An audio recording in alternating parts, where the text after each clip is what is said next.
You're like a circle that floats around me, keeping me safe and sound. And when I fall, you've tied a rope to me. You're blessing me every day. I was down with an illusion, like a sparrow with broken wings. But now I shine with your reflection on me. I'm getting back up on my feet. That you showed up was written in my palm. You are a state.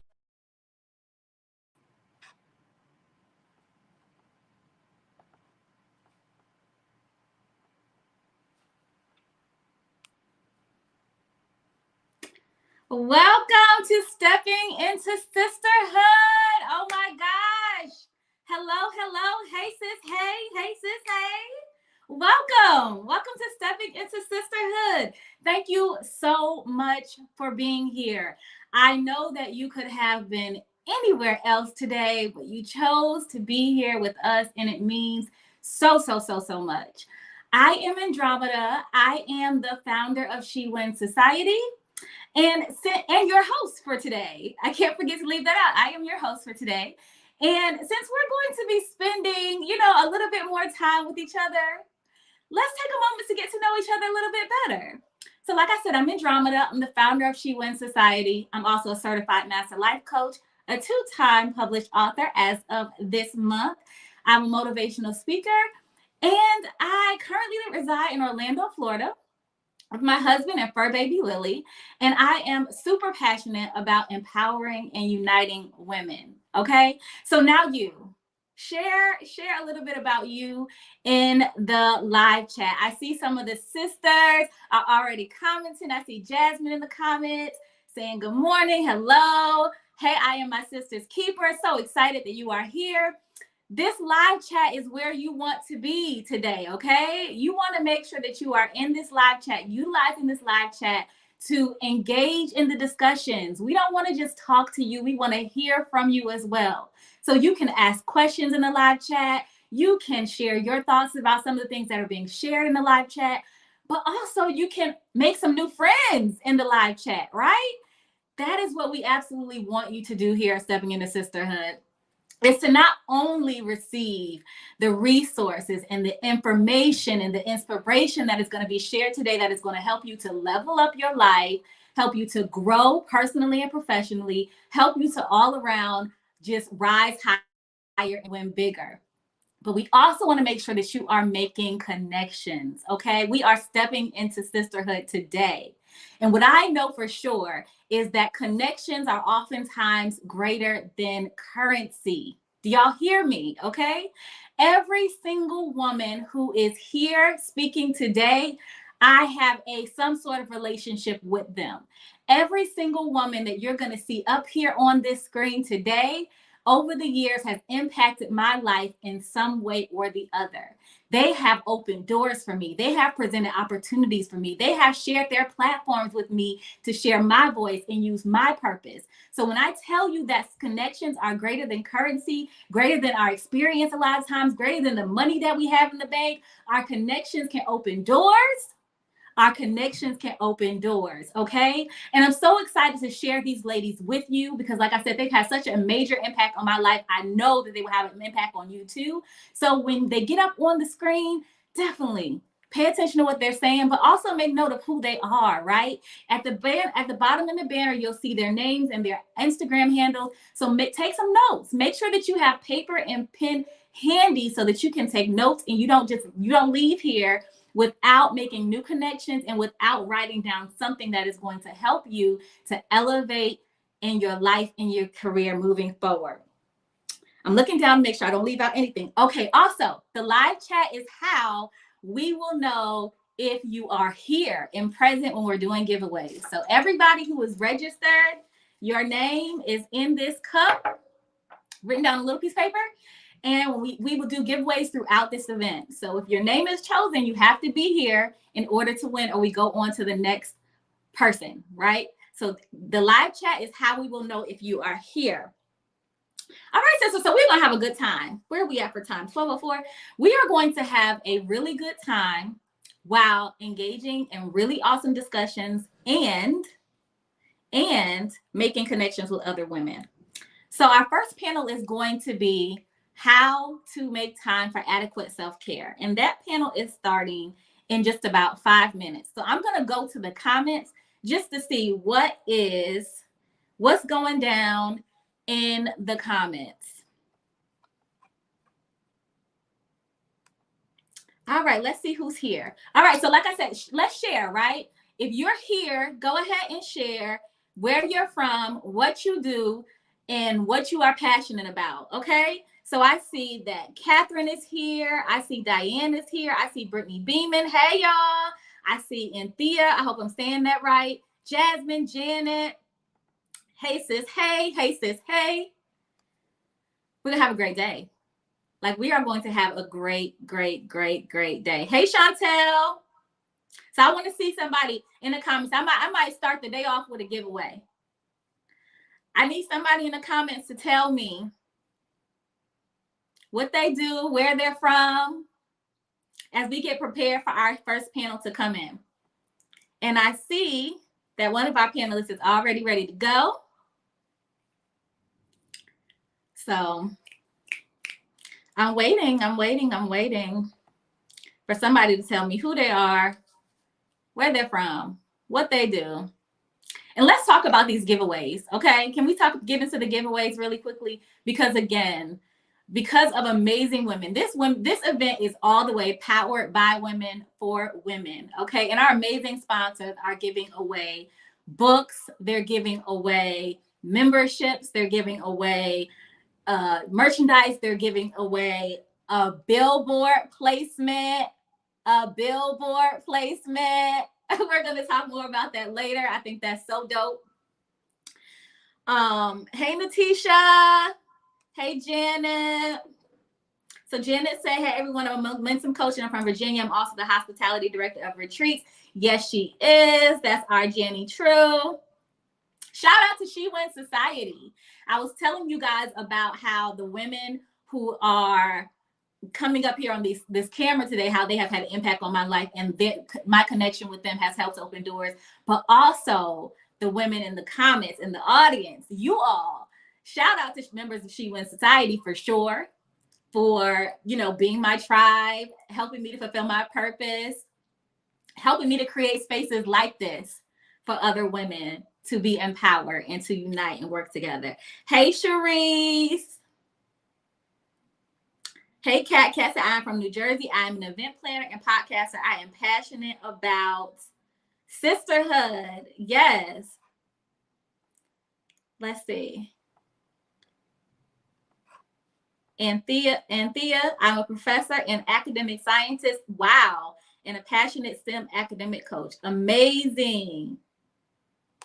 Amazing. Diane, I'm from New York, a singer-songwriter passionate about music. Come on. Come on. So you can see there are some amazing, amazing, amazing women who are in the comments section. Get to know them. Do not leave here without making a new friend. Okay? Let's see where we are with our panelists. So I see that Chatsani is here. And I see that Atoya is here. So we're just waiting for a couple more sisters to come on in. And we are going to get our first panel started. Good morning, Kimberly Johnson. Hello, hello, hello.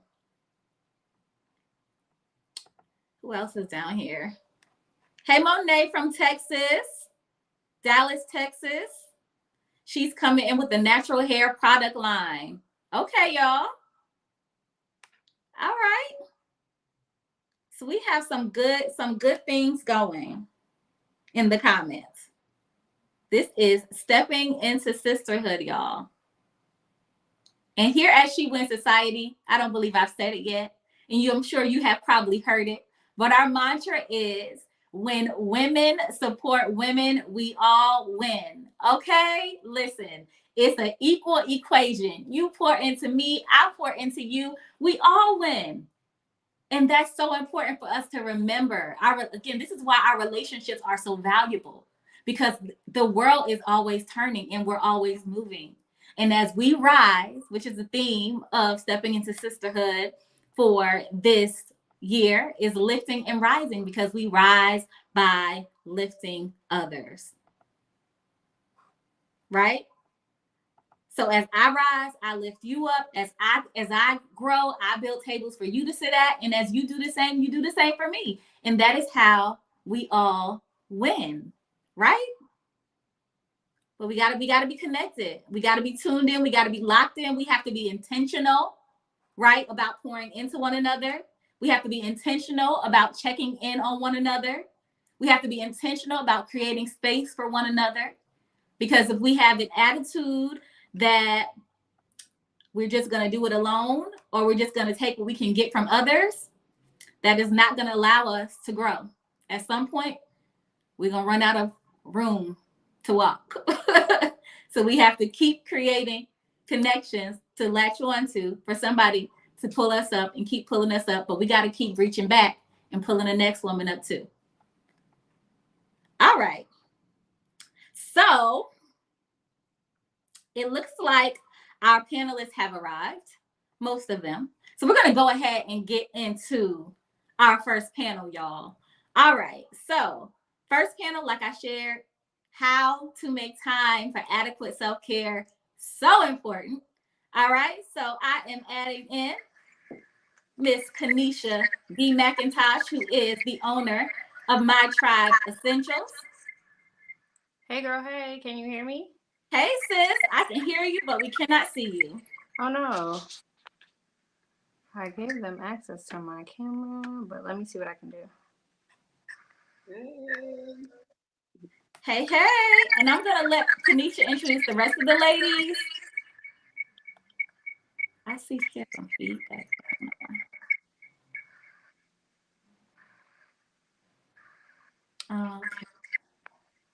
I'm going to jump out and come back in and see if it'll let my camera come on, because I'm not sure what's happening. No problem. I'll be right back, ladies. Okay. So we are currently missing Precious, the modern therapist, has not joined us yet. Whenever she gets here, we will go ahead and let her in. So let me turn this off because I don't want it to be cutting off anybody's face. Hey, Atoya. Hey, Chatsani, am I saying that right? Shasani, girl. I have been messing up your name all along, but that's me sounding out everything. Right. Yeah. So tell it to us one more time. Shasani. Oh, that's so pretty. The T is silent. Yes, that's fabulous. I love that. Hi, Victoria. How are you? I'm well. How are you? I'm doing well. I'm doing good. I'm excited for today. Yes, me too. Like the topic is something that we all need to talk about. Yes. Okay, so we're gonna just have a little bit of conversation while we're waiting for Kanisha to come back in. You guys weren't gonna get a chance to really share more about yourselves, but since we have the time, Atoya, will you share more about yourself? Sure, I will. So, hey guys, I'm so excited to be sharing with you all on today. So, my name is Atoya. I am originally from Mississippi, but now I currently live in Louisiana. So, I'm an author. I'm a certified purpose and mindset coach. And so, through my coaching program, I hope overwhelm professionals. I think that, a lot of us identify as high achievers, and we find ourselves kind of burned out and trying to show up and do all of the things, right? At this particular season in my business, I'm showing overwhelmed professionals how to stress less and how to live more. Yes. Ooh, necessary. I love that. Yes. Shasani?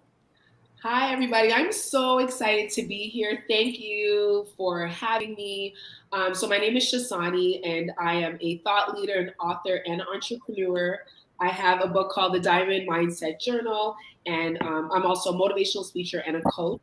And what I do is I try to, teach women how to really cultivate self-love, because once I feel like once you love yourself and you really, take care of every single part of you, you can show up in the world so much better. You're so much better to everybody else once you're better to yourself. Yes. Awesome. All right. So we have Kanisha here. Our Precious, there she is. Hey, girl. I don't know how long you were down there. I did not see you. Listen, y'all, I just have to say right now, this is technology, okay? Listen, it was doing several things that wasn't the right thing. Absolutely. Absolutely. We're going to make it work, though, okay? We are going to make it work. Just bear with us through all things. But we're going to have a good day. We're going to definitely have some laughs. So I'm going to go ahead and head out, and I'm going to leave this to the very capable Kanisha B to moderate. Have fun, ladies. Thank you. Awesome. Thank you so much, Andromeda. Hey, ladies, sorry about the technical difficulties I was facing earlier today, and I'm excited to be here, and I'm excited to be moderating this panel. For those who don't know me, and I definitely want to get to know more about you, but I'm Kenesha B. McIntosh, the CEO of My Tribe Essentials. It's an aromatherapy and essential oil product brand and line, and I'll be coming out with some apparel soon, which I'm really excited about. But I'm also a certified life and business coach, and small business and entrepreneurship is my zhuzh. It's what I do best. And so I'm really, really excited to be talking about this because I started my business as a direct need for self-care, right? I was traveling the world, doing speaking engagements 4 times a year internationally, and it became a lot for the psyche, a lot for my mental. And so I started making essential oils to kind of keep me in alignment, right? Keep me balanced. And that was going well. Travel essential oils. People were taking them around the world. It was beautiful. And then the pandemic happened and nobody could go anywhere. And so this whole new line of business came about because I had to take these oils and I ended up turning them into candles. And so then I had essential oils, I had essential oil candles and a whole line, but all in all dedicated to self-care. And so let's get into it. Let's talk about self-care, ladies. And I have a few questions. So feel free to, I may direct them to one of you, but I would love to hear everyone's response. So one of the questions are what impact does making time for adequate self-care have on your life, relationships, and career? Who wants to take that one first? So I can go ahead and jump in on that one. So I guess I should introduce myself first, right? Oh, yeah. Precious, the modern therapist. I'm a licensed psychotherapist here in Atlanta, Georgia. I have a boutique private practice called Modern Therapy Now. I'm an author of Just Breathe, a guide to meditations and affirmations that power self-love. I am a mental health advocate. I am a mindfulness and meditation instructor, and all things, right? Mom and superwoman, as we all are these days. So it's interesting how you asked that question because you prefaced it around the time for self-care and self-love, right? Mm-hmm. And I always explain to people that it's almost more important the time you allot for yourself than what you actually do with that time. Absolutely. Just by carving out time for yourself and prescribing it to an activity or a gesture of love towards self, you're already sending subliminal messaging that I matter, I'm important, I am top of my priority list. I encourage self-preservation. I always say self-preservation over everything. Preserving me over pleasing everybody, because we have to learn that self-preservation says that I do for myself first so that I can take care of others thereafter. Yes. I agree 100%. And thank you for bringing up self-preservation. I think sometimes, people, they equate self-care to selfishness. And I don't think, in the frame of mind that people instantly think of the word selfish. Of course, everybody's like, I don't want to be selfish, but also if you're not selfish with you, then you can't show self-love to anybody else because that is a form of love. It's a form of rest. Absolutely. So thank you for self-preservation. Let me just insert here really quickly that what's interesting is that a selfish person has never worried about being selfish at all. So the mere fact that you would have the thought, I'm not being selfish, you already clear in the clear. Don't even worry about it. I like that. Selfish says that I think of myself only. right? Mhm. Self-preservation just says I think of myself first, so I think I can care for others thereafter. Yeah. Absolutely. I love that. Anybody else want to take the question as well? Yeah, I'll jump in for just a minute. One of the major areas that it had an impact in my life is in my career and with my 9 to 5. The more I dug into self-care, the more it helped me see where I need to kind of set boundaries and get a little bit more of that professional life versus personal life balance. As I dug in, it really helped me kind of prioritize the things that were important to me, right? Because sometimes a lot of us, I'm sure you all, we identify as high achievers. And when we do that, we tend to pour ourselves into what it is that we're doing. But sometimes it comes at the cost or the expense of not taking care of yourself. So honestly, that has been the most important area that it has impacted for me. It allowed me to kind of pull back a little bit and not burn myself out so much. And then with my family and my relationships, I show up with a lot more patience now. Like I can parent my kids in a way that's very loving and patient, versus showing them kind of irritability because I haven't had a minute to pause. So Yeah. Look at that. Everybody benefiting from you practicing self-care. I love that. mhm. That's awesome. Okay, ladies, I want to just jump in real quick. I'm sorry, go ahead. Yeah, for me, what I noticed, I had to really practice it in my personal life, and that was able to transfer over into other areas of my life, right? Because I used to be such a people pleaser. So people would ask me things, and I wouldn't even let them finish their sentence. I would just automatically say yes. And then all of a sudden, you're sitting there overwhelmed, overworked, drained. And I realized if I don't put myself first, I can't show up for these people or in my business or with my family the way that I need to. I want to be wherever I go, I want to be able to put 100%. So I need to be 100% so I can give 100%. Yeah. Absolutely. Absolutely.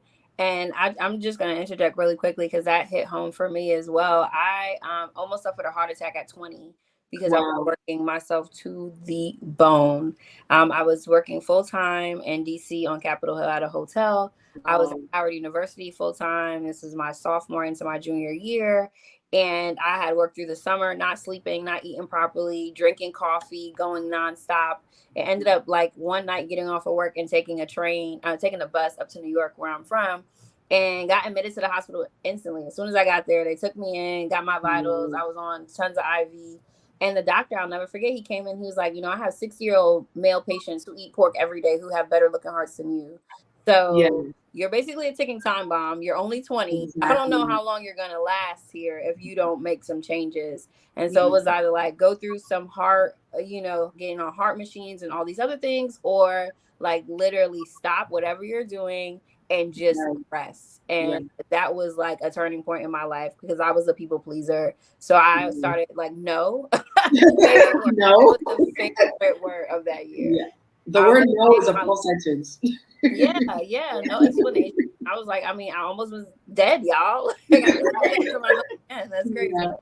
So yeah, definitely had an impact for sure. Okay, so self-care hasn't always been a trending topic of discussion among women. At what point did you come to recognize the importance of self-care in your life? I'll jump in on that. I think a lot of us, we're raised watching our moms and our grandmothers do all the things right. And all of these people that probably had a big impact on our life never maybe even mentioned self-care to us or put any type of emphasis on it or introduced it to us at all. Absolutely. And so for me, that was where I came from. So I knew what this whole concept was. But it changed for me after I had my first child. A lot of things happened in my life around that time. A lot of good things. I had my son. I was promoted on my job. I had just gotten married. So the level up was very real, right? But I was trying to show up 100% in all of these roles and totally thinking. And so one day I was sitting at work and I got extremely dizzy. Like I was just sitting there and the next thing I know, the room was spinning.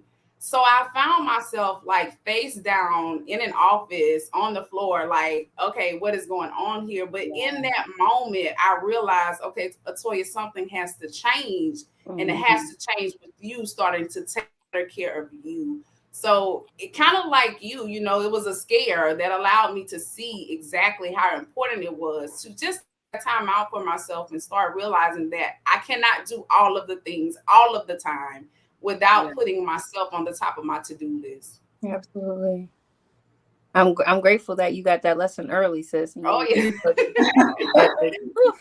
That's stuff is scary when your body starts, It was rejecting. real. Yeah, this is no bueno. Okay, anybody else want to jump in, ladies? I guess I'll just add, I think the same is true for myself. I don't know that it was a physical scare, but I know that I had always had a vast energy capacity, if you will, right? Because in my line of work, you absorb a lot, you hold a lot, so I had always had this capacity for a lot of, turbulence, right? To just help people and support people through turbulence. And for me, I think it was more when my own anxiety showed up. I always share with my audience and my clients even that I am an anxiety sufferer as well. And it was at a time in my life where everything was piling up as well. And it was the first time that I realized that I needed to take some of my own advice and really just lean into some of the practices and consistent with what you all have said.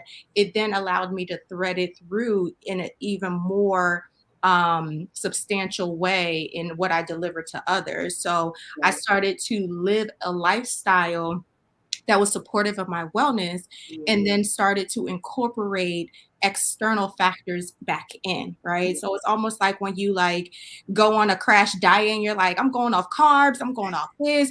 It's almost like I just settled everything. And I started doing my mindfulness more intentionally, my meditation more intentionally. That was about around the time that I went completely plant-based. That was when, I ramped up on my exercise. I did all of that, and it was all of what I was doing. And then then I said, I'm gonna do work this way. I'm gonna do relationships this way. Yeah. I'm gonna do family this way. And it's a complete protecting my peace way. Yes. I love that. I love that so much, Precious. Okay. Loretta said, I agreed. I also didn't have people in my family modeling quote unquote self-care, Monday through Friday work, Saturday personal errands, work around the house, Sunday church. So yes, I think a lot of us have lived the same, the same story, right? And one of my homegirls who is like the queen of rest, she's an advocate for just resting and how, it is paying homage to the ancestors that we do have the ability and the opportunity to practice rest. And so it is also a form of self-care for us, but it's also a form of healing for generations that did not have the opportunity to just sit down and not, right? And so I practice self-care, and I've taught myself self-care as a means to venerate all the people who came before me and to show love to them for their hard work and intentional time. And so that I can sit my behind down somewhere and, watch TV or close my eyes or meditate or just smile if I feel like it. It feels good to have that in our lives now. And I'm grateful that you ladies are on the same wavelength with self-care. So let's talk about how often you intentionally set aside time for self-care and what are some of your self-care practices. I'm excited to hear this. So I would say I'm going to jump in here. So for me, I like to be really intentional with my self-care, and I like to do it the first thing in the morning. So if I need to be up at 8 o'clock, 7 o'clock, doesn't matter what time I need to be up at, I like to get up at least like an hour, half an hour earlier and intentionally set that time for myself because, a lot of you women are, mothers, wives, or, you have businesses, high achievers. All day you're giving yourself to everybody else and to everything else but yourself. Once that alarm clock goes off, you're up, you're at it, you're thinking about all the things that you do. And when did you check in with you, right? So I like to get up and say, okay, what do you need? What does Shasani need? What do I need first before I can give to so-and-so or, to work or whatever. So I like to do that the first thing in the morning. I spend time by myself. I spend time with God and I check in with myself. What do you need, right? What can I give you first, right? I feel like once you set yourself with that intention, your day runs smoothly. And like I said, you want to be 100% to everybody, but being 100% to yourself first before you give yourself to anybody else, literally each day, right? So I love that.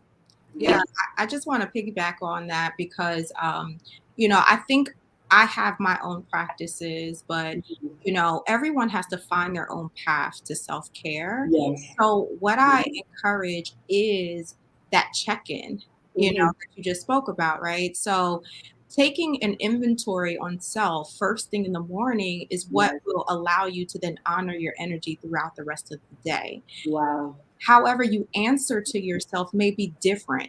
So for me, I always encourage that you do an inventory, but then you make allowances for yourself so that you can answer the call, right? Because there's days I wake up and I'm like, I think it was like a week or so ago, I said, I do not have an affinity towards time this week. It's just not going to go, right? Yeah. So we were a bit off schedule that whole entire week, but I gave myself permission. I gave myself grace to do that because I just knew that there was something about, you know, being on that, and I'm very much a structured person. Anyone who knows me knows I do not play about structure. I can't do chaos. Right. You know? So I'm so much of a structured person, but sometimes you have to recognize that when you take your inventory, what it's saying to you is that right now I'm experiencing tension and strain, right? Because I'm not answering to my own needs. I'm answering to the needs of time, of structure, of daylight versus nightlight, versus what everybody else is asking from you. So I think it's just answering that call, and answer that call may be being off schedule for that day. It may mean that you do sit in stillness and in silence. It may mean that first thing in the morning you are turning up that music and you are jamming on the way to wherever you have to go. But just understanding that I need either relaxation, I need decompression, I need a little fun, I need to be more fluid, whatever your energy is asking for, just giving yourself permission to honor your energy. 100%. Kanisha, let me jump in right here quickly too. Yeah. I have two things I want to say. I tend to be a little bit different when it comes to morning versus night. I know we place a lot of emphasis on starting things first thing in the morning, right? But for me, my nightly routine tends to take a little bit more precedence over the morning. And I don't know if it's because, sometimes I think we need to let go of the stress that we've experienced that day. And so if for me, if I get a good night's rest, my mornings typically are a lot better, right? And so I place a lot of emphasis on my night routine versus my morning routine. And then another thing, I do something daily, but I know that when we think about daily, it kind of, we meet that with a little bit of resistance, and we think, okay, man, can I really keep up with, practicing self-care and pouring into myself on a daily basis? But the key is that sometimes you have to tie it to something that you're going to do anyway, if that makes sense. Yeah. And then once you get into that routine, it is easier to keep it up on a daily basis. 100%. Yes. Yes. I'm a night all day girl, but at nighttime I really thrive. And so sometimes, like Precious was saying, giving yourself that space to just do something different. It doesn't have to be the same thing every day. It doesn't have to be what everybody else is doing to or deem themselves productive. It's really you answering your spirit's call for what is needed in that moment. Yes. Like I'm usually a meditation girl. Every day I'll get up and I'll meditate, even if it's 5 minutes in the car, because I teach third graders. I need to go in with some grounding already, because they will take me and spin me around all day. Right? And like, I have a third grader and he spins me, girl. So I'm 22 of them for like 7-8 hours a day. It's a lot. Okay. I gotta give you a good Southern bless your heart. Okay. I don't know how y'all do it. It's definitely a challenge for sure, but the impact is so immediate for me that I do the things I do so that I can continue to pour. Yeah.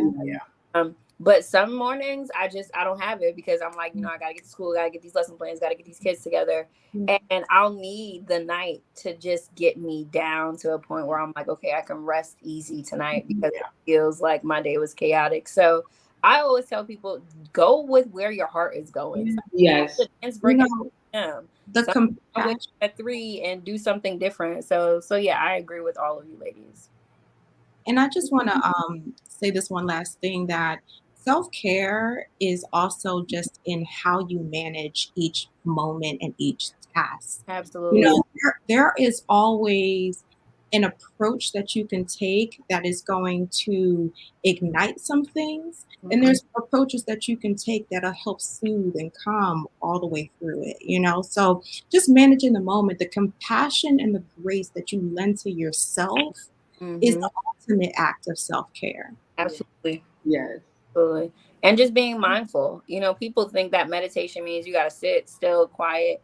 Sometimes meditation is me and the music. Sometimes meditation is me and a good bowl of food. I will sit and, oh, baby, I'll get into all the ingredients that are in my mouth. And that is also. That is mindfulness. That's it. That's it.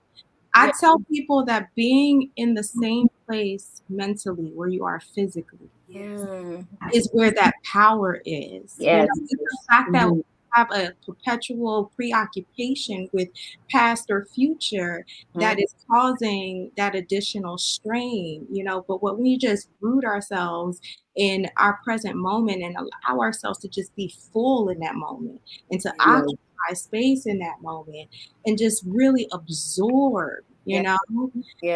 we really do better. And that, everything gets better in a mindful moment. Yes. It feels like you're getting loved on something different, but there's nobody else there but yourself.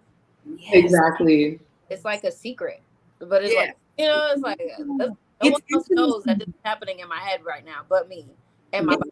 Intimacy. It's intimate with yourself. Absolutely. Intimacy. Yes, that is good. Absolutely. Intimate with yourself. Okay, ladies. So next question we have. Many women struggle with feeling guilty about putting themselves first on their to-do list, which I'm sure we've all experienced. Yeah.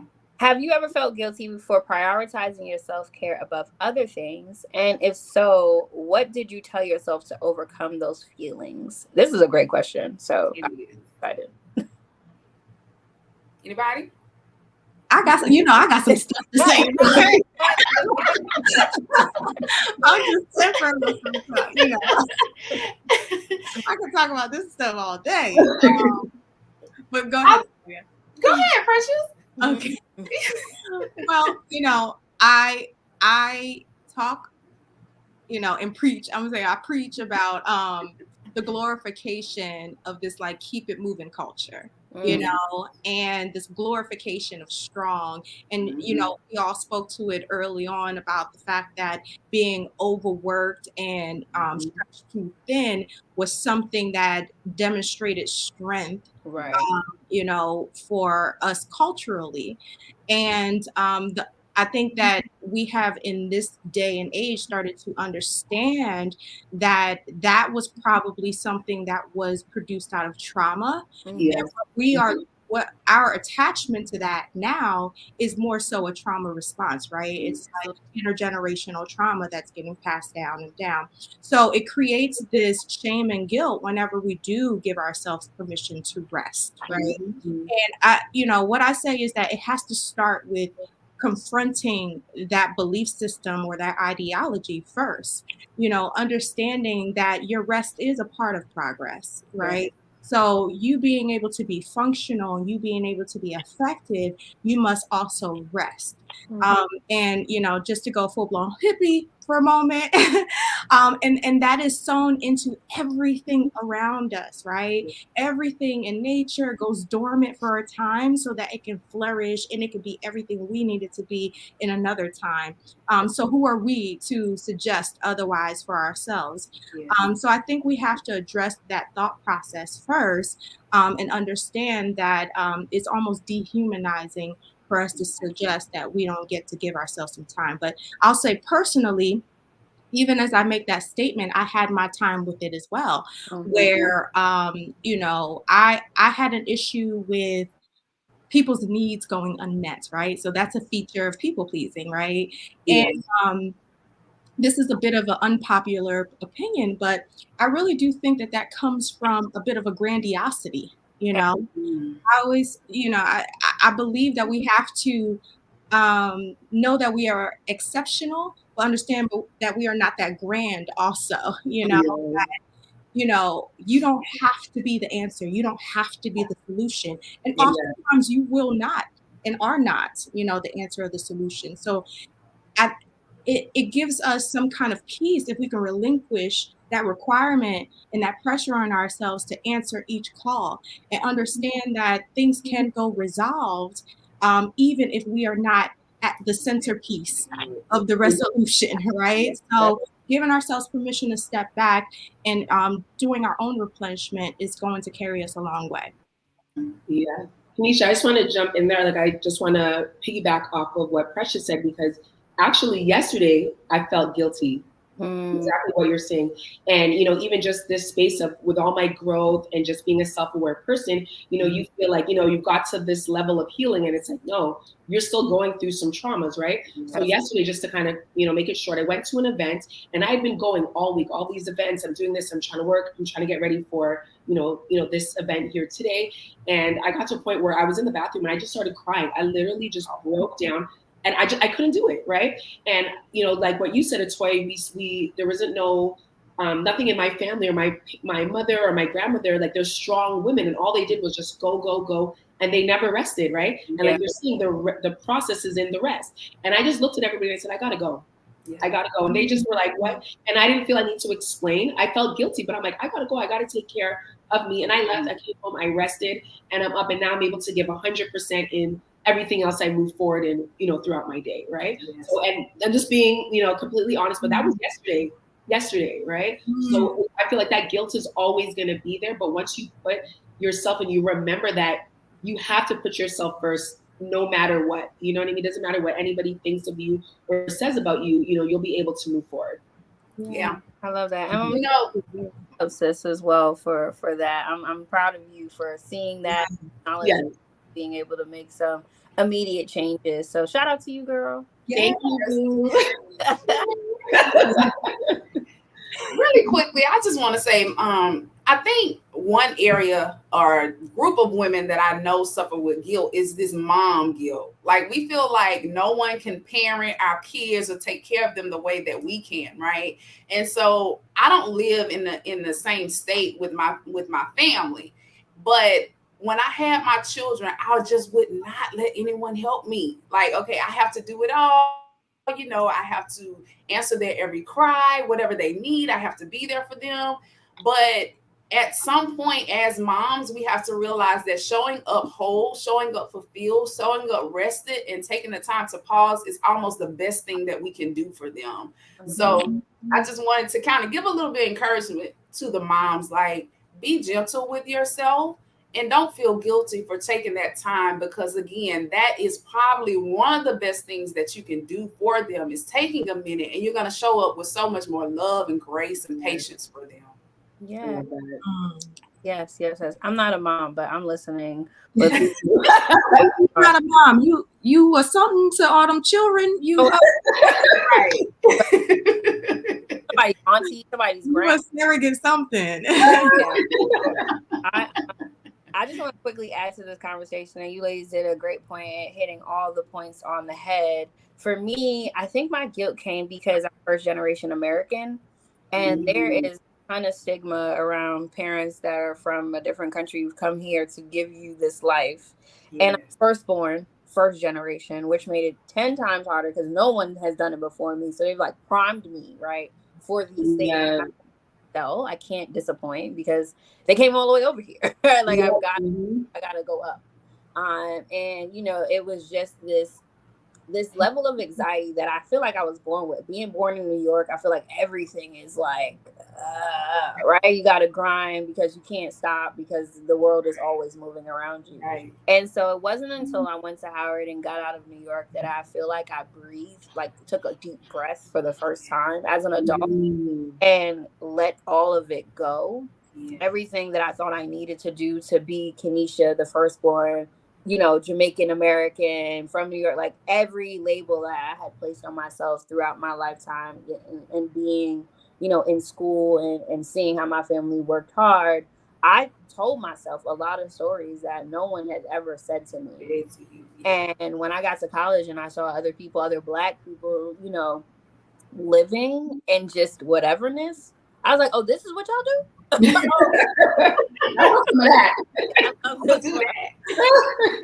Like sit in the grass and just have a minute. I'm like walking around with a picnic blanket, like, oh, we I've just never seen such freedom. And I think that self-care is a revolutionary act of being free, right? Like, you know, Precious was saying, get real hippie real quick, because I am that girl, right? I'm a herbalist, so all about being one with self. But it is a revolutionary act. It's your spirit's calling, right? We're all here to live out this lovely, beautiful life and paint it as we see fit, and not hold on to the emotions that we will experience because we are, you know, spirit beings having a human experience. And so as we feel it, we acknowledge it, we see what it looks like for ourselves, and we let it fly. And the quicker that we can get to a point where we're not stifling that feeling, where we're not trying to suppress those things because they're bad feelings, the quicker we literally start to live freely. Like, it feels so freeing to be like, I was anxious. That is anxiety.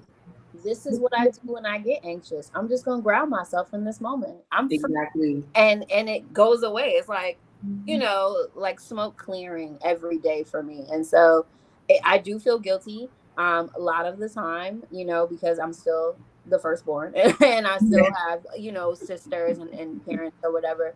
But I'm learning to appreciate feeling, period, because I'm a human and I should be. Even if it's negative feelings, right? I appreciate that I'm even feeling anything. And it comes up, I'm like, girl, is that what it feels like? Okay, go ahead and push you over here real quick and be able to just rise above. So yeah, I hope that we continue to practice the things that make us feel most free in the form of self-care, for sure. All right, ladies, I got a few more questions now. Stick with me. Okay, so we've all heard the saying, you can't pour from an empty cup. What is one thing you believe every woman should do regularly to ensure that her cup never goes empty? That's a good question. That is a good question. Something real quick if I don't have something, because I do. I was just gonna say, every woman should dance naked in the mirror. Okay. I don't care what Agreed, sis. how old you are, how many kids, what if stretch marks have shown up, what's gray, what's black, it was hairless. I don't care what is it for. If you do not, when you get out the shower and you just put lotion on and you check yourself out real quick, like, I did it again. I'm so sorry. I love that. That's right there. The celebration. The celebration. You start moving in your body, doing the thing. Okay. It's doing the thing. Okay. That's the one thing every woman should do. Man, I love that. I absolutely love that. I think I was just going to say, making sure that you are affirming yourself, both in speech and in action. Yeah. You know, I think that, you know, we just live in a very invalidating world, right? It's not easy. As soon as you open your eyes, there's messages telling you what you should be and what you aren't. And I think that we have to root ourselves in what we believe about ourselves, but we have to be as almost aggressive as the world will be. So we can't take a passive approach to it. We have to affirm ourselves regularly, but what we say to ourselves does have to be reinforced in how we manage and how we treat ourselves and the time that we spend with ourselves. So I think that's what we look for from any other person who says that they love us, right? We want to see it demonstrated. So just making sure that we're demonstrating affirmation to ourselves as well. Absolutely. For me, I think one of the things I think is important is that you make sure you're mindful of who you have around you, like the people that are connected to you. You know, I'll keep it clean, but every once in a while you need somebody just to remind you who you are, right? And so make sure you have people that are going to hype you up, that are going to be your cheerleaders when you need it. And I think that will help you definitely keep your cup full. Absolutely. And I would, just to jump in there, I would say just check in with yourself, asking yourself in this moment, what do I need right now? We're always giving to other people and making sure, kids are good, husband's straight, work's good. But what is it that I need right now? What's my cup lacking? What can I fill it up with more in this moment, right? Before we, move on. So. Thank you, ladies. That was beautiful. And I hope everyone watching is picking up on these gems that the ladies are putting down. Okay, not talking just to be talking. Okay. Let's put it into practice for real. Okay, so 2 more questions. I don't know if we're gonna get to both of them, so I'm gonna just choose one. So what tips do you have for women who are struggling to make time for adequate self-care? Any self-care can be adequate self-care. Excuse me, I'm sorry. I think you made the point earlier, Kanisha, that you get it in where you can fit it in. I think we have to, much like my earlier statement about making allowances for ourselves, I think we have to be adaptable.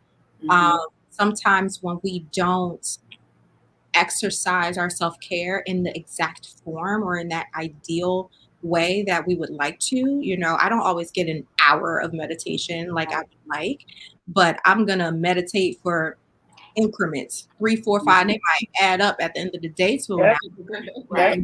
So I think it's just figuring it out. I want to go to a yoga class, but I'm going to do yoga at home. Yesterday I was doing yoga right here on the floor with my son crawling around and jumping on my back, and we just pushed through. So it's just getting it in and allowing it to look however it looks, but still understanding that you can get the benefits from it nonetheless. Yeah. Agree.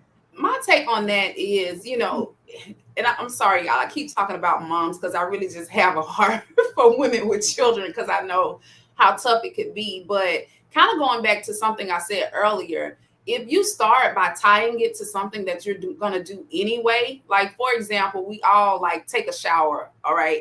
I would hope we're all showering each day. but, you can do something as simple as leveling up your shower. You know what I mean? Like hang lavender in your shower. Lavender is known to soothe you, right? Dim the lights a little bit. Light you a candle in your shower. Play you some relaxing music. So this is something that you're going to do. You're going to shower each day. So if you just kind of start by tying it to something that you're going to do, it'll be so much easier to kind of, develop your own routine. Kanisha, I think you said something about driving or right. So, when I don't work in an office now, I work from home, but on the times that I would drop my kids off at daycare and at school, I found this driving meditation. Now, of course, you can't like close your eyes and do all of that, but you can take the time to breathe and just be with yourself, right? So just tie it in. You have pockets of time, but just tie it to something that you're going to do. And I promise you, over time, you'll develop a routine that you really love and that's really beneficial for you. Absolutely. Anybody else want to throw a tip in here? I have something that I would like to add. So 2 things. One of my favorite mottos that I tell my clients is minor moves make major impact. Yes. I mean, we get so caught up on aesthetics. It has to be. It has to be half an hour. It has to be like, girl, if you don't sit down for 5 minutes and think, just give yourself just little increments of time. Eventually, they add up. If you do 5 minutes every day, pretty soon 10 minutes gonna turn into, it's gonna feel like 5 minutes because you have no you have no idea of time in your space because it is, right? And so don't be caught up on having to do this grandiose thing. Minor moves make major impact in your life. Like people don't know it, but it is very true. And back to aesthetics, like Atoya was saying, like Precious was saying, it doesn't have to look like what other people deem it to be, right? I don't think meditation has to be sitting on the pillow, cross-legged with your eyes closed in the dark. I mean, sometimes I want it to be light. Sometimes I want to meditate with my eyes open. Sometimes I want the plane in the background. That's meditation. And so it is finding what works the best for your spirit in that day, in that time. Sometimes it is silence. Sometimes the kids have talked my life away. I'm done. And sometimes I just need peace. But other times, maybe it's just having a conversation with my homegirl, right? That's also meditation for me. It's relaxing. And so, Yeah. you know, don't just follow what you see. I know social media loves to paint the picture very clear for everybody, but it also makes it very foggy for others who don't have the capacity or don't have the space to be able to recreate what they see. Right. Recreate what you can until you can do more, and it'll just come naturally. Yeah. Ladies, I think we have time for one more question. I'm just saying, we killed it today. Okay, I'm excited. I was a little afraid. I'm like, I don't know how we're gonna make it, but I think this is a good one to end it off. So we know that self-care means different things to different people. So what does self-care mean to you? Who's going first? I'll go. Oh, I'll try to make it very, very brief. Okay. Yes, it's definitely subjective, and what it looks like for me may not look like for you. But another thing I think we miss is that self-care can be seasonal. And I don't mean seasonal in terms of if you're going to practice self-care or not.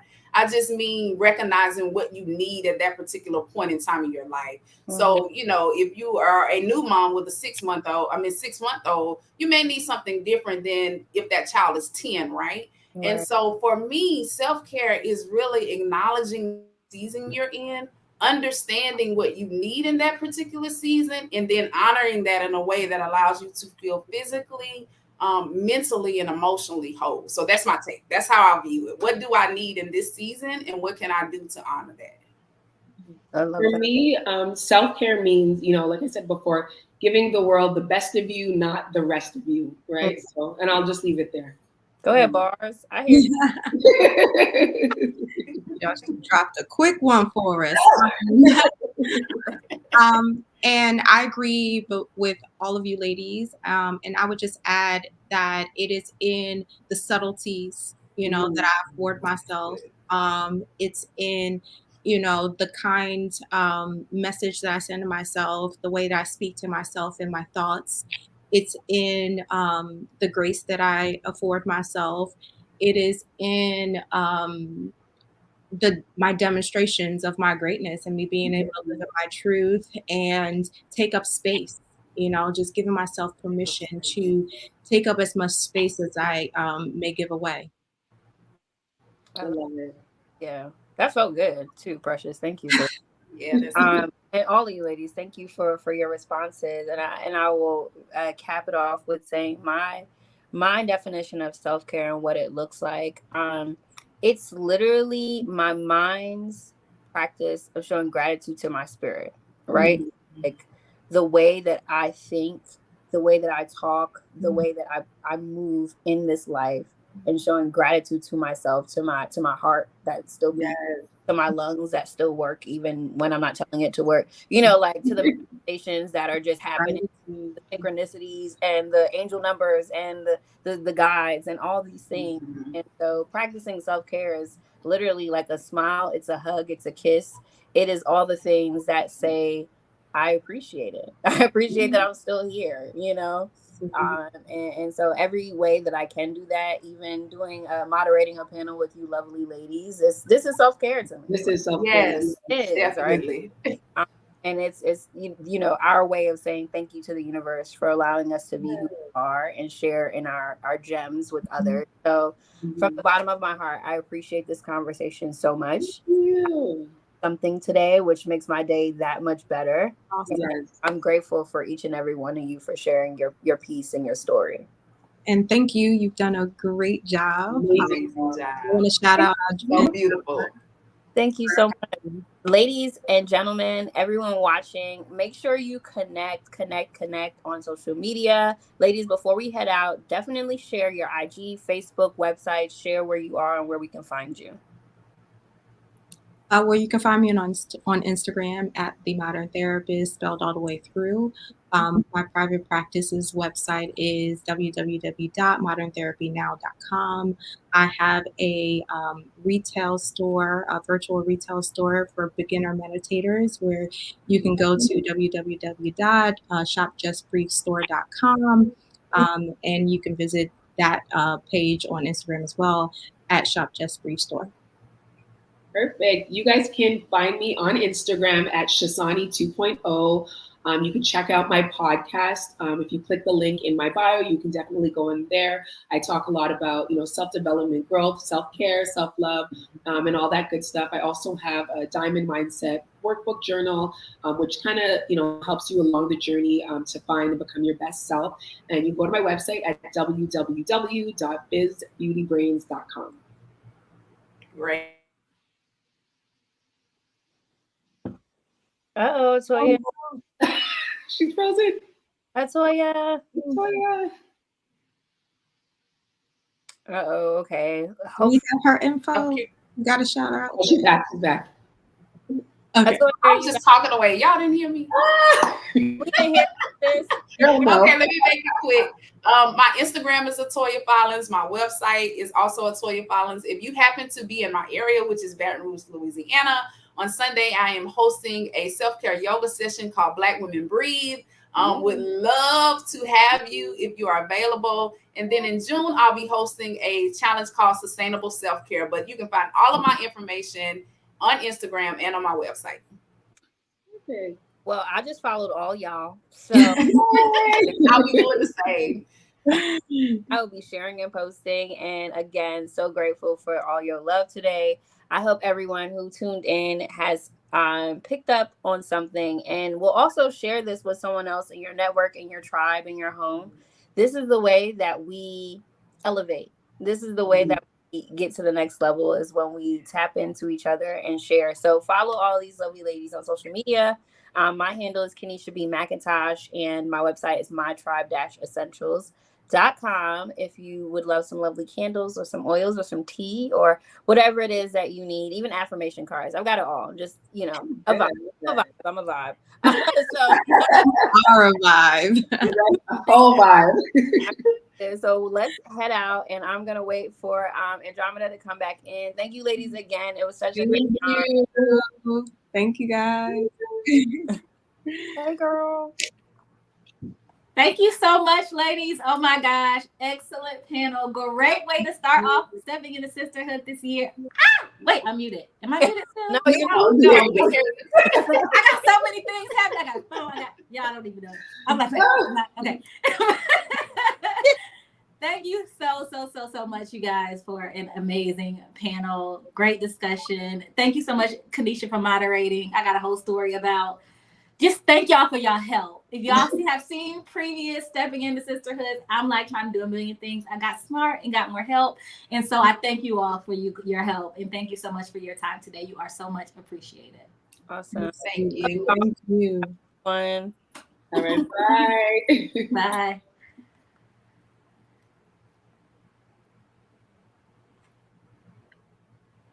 Okay. So, all right, y'all. So we are going to go into Atoya. I don't know how to remove you, girl. Oh, you can. Oh, sorry. Cut her off. Okay. All right. So we are going to do a giveaway really quickly before we go into the next panel. We're going to do 2 giveaways actually before we go into the next panel. But before I do that, I just want to again give a huge shout out to our first panel, Atoya Follins, Precious, the Modern Therapist, Kenesha B. McIntosh, and Shasani Gordon for telling us about how to make time for adequate self-care. So absolutely necessary. And I have to say again, as women, sometimes we want to do it all, right? We want to do it all. However, we have to learn how to reach out and ask for help. And so this year, Stepping into Sisterhood, I feel like is our best year yet, because as a DIYer all day long, I have learned how to reach out for help. And teamwork absolutely makes the dream work. So thank you so much for my help today. All right, let's do this quick giveaway before we go into our next panel. All right, remember, you have to be here in order to win. So let's go into, there we go. Giveaway time. So we have 2 giveaways. And I'm going to show you what they are.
Can you hear me now?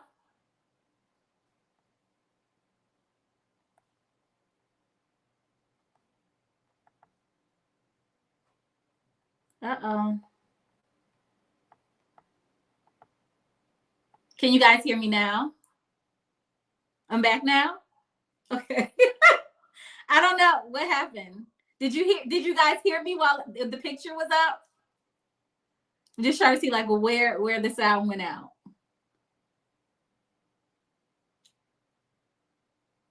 Okay. Okay. All right. Well, I'm just gonna keep going because I don't know. I don't know where it sound. No, you only saw the picture. Oh my goodness. I'm so sorry. So I was sharing that's the My Consistency Strategy Planner and Journal. And I was just telling you guys a little bit about it, which is that it's a 4-week journey that will keep you focused and on track to identify and tackle your goals consistently. Learn how to prep, plan, and live consistently every day with this journal. With over 60 pages of affirmations and daily scheduling journaling prompts, you will finish this journal feeling empowered and achieving all goals you set out to do. And this planner is in full color. It's sponsored by The Greater Me Consulting. And if you're not a winner, you can get yours at thegreatermeconsulting.com. So I'm so sorry about the technical difficulties. I didn't realize that my sound would go out when the picture went up, but now we know. So, okay, we'll move on. So I'm going to pick a winner for that one. And I have Janet Jacobs. I know she was here earlier. Janet Jacobs, are you still here with us?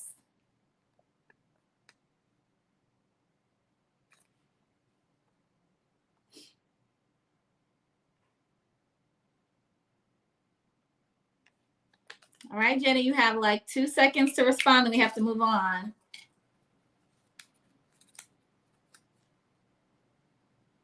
She was on earlier.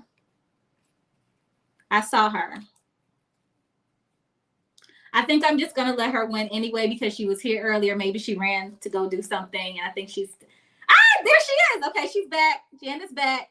Hey, Janet. Okay, so Janet, you won the My Consistency Strategy Planner and Journal sponsored by The Greater Me Consulting. So that is, we will be reaching out to you so that you can receive your journal.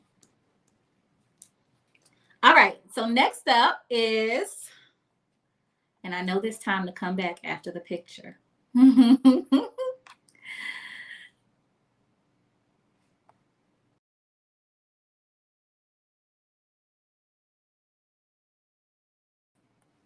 So that is the Diamond Mindset Journal, which is sponsored by Business Beauty Brains, owned by Chasani Gordon, who was just on our first panel.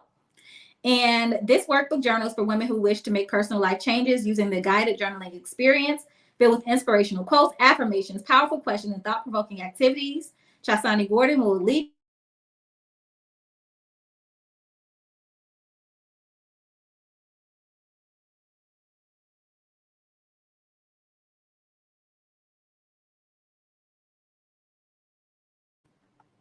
Okay, I'm back. All right, so let's see who the winner of this giveaway is. Kathy Cardona, are you here?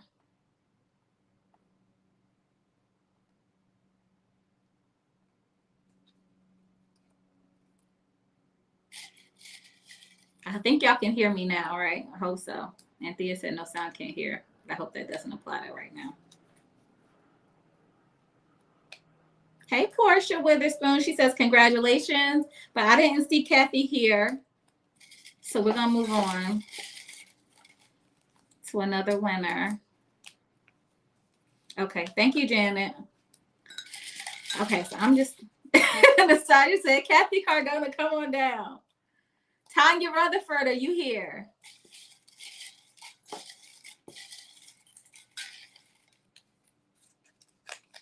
Okay.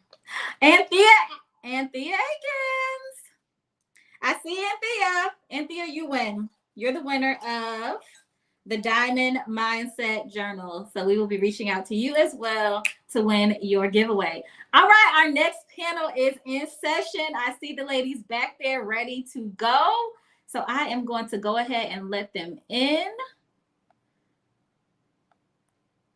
This is our How to Transform Pain into Purpose panel. moderated by the Kimberly and Johnson. And I'm going to allow her to introduce herself and the other ladies. Let me remove this photo so it's not in the way. And hello, Audrey. Hello, Madison J. Hey, hey. And hello, Miss Georgia Dawkins. Looking beautiful, ladies. Okay, so I'm going to go ahead and head out. Have fun. Good morning, ladies. Good morning. Good morning. Can you all hear me? Uh-oh. Good morning. Good afternoon. Right. Can you all hear me? Pretty good. Uh-oh. Can you guys hear me? Can you all hear me now? Yes. Okay, I think it's my headset. Okay, good morning, afternoon, ladies. How are you? Good. Hey, thanks so much. So, my name is Kimberly Nicole Johnson, and I am the founder of Unleashing the Power of Greatness. And I am excited to be here to host this panel with you ladies, with you amazing ladies. And I want to give you a chance to tell about yourself, but let me introduce you first. First, we have Audrey Ori. Am I saying that right? Audrey Ori, Yeah. the queen of storytelling. We have Miss Madison J. Ignore that noise, yeah. Madison J, the world-renowned spiritual journalist and media maven. And we also have Georgia Dawkins, executive producer of the producer podcast, head of production of Clear Mix. That's a tongue twister right there. And let me go back to Audrey. Audrey is also a celebrity ghostwriter, CEO of 13th and Joan Publishing. Forgive me, right? I want you ladies to also give a chance. I want to give you a chance to kind of give a little blurb about who you are. Whoever wants to go first. Okay, I'll jump in. Hi, good afternoon, ladies. My name is Audrey Ori, the queen of storytelling. I am a celebrity ghostwriter as well as the CEO and founder of 13th and Joan Publishing House. I have been writing for 3 decades, and I am passionate about bringing stories to life. So thank you so much for having me. Thank you, Andromeda, for this amazing event. Georgia, do you want to go next, or? Look at you. You always want to boss me around. Okay, so me and Madison go way back. So this is a family reunion, but I'm Georgia Dawkins. I'm the purpose producer. I spent 15 years in television, creating shows and working at networks and reality TV, even true crime. And now I'm the head of production at a 100% remote production company. So thank you so much for having me. I'm excited about the conversation. Madison. One, I love you, Georgia. It is such an honor to be on this panel with such remarkable spiritual entities and women. So thank you so much for having me. Georgia we go back to childhood. And so just being here, and Audrey, I followed your work for a very long time. So I'm just blown away by your contributions to humanity, both of you. And Kimberly, you're phenomenal too. I looked you up and I was like, yes, girl, yes. So I'm Madison J. I'm an international media personality and media maven. So I have the Madison J Show, which is currently a podcast on iHeartRadio and Pandora. My show has reached about 3.7 million people worldwide. I also help curate spaces for creators to flourish. So I have my own agency.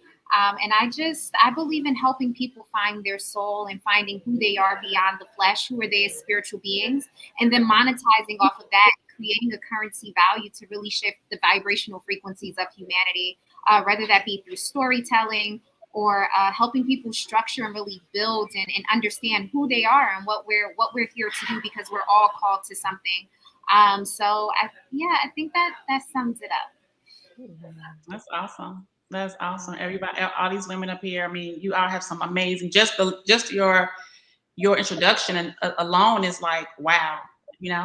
And first, I wanted to just give a shout out to the panel before us. They were absolutely amazing. They dropped some gems and some great tips I was taking notes. So I want to just kind of acknowledge them. they set the stage for us to kind of come on and, do our little thing, right? So let's just jump right into this conversation. Let me know time is ticking. So this panel was pain into your how to transform pain into your purpose. And I've been through, as many people have, I've been through a lot of back-to-back stuff. And just really, really quickly, in 2014, I was a breast cancer survivor, 8 years, praise God. Then my husband transitioned unexpectedly 2 years right behind that, transitioned, motorcycle accident. And then a year ago, I had a brain aneurysm. So I understand transforming your pain into purpose. A whole miracle, sis. A whole miracle. Let's go. Come on, ma'am. So I understand what that means, because we could all just sit in the pain and just not do anything. But we understand that because of the pain, it's something on the other side of that pain, which is purpose, right? So our very first question is this. Each of you ladies are sitting here today because you chose not to be defeated by difficult and painful situations. What would you say helped you to keep going in the moments when it seemed like all the odds were stacked against you? Whoever wants to go first, just go. I feel like it's going to be a rock, paper, scissors, shoot thing. I'll be paper, I guess. I don't know. I'll say one of the things that helped me keep going was the spirit. Like, it's not even mental, it's not emotional. It's something so much deeper than what I can even imagine that has been the thread and the strength to pull me through season after season. And I found that, if you don't use the pain or allow the pain to do its thing, because it's here for a reason, if you don't allow it to transform into greater good, then it will weigh you down. Yes, that's good. That's good. Somebody else want to tackle that one? No. Miss Audrey? Well, yeah, sure. I was just gonna say, I really every single day believe that there is more. I believe that there is more of everything at every moment. And so I never feel like whatever moment I'm in is it. I think there's always more, there's always greater available to all of us. It is our birthright. And so the more has always called my name. It has always made me get up out of circumstance. It has always made me resolve to move forward because there is something greater than whatever it is that I may be experiencing at that time. So the more is what has made me move forward. That's good. That's good. Ooh, that was good. It's the more, right? For me, I believe life, this lifetime on earth it's not about good and it's not about bad. I believe that those concepts actually don't exist. I think that life is about alchemy, and what alchemy is turning your pain into gain, but also through that alchemy we learn the value and the appreciation of the sun while we're dancing in the rain. And I feel like that's what life is about. It's about looking for the context clues and then finding the tools, right? Because we all have this spiritual tool chest, whether it be prayer, whether it be meditation, whether it be Kimberly acknowledging that there is no such thing as death, but you use the word transition, which is very important. I think a lot of alchemists, once, we get into that ideology, there's no such thing. There's no such thing as pain. It's really about learning to dance in the rain and then appreciating when the sun comes out to dry. And I think having those tools and having that foundation of the mindset of an alchemist, you're able to curate the art of evolution through negative experiences that may try to hinder you or stop you from walking in that purpose that you are chosen and ordained to walk in. And so when you stop, and what I've learned is like when things don't make sense and you keep getting hit and it's like boom, boom, boom, boom, boom, boom, right? And you're like, yo, what is going on? I've learned those are the times where you stop and you're like, okay, there's a blessing coming. And I promise you, wherever you just got hit at is where you're about to receive a blessing. So when you learn to replay that ideology in your mind during the times of a negative thing, like for me, I've suffered from depression my entire life due to the way that I grew up. I had a suicide attempt in 2016. And there's been just so many obstacles that I've had in life. But now looking at it, it's like, okay, what is this teaching me? And how can I embed this into my DNA while still honoring the pain while it is present, right? And then, but in that moment, you know, like there'll be times where I'm crying. And then I'll just have this rush of gratitude just because I have the tools. Like, okay, I'm going through depression. Let me go take a walk to heal my crown chakra. Let me pray because I know God is going to get me through this. Just those tools, though they really help the journey of life. So I don't think there's a good or a bad. It's about learning the balance of this human experience. That, man, I'm getting ready to pass the plate. That that was everybody. That was so good. That was so good. That's good. I like what Kimberly, can I follow up on that? Because I had a thought as my sister was preaching over here. Yes. Okay, come on. And that the thought was, why me? I think a lot of times we get stuck in the why is this happening to me? Why is this happening again? Why is this all happening right now? And we stay in that why me for so long that we miss windows of opportunity to unpack the purpose in that pain. And when you withhold that, you're holding up someone else's healing. My book is all about the power of being in position. And as soon as you get where you're supposed to be, then you are then in position for someone else's destiny. Yes, ma'am. That's good. That's good. And you said something, Georgia. I think about the whole why me, because just really, really quickly, all that I went through, and it was just like Madison said, just punch, just you know, and all of it very unexpected, which is what most pain is, something unexpected. It's a real hard, super duper gut punch, right?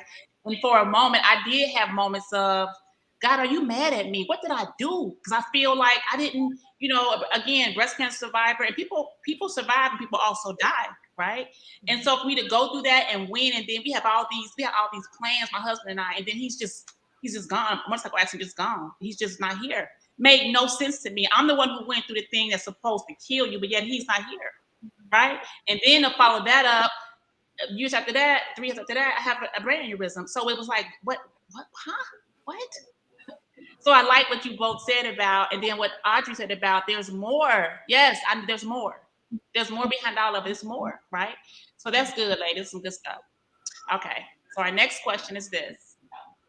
Looking back on your journey, what would you say that painful or difficult experience led you to discover? I'm sorry. Looking back on your journey, would you say that painful or difficult experience led you to discover your purpose? Oh, yay, God. Yes, it did. I found pain in corporate. I found pain in television, but there was also purpose there. I'll go back to 2016 because obviously, Madison, there was a lot going on that year.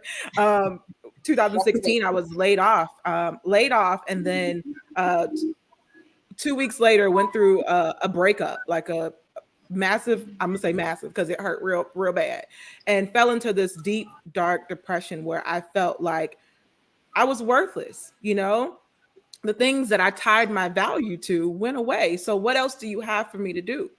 What else is there for me to do? It's time for me to go. And I would have all these fantasies about suicide.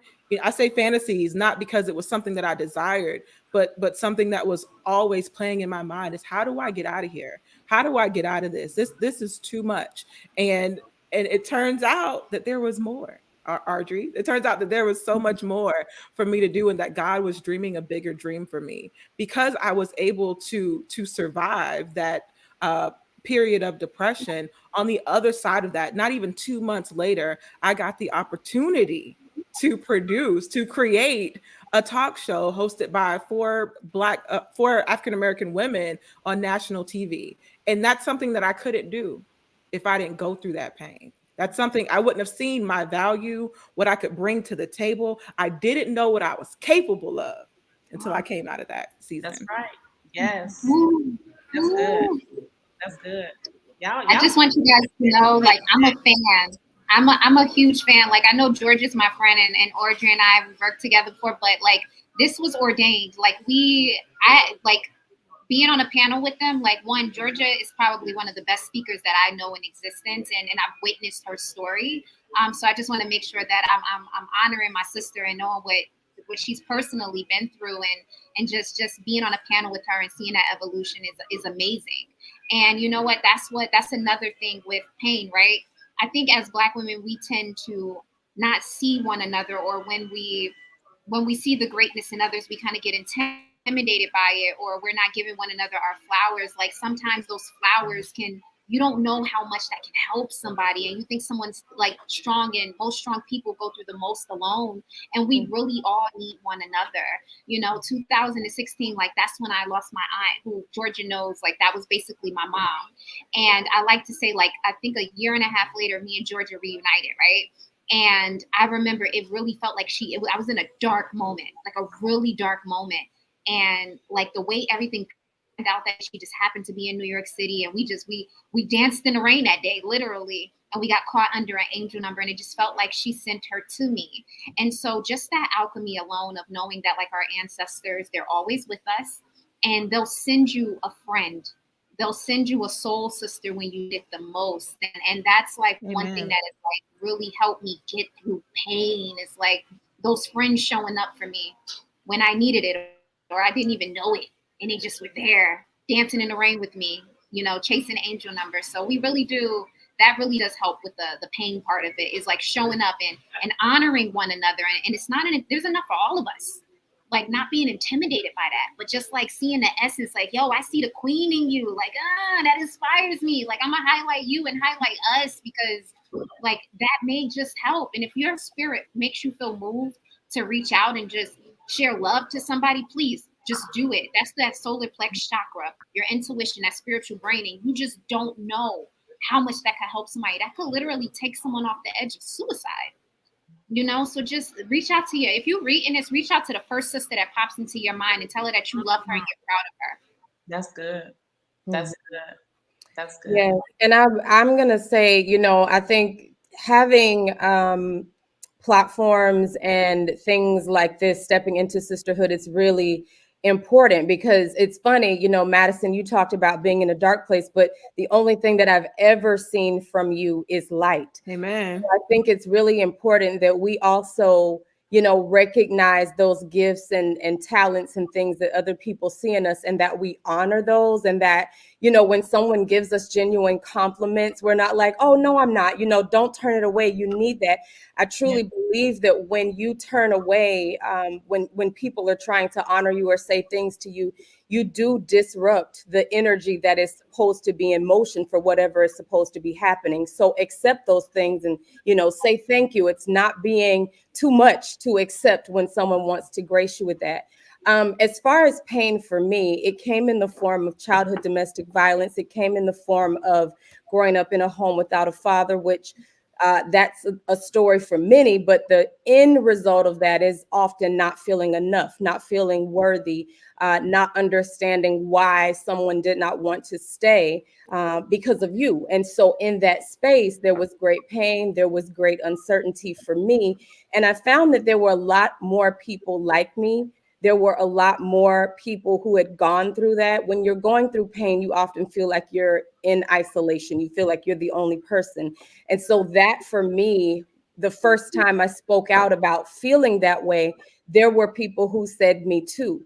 And so that helped me to understand the power behind stories and sharing the things that might not be as glamorous because someone else is going through it. So it lets you know that you're not alone, number one. And then number two, it helps someone else to see that it is possible to still keep breathing in spite of. So I think that it's really important for us to honor the moments of glory, right? And to honor our stories as well, because that pain, as you said, does transform into purpose. Yes, that's good, ladies. That is so, y'all are setting some women free today. With this just transparency, because I always say you cannot heal what you hide. And so we can't continue to hide. We want to help others heal, right? And so like you said, our stories, most times we feel like we're alone. I felt like I was the only widow in the whole world. I mean, we know that wasn't true. That's how I felt. Like nobody had been a widow except me.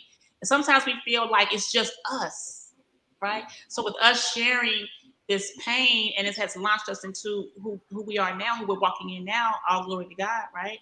That's good stuff. So our next question is this, and we may have answered it, but I'm gonna read it anyway.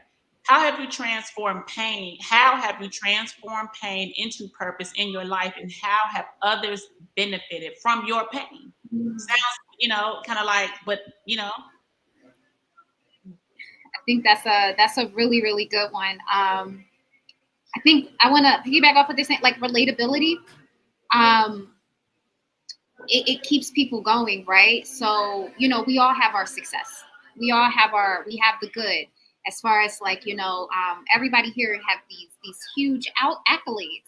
And I could sit here, I could talk about the 20 magazine covers, I could talk about all of the things that I've done. But the most important part of that story is to share the struggle of it. Like how I grew up and I used to eat in soup kitchens, and I grew up and I didn't really have either parent. That type of, when Audrey was just saying it, I'm like, this is relatable. This is why we feel that, and we're able to heal from that. And if I didn't go through the pains, and I'm able to tell people like, look, I started from nothing. Like when I say nothing, I'm talking about not even a rose in concrete. I'm talking about the mud, brick by brick. And then the only people that I thought loved me was my grandparents and my aunt. And my grandparents transitioned when I was young. And then when my aunt transitioned, it was like, oh man, this world is not worth it. And so I've always been like the reject, the outcast, even when it comes to media, right? And I realized like I'm very well known, very well respected, but spirituality really just became a thing in New York during the pandemic. No one really, so I will always do marketing for these large corporations like Hot 97, BLS, and all of these. The first time Steve Harvey went viral was me and my strategy, but I realized there was no place for my uniqueness just yet. But what I realize now, the Sankofu is a West African proverb that's called Sankofu. In order to know where you're going, you have to know where you're coming from. You can only connect the dots looking back, not forward. And I look back on it, and that rejection, it was really God saying, not right now. Because through that rejection of not feeling like I was enough, or just being like, yo, I'm so weird. I'm this Christian woman who believes in respecting all religions, and everyone ostracizes me, and I'm in entertainment, and what room does this have for this? It doesn't make sense, but God is calling me to. Literally sent me all over the world to heal souls all over the world. Like I've taught in over 32 countries. And last year I built a school in Africa with my soul tribe for orphans. And to go where I've come from, to be doing things like that, it's like that rejection is literally like, it's not rejection. It's God saying there's something bigger here, and I need you to understand what you're called for. And usually when you're the black sheep, it's because you're here to change the world. You're a pioneer. You're here to create a lane that doesn't exist. So it's going to be a little bit more challenging, but it's going to be worth it. And then the people, the lives that you touch, when you look back at it, Sankofu, you're going to sit there and be like, this is God. This is not me. This is not me. This is God. And that does something to you. And so maybe where you are in this current moment, maybe your hometown don't love you. Maybe your hometown don't love you. Maybe you got to move out of that hometown. Maybe you meant for the rest of the world to fall in love with you. And then your hometown has no choice but to put some respect on your name. Maybe that's you. So do what feels right there, because maybe the place where you're at, that's not your demographics yet. Maybe it's bigger than what you think it is. Maybe you're a vessel. That's good. That's good, ma'am. That's good. I like what you said about it's not rejection, because it does feel like, but it's always a bigger blessing, something always better, right? Like you said. And when you talked about sharing your struggle, I always say that the best teacher was first a student. Because how can we teach without being the student first? People do, but is it effective? Right? And as you said, my son always says, my oldest son, he's 34, he always says something about being in the mud from the bottom. So that's what you said. I'm taking notes. Just know I'm taking notes. Miss Georgia or Audrey, you want to tackle that question? Oh yeah, I'll jump in. Or Audrey, did you have a response to that one? Go ahead, Queen. Thank you. Oh, I was just gonna say I would rephrase that into how have people benefited from your obedience? Because that pain was a message. But what did you do with it?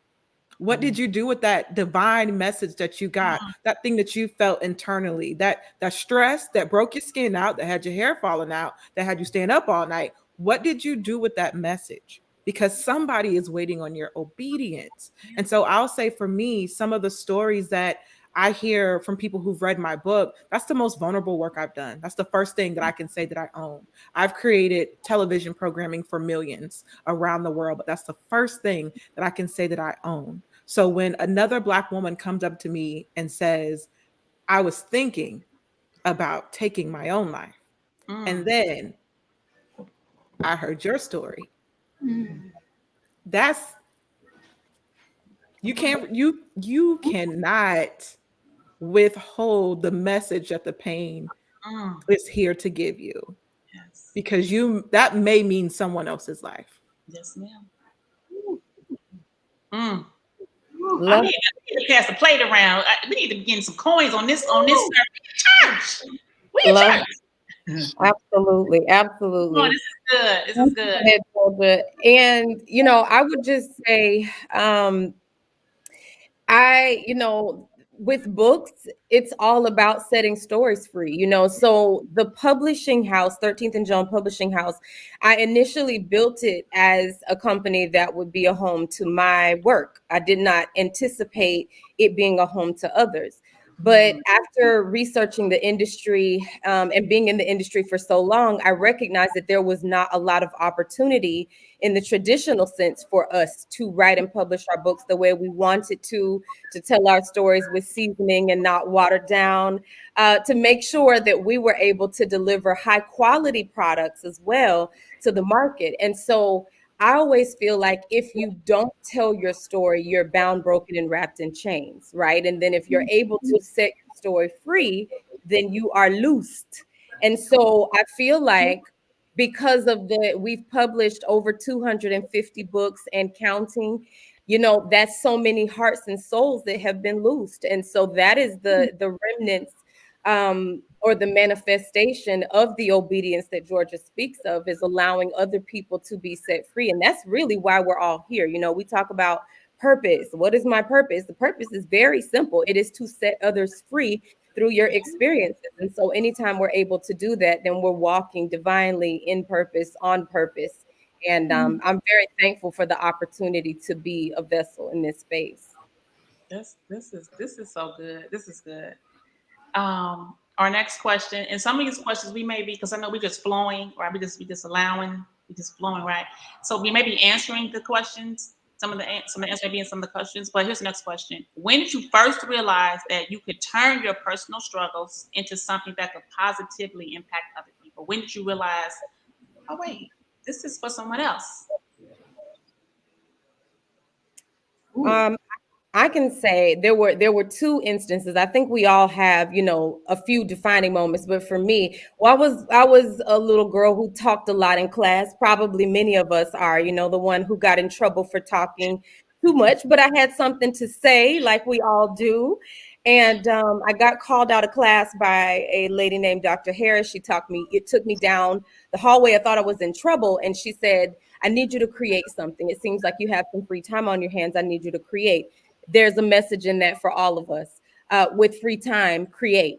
And so I asked her, what is it that I should be creating? And she said, well, whatever you want to create, you have to, decide what it is.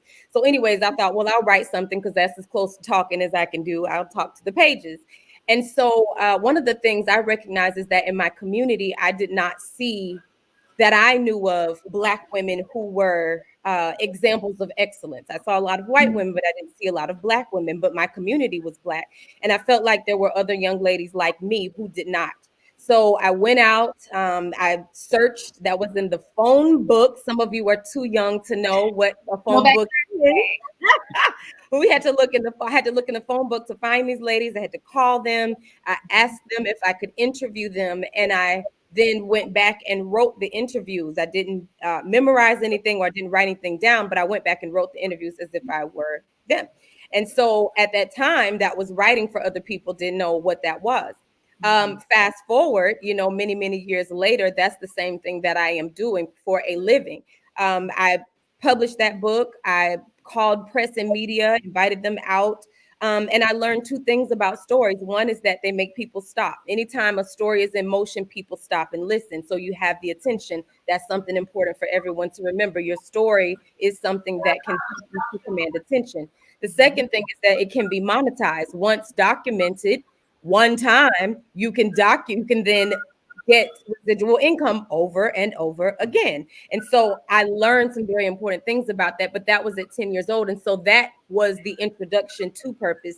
The second thing was when my mother had been brutally beaten after a tumultuous relationship, and I came home and I held her in my arms, and I promised her at that point that I would be responsible for making a difference, to make her proud, not be a contributor to her pain. And so those were two transformative moments for me.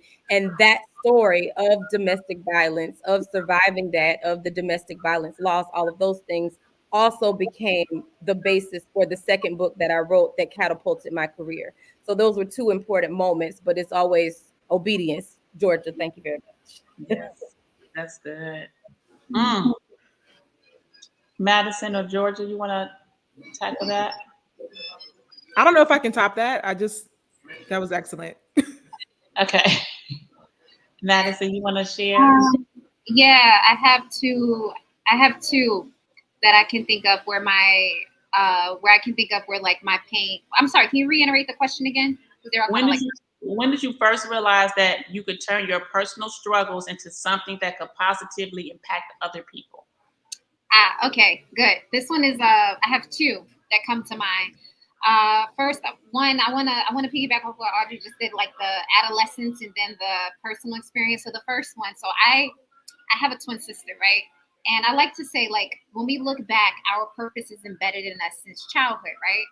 And so I was always super talkative, but I've also always been like super nurturing and loving to the point where it's like it could be a little much sometimes. So my first example of like me being like a spiritual journalist, like that's about the soul, the love, right?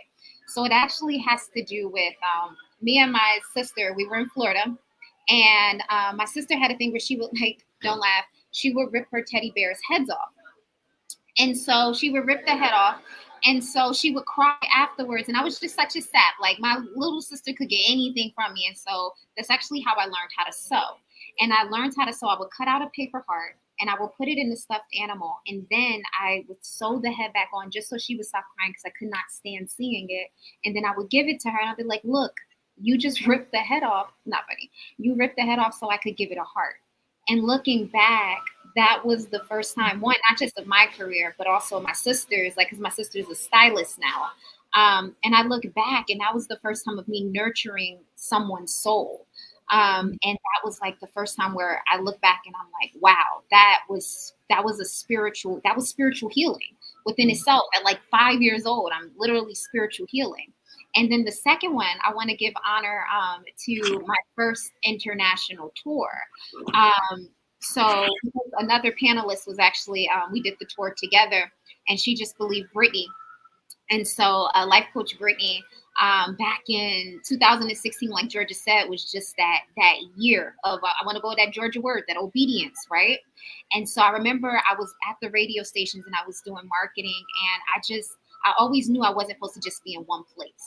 And so I was like, I'm going to go on tour. And I kept telling people at the radio stations that, and they're like, how are you going to go on tour? I was like, I'm going to help people create their destinies. I want to show people that it's possible. They're like, well, how are you? Like, you know, you're not a big celebrity. And how are you going to show people how to create their destinies on a tour? I'm like, I'm going to sell. They're like, how are you going to make money off of that? I'm like, and I'm dating myself now. But it's like, I'm going to sell tickets through social media. And they laughed. And they laughed and they laughed. And I remember I had got booked for my first speaking gig that year. And Brittany, was one of her events in New York. And then after that, we just got super close. And I ran the idea by her. And she was like, I've been wanting to do this too. And we were like, let's go for it. So we did creative panels all over the country. And that actually sent me to getting my first passport. We went to Canada. And I remember it was me, Brittany, and my friend Ellen. And I remember we were in a business meeting. And they were like, okay, Madison, you want to do international? where are we going to go? I was like, let's do Canada. They're like, who do you know in Canada? I'm like, no one. We sold out. We ended up selling out in Canada, but the three of us putting our superpowers together. And then that was the first time I think like creative panels like were existing. And that was like Brittany's concept. And she was like, let's do this. And then she taught her life coaching things. That landed me my first gig at Columbia University where I was teaching marketing.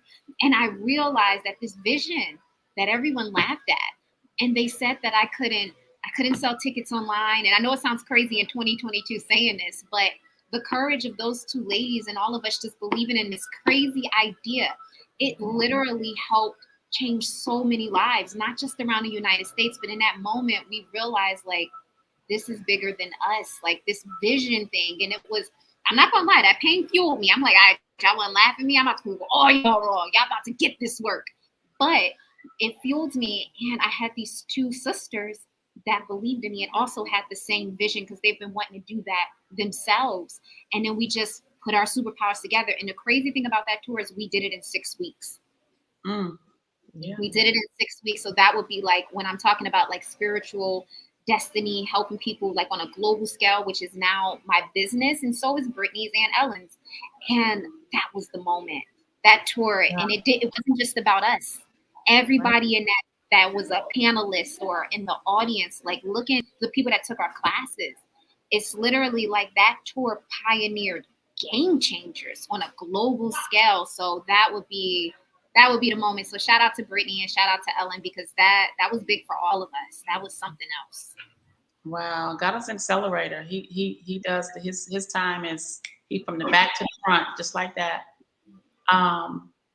Okay, we have 3 more questions, but we won't have time for all 3. So let's Audrey, did you want to answer that? No, you already did. I have no idea. I think it's Georgia. Right, so I have 2 more questions. So one is if you could tell your younger self one thing to help prepare for the inevitable changes of life, what would you say? I can take that one because this is the most powerful thing that has helped me through so many struggles in the past 5 years. And I would say it was necessary. Everything that's coming your way, the good, the bad, the ugly, it is necessary for where you're going. Rest required, pain that's required. It's necessary. That's good. Fantasia has a song called Necessary. I don't know if I heard it, but it's that's the video. That's the video. I think the first time she covered that song was in a Facebook Live, and she was just ripping with her band, and there was an anointing in that video. There's an anointing in her voice. Oh God. Yes, okay. Yes, Fantasia is anointed. I don't care what she's singing, yes, but ma'am. I heard her on that Facebook Live, and it was that I had to like start studying those lyrics. It was necessary. Like, yes, ma'am. I'm not going to shout on here today, so y'all go ahead. Come on now. Yes. Oh, and Natalie said the power of collaboration. I wanted to kind of touch a little bit too what Madison said about your people who kind of helped you. It is so imperative that we stay like Andromeda's. I love her platform because she literally connects women and she gives a platform for so many women. That's one thing I love about her community is that she really allows you to have a platform through her platform. I think someone said earlier, sometimes so many women are afraid to share that because it takes the light or the shine off of them, but that's not how we win. We win by connecting. You know, we are destiny helpers for someone, and someone is one for us as well. So we have to walk in that. So that's absolutely amazing, Madison. It is necessary. That was deep. Yes, love that. Okay. Audrey, did you want to or tackle that one? I would just say you are enough just as you are. You are enough just as you are. You have everything that you will ever need to do everything that you will ever want to do. You are enough. So our very last question, because I think we have 5 minutes left. What advice do you have for the woman who wants to find her purpose but doesn't know where to look or how to start?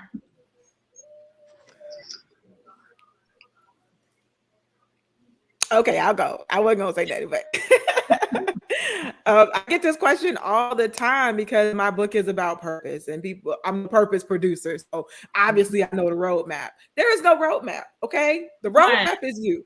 So the first step to the next chapter is to be quiet. You gotta shut everything down. You gotta log out, sis. You gotta log out, log off, log out, and go away. And if you can, I say embed yourself in nature and go high. Drive up to the mountains, get up to the beach, go somewhere where you can really be submersed in the body, in the atmosphere. Because you need to be in a state of rest and clarity, fast if you can. Cut everything out so that nothing is speaking to you but spirit. Yes, that's good. That's good. I have, it's purpose. Lord have mercy. We talk about it all the time. What is our purpose? How do we find it? Where is it? I think it is really as simple as the thing that you do that you don't even have to think about. There's something that people ask you to do, and you do it without a lot of effort. It doesn't mean that it doesn't require work, but it's something that you do very easily, number one. But the way that I determine what purpose is, because I think we're all good at many things, right? There are a lot of things that we can do. I was a dropout from an apprenticeship, doing hair and makeup artist and cosmetology and all those things, but that's not what I was called to do. I think there are two different things. Sometimes we, don't recognize the difference between a divine assignment and the things that we are good at. There are divine assignments, and your divine assignment is purpose. But the way that you know that it's your divine assignment is because it reaps a harvest. So many times we walk on ground that is not fertile because we're wasting time doing things that are not our divine assignment. It's like when we were in class, we were in school, and there are some things you can do for extra credit, and then there's some things that you're just supposed to be doing. You're supposed to show up at school each day. You're going to get a grade in attendance, but you don't get extra credit unless you do something above and beyond. And so I think that when you look at your life and you look at the areas that reap harvest, you see the manifestation of the seed sown. That is when you know that you are walking on fertile ground. That goes for business, that goes for relationships, that goes for, everything that you do. Where do you see results? Where do you see results from your effort? And I think that is what purpose is. It is reaping a harvest from the work. Now, does that mean that if you start a business, you're going to be a millionaire tomorrow? Absolutely not. But there are little things. Like when I was building my business, for the first 5 years, I didn't pay myself. And I like to be transparent about that. A lot of people, we're online and it looks great and everybody's, posting their highlights. People don't talk about the lowlights, right? It was difficult to see myself pay others but not pay me. Like, how does that work? But I'm running the business and it looks great. But that's the reality of it. But what I did get along the way was opportunity. I got resources. I got more clients. Things started to happen. So it doesn't always come in the form of a financial gain, but you must reap a harvest continually. And that is how you know you're on fertile ground. So when you're in the pursuit of purpose, you have to find fertile ground, or else you are just doing work. But there's divine work and there are assignments. So find your divine assignment. That's not always by choice. That's sometimes what God asks you to do. Come on. That's right. That's right. That's right. I'd like to add to that, the divine assignment is actually never by choice. It chooses you. Ooh. It chooses you. It chooses you. 2, 1. These queens, I can't. I'm full just being here. I feel like all y'all tried and offering myself. So I would say I like to ask questions for my clients. It's, who are you beyond the flesh, right? Like when you look into that mirror, who are you beyond the flesh? Who are you as a spiritual being? What are you called to do, right? And that question can seem so loaded. But it kind of, just to piggyback off what Georgia and Audrey were saying, like it really starts with like, what do you do organically? Like you got to be honest about that. Not what's trendy, not what's hip, you know, because we go down this, all of us here, you know, I've been following the ladies for a while. None of us what we're doing now is just becoming trendy. It's just becoming nice, right? But it wasn't always like this. You know, it takes you to stand in that power, even when it doesn't seem fitting for other people. It'll make sense one day, but having the courage to stand in your authentic self and not wanting to follow the trends, like in following the soul. Like, what are you pulled to? What feels right to the soul, right? And sometimes that also has to do with healing that inner child to merge that question you just asked with this one, right? And that inner child, like, goes like what they were saying earlier, like saying you are enough, right? Or, you know, everything's going to be okay. Repeating those in the mirror, like you have to reveal that energy to your inner child in order to reveal who you're destined to be, because you really can't find out who you're destined to be unless you've healed the past. So you got to put in that work too. And through that healing journey of that honesty, you then begin to discover your soul's calling. This was so good, ladies. I don't even want to stop, but we at 12:56. we could talk for 2 more days, right? This is a very, very powerful panel, and so many women are absolutely sitting in pain and have no clue why, what to do with it, why, you know, why it's them, where to go with it, or who to even serve with it. But our pain is to serve others. We understand that, right? And I think somebody said, that's already innate in us. It's already in who we are. It comes with us. When we come, that purpose comes right with us. Is, you know, but throughout life happens and it allows us to really begin to see and understand more of who you are, because once we get here, we forget the assignment. Because life happens, and you know, you're in the womb and you're a little kid, and then you get bullied, and all these things happen, right? But our pain is certainly for someone else. So, ladies, this was absolutely amazing. I am honored to have been on this panel moderating, just, you know, with you all. I'm going to follow each one of you. Also, you can also, ladies, who's ever watching, ladies and gentlemen, follow these ladies.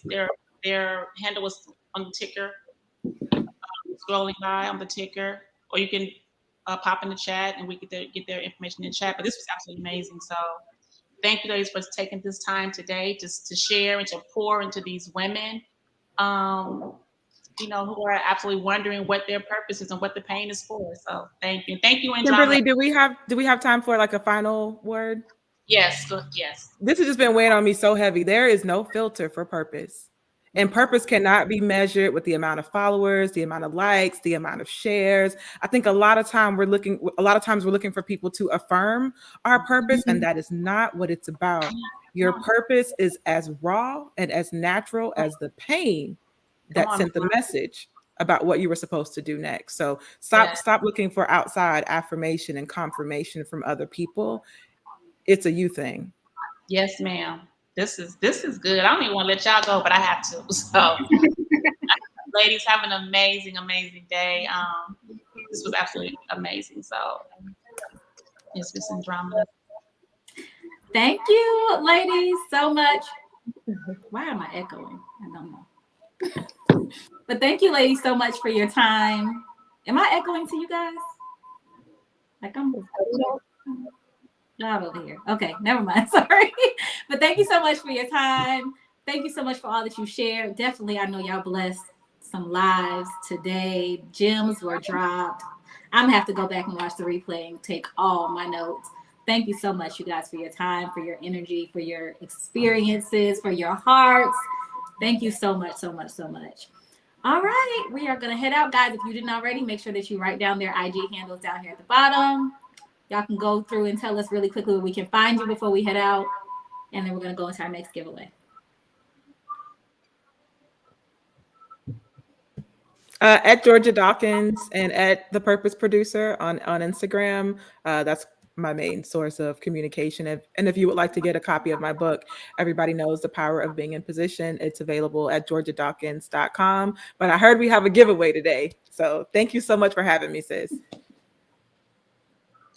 And mine is Madison J, JAYE _ on all platforms. Follow me, and on my last post, just write Tupac's in Cuba so I can know you were from this panel, and I'll follow you back. But you gotta say Tupac. Tupac and Cuba. Oh, it's so funny. Mine is the Queen of Storytelling on Instagram, the Queen of Storytelling on TikTok. Follow me there. It's an amazing time over there, TikTok land. And if you are interested in setting your story free, I'm going to tell you to purchase Andromeda's book because we are her publisher. So excited. Woo! So everybody, thank you so much for joining. God bless to everyone. Yes. Thank you. And lastly, I am the Kimberly Nicole Johnson, and my IG is Icy Diamonds on Instagram, and on Facebook is Kimberly Nicole Johnson. So thank you, ladies. Thanks, sis. Thank you again, ladies. All right, let's move into our next panel.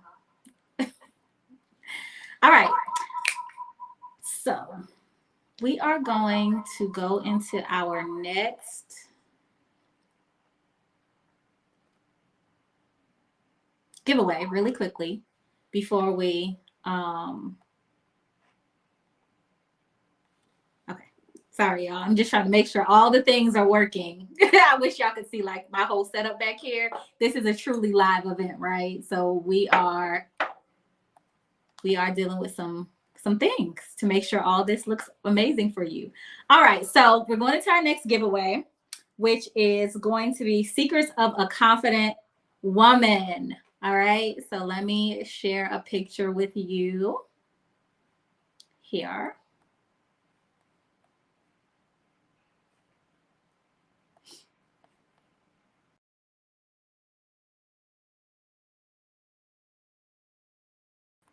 All right, and so actually the winner of this giveaway will win two of the books that you saw Dr. Joy holding, which is Secrets of a Confident Woman and From Chaos to Confidence.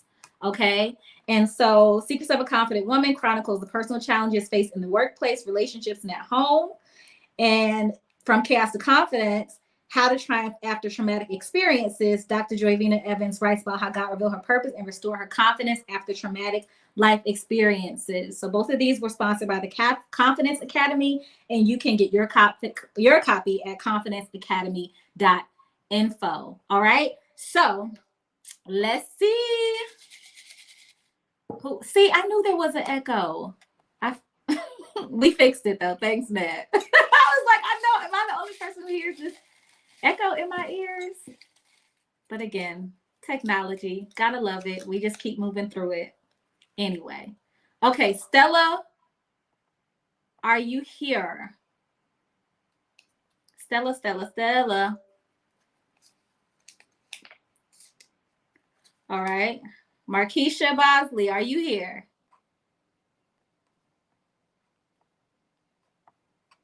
And I'm checking the comments to see if I see y'all. We got to move kind of fast so we can get back on schedule. We got a little bit behind schedule. Beverly Jones. I think Beverly is here. I think I saw Beverly earlier. And if I saw Beverly earlier in the comments, I'm just going to put her name to the side. And we'll save it for her because I think she was here. All right. So Beverly Jones, you are the winner of Secrets of a Confident Woman and From Chaos to Confidence. All right. And then the second giveaway, which Georgia already kind of talked about, her book, which is exciting. So I'm going to, of course, share a picture with you of what her book looks like.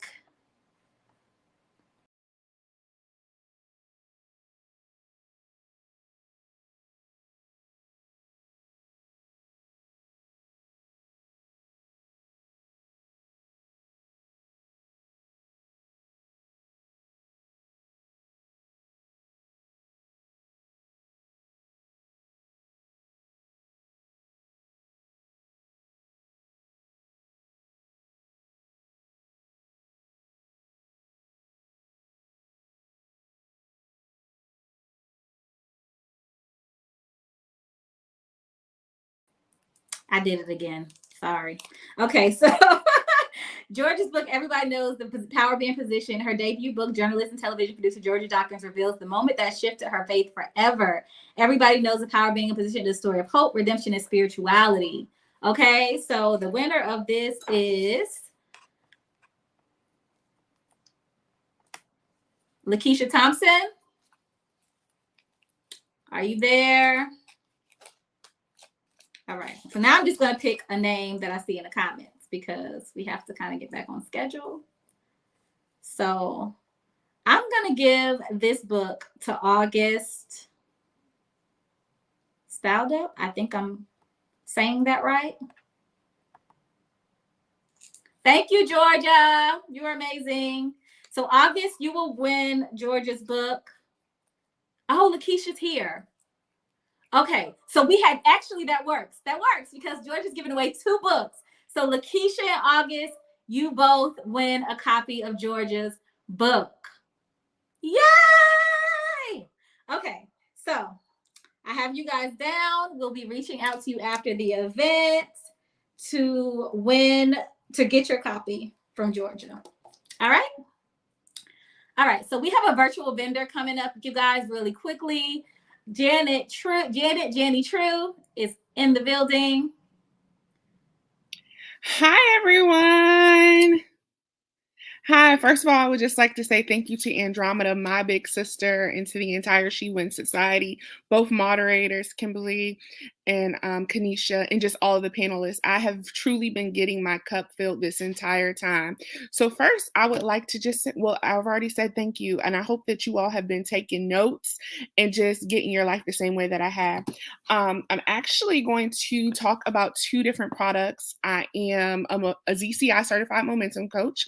I'm a best-selling author, a speaker, and as you know, I'm the hospitality director of She Wins Society Retreats. So the first book that I will be talking about is The Shift. This is a self-guided journey to basically creating the environment that you need in order to execute your goals and just practice more self-love. So it goes hand in hand and coincides with everything that we've talked about. This book is like a gentle nudge on your back. Even when I was going through things recently, I reread the book and was like, oh my gosh, like it still resonates with everything in my life.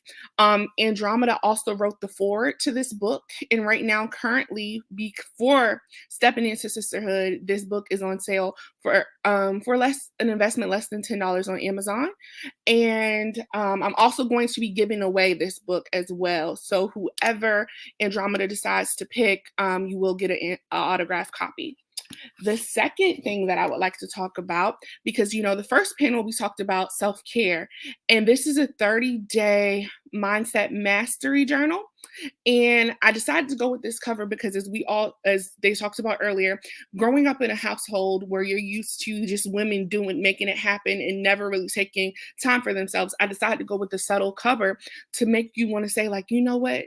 I need to take this time for myself. And it just allows you to find out what really makes you happy.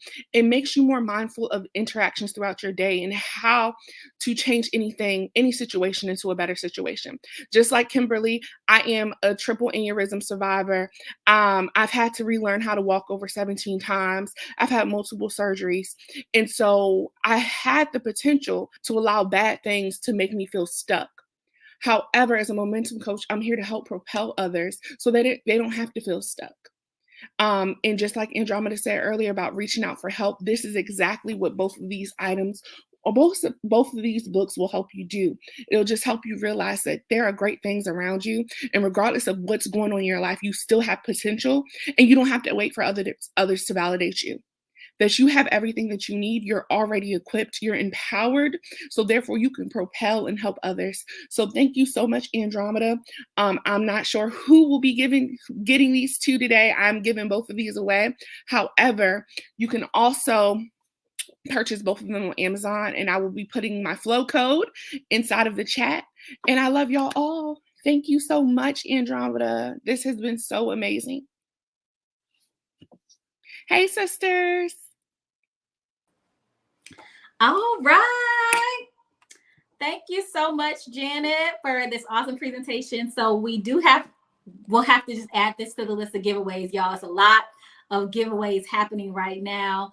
So after the next panel, we are going to give away Janet's books and journal. Okay, so make sure you are here live in real time to win. All right, thank you again, Janet. We're going to go into our next panel, and they are here. They are waiting. They are ready.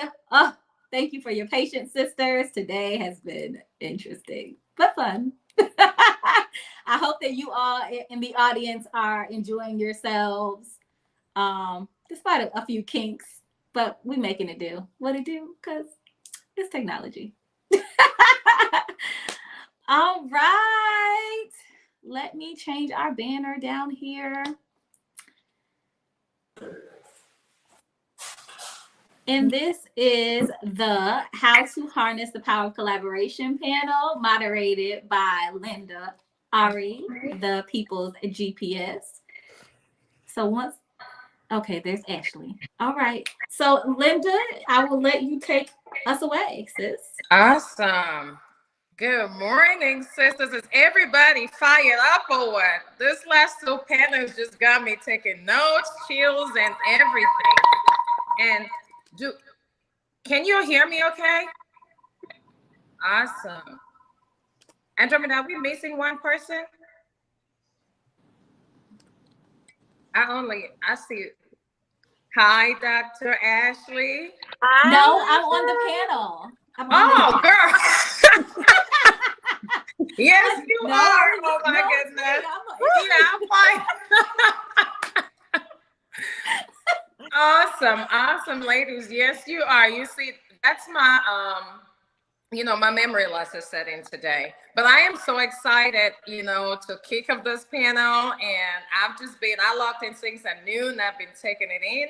And I think we also need to brand these whole Stepping into Sisterhood this year has some fashionista stuff. I've seen, the hats that the ladies have been channeling, the whites, and it's just been amazing. The message from all the panelists. So I'm so excited for us to talk about collaboration, ladies. So before I get started, I'm going to try to everybody know Andromeda, but can you give us your 30-second spiel for those that are just joining the She Wins Society today through Stepping into Sisterhood? Just who is Andromeda?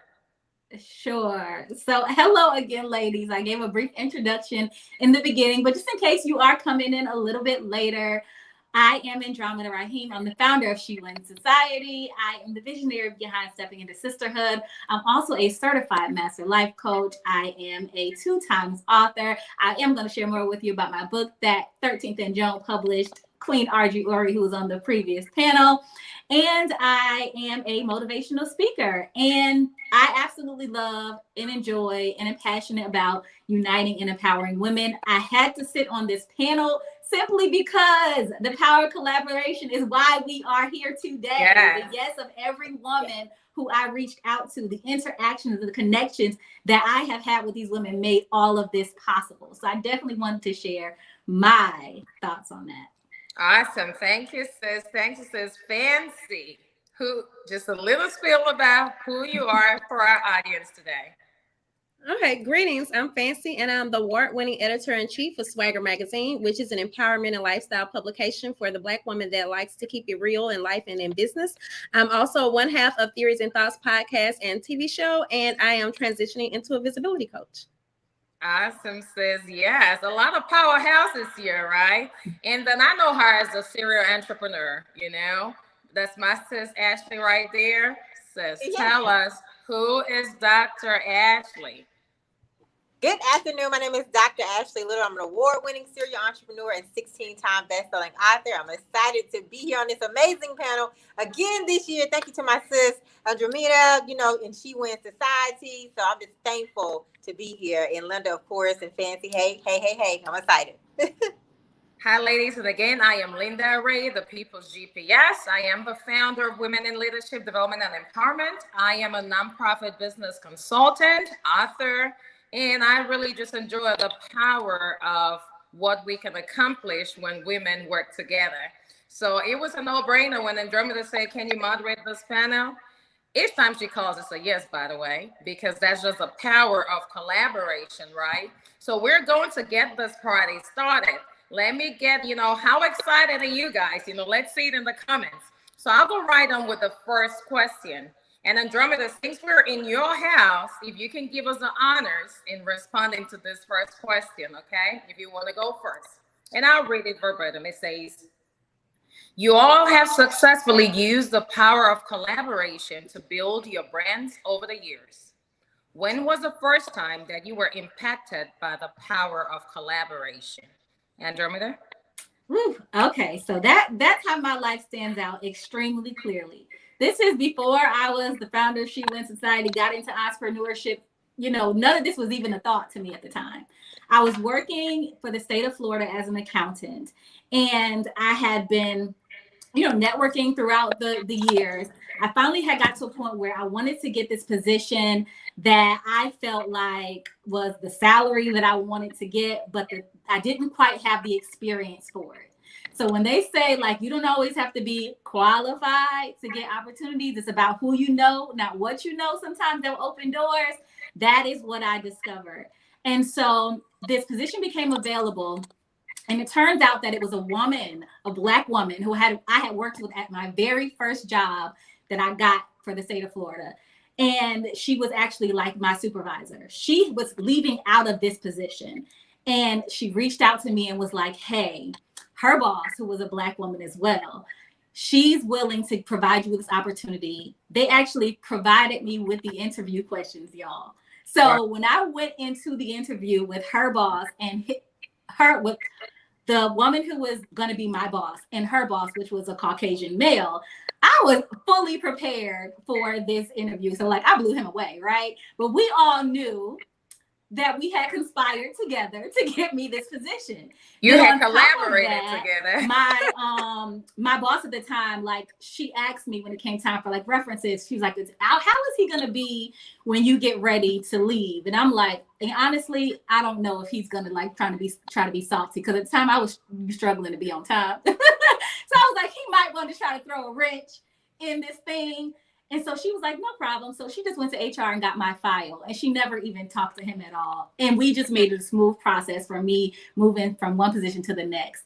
And that was the first time when I realized, like, wow, like, women are powerful. When we put our minds together and we decide, well, we want to help somebody else, we can create spaces and opportunities for others. And we know that people do it all the time. People who are not qualified are getting in positions simply because of who they know. But I was qualified. I just didn't have the experience. I got in the position and I did it well. And I represented the women who put me in that position well. However, I would not have gotten in that position without their help. Awesome. I like what you just closed with. You said you represented the position that you were in very well. Because a lot of times when we talk about collaboration, it's like, hey sis, let's collaborate, even though people don't come and deliver. So collaboration doesn't just mean because we're BFFs, so because we're sis, you can be mediocre.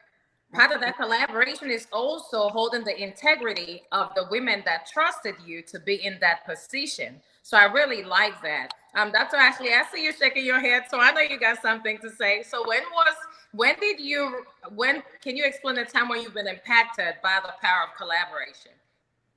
Absolutely. When I was part of my first book, which was a collaboration book, it was called Dear Fear, and I was a part of it. It was about 25 of us total, was when I first did my first official collaboration. And that opportunity opened so many doors for me, right? I got to meet new people, collaborate with business owners across the world, and really just be able to build, continue to build my platform, speak on different platforms, and build companies out of that, right? Just sharing my story and being a part of that collaboration book really pushed me and really set the tone for my other companies and just in general. So absolutely, collaboration is definitely key to getting to that next level. We are definitely better together. And I'm just so thankful that I was a part of my first book, which was Dear Fear, which really triggered and started everything else. Just being a part of that. So I tell everybody, do not be afraid to collaborate, right? And always think about the value you can bring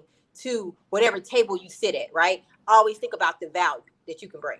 And look for ways you can serve others, and not look for ways about yourself. It's about what can you do for others? How can you help them get to that next level? And I'm telling you, your blessing's gonna come. Awesome, sis. I like that. Your blessing is definitely going to come. Fancy, I see you. You want to tell how have you can't be out there Black Hair Magazine. We know you've encountered, multiple times where collaboration has impacted your journey. Can you share with us some of those times? Well, I would say, I guess to go kind of back to the original question, the first time I would have to say is when we planned the I'm a Diva Awards. And it was so many years ago, but as I was thinking about this question, I remembered that we actually planned that a few years ago. Well, maybe over 10 years ago. But that was the first time that I really, worked with a mass group of people, and it was more so the women that took part in the award show. But I realized that it really helped us in the end, because back then a lot of people didn't know us, but we were able to pull from those other people's audiences and networks, and that really helped to make the award show a success. Like, it was women from all over the country applying to be in this award show, and I was like, do they realize, like, we're just down here in Baton Rouge, Louisiana? So when I was experiencing it, I didn't totally grasp it then. But when I look back, I was like, wow, like, you all really did that. And we were still so young, but it was a success because there were other women included, and that's when I really began to kind of, grasp the fact of that. Like, we're stronger when we're in numbers, and that's really what it's all about. Yep, stronger together. That's the hashtag I use so frequently. And Fancy, I will stay with you on this one. So many women struggle with building teams, reaching out for help, and working with others. Have you ever experienced any of those struggles? And if so, how did you overcome them? Yes, definitely. Because I'm one that is kind of like, I'm not gonna say I'm not trusting, but it would just kind of be this instance where it's just like, okay, if I know I'm gonna do my part, but are you gonna do yours? And then also, I used to be very soft spoken. I wouldn't always speak my mind on things. Oftentimes I would sit back and I would let things fester. And just from previous experiences with other, relationships with women, things that have occurred, I used to be very skeptical. And it really took me a lot of years to really step into my leadership role. But I mean, I have several teams now that I lead for the magazine, and I had to like really grow into that position. But I realized, like, the more of myself that I gave, the more I wasn't so much trying to be a leader, but just like actually taking a genuine interest in people and trying to see how I can be of service to them, and then also it just helps to build those relationships and make them stronger. But it is scary. And I think especially as Black women, oftentimes we can be a little standoffish, because we've had all these bad experiences in the past, or some of us may have not, but I think most of us have had at least one or two to occur. And it makes you kind of wonder, like, okay, I'll just do everything myself. I won't include anybody in anything. But actually we benefit, when we come together with those things. We actually seem to do a lot better than what we would just do trying to do everything by ourselves. And then also, just if you're really planning to grow, you need a team, and oftentimes we have to get creative with coming up with ways to pull those teams together. And oftentimes we worry, do we have enough, not just experience, but also can we afford a team, so then those collaborations can come into place, because oftentimes we can supplement that money for something else. We have to get creative, but I think collaboration is like the first step into all of those things. Yeah, absolutely. I always say that, we talk a lot about collaboration, but I feel we often miss an important part, which is the cultivation. Because a lot of times we go to gatherings, we meet our fellow sisters, or you meet on social media, and it's like, let's collaborate. And I'm saying that first meeting is our connection. We also have to cultivate, then we can collaborate. So it's so important we don't miss the cultivation part, because it's through the cultivation part that we can understand our strengths and our weaknesses, and we can see what I can bring to the table, what you can bring. That's how we build the trust factor, through that cultivation part. So when we do then collaborate, it's a more efficient and trustworthy process. Andromeda, I know you don't have an organization of hundreds and thousands of women, and you have not experienced, instances of trust, asking for help. We've seen you freely share your story as well, your journey with She in society and stuff like that. So I'll read the question again. It says, many women struggle with building teams, reaching out for help, and working with others. Have you ever experienced any of those struggles? And if so, how did you overcome them? All of the above. All of the above. Asking for help. I shared earlier on, like, I am I used to wear that DIY hat with pride, like I can do all things, right? Until I realized, like, okay, yeah, but I'm not gonna be able to do all the things I want to do and need to do if I keep trying to do it all by myself. So part of overcoming that was just realizing that I was working against myself. I was working against my purpose. I was working against my goals because it is just not possible for me to do all things. And one thing I say often to my clients or any sessions that I have with women is that the motivating factor oftentimes between us and our goals is not the pleasure but the pain. Sometimes we gotta get our butt whooped. We have to go through some tough times and realize, like, that sis, you just can't keep doing this because this is not going to work for you. And once I realized that, that's when I was like, okay, regardless of the pain I went through, regardless of my fear of, somebody not doing it as well as I would have wanted it to be, regardless of past disappointments I've had, people have let me down. I have given people my baby and said, here, you do this and you take care of this part of it. And then look back and see that they completely dropped the ball. They're not representing my brand the way that I want it to be. And that's hard to kind of come back from. But just knowing that, like, teamwork makes the dream work. Like, I can't do, the vision is too big for me to manifest on my own. So I have to just overcome those roadblocks and understand, like, one person might disappoint me, one person might let me down, but there are other people out there, which is proof, that are going to be there and show up like they're supposed to. And sometimes you just got to go through the difficult times to get to the good times. But it's part of the process, and I think we all learn through the process. Dr. Ashley? Absolutely. So I agree with everything that's already been said, but absolutely, like, we're building a team, definitely had some challenges there, but a lot of that comes from, I had to learn to stop expecting me from everybody, right? Like, everybody's not going to work the same way as me because it's my vision, right? And so with that, the disappointment has came with that, because you looking like, okay, I expect for whoever I'm bringing on to work just as hard, right? And so you had to, learn from that. And then also learn to vet people. I had to learn that, vet people. Also making sure that people are not, they're actually looking to really collaborate and serve and bring value instead of looking to attach. So I had to learn that. And that's coming with working with people and learning people and really paying attention, right? So I had to learn that. And so all of that comes with it. It's the process. And of course, like we've all said, it's part of the process. And also just making sure that we're working with people who believe in reciprocal relationships, right? Not that you're looking for somebody to do anything, but you want to work with those type of people that have those type of hearts, and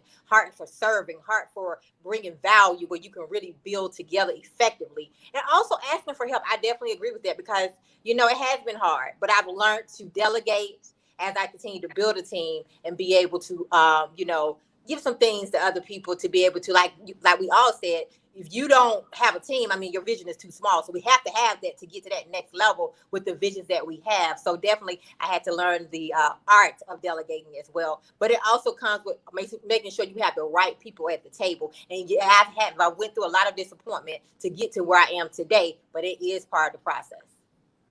Absolutely. I think that, building teams is so important, but it's even more important building the right teams, because we don't care about the numbers, right?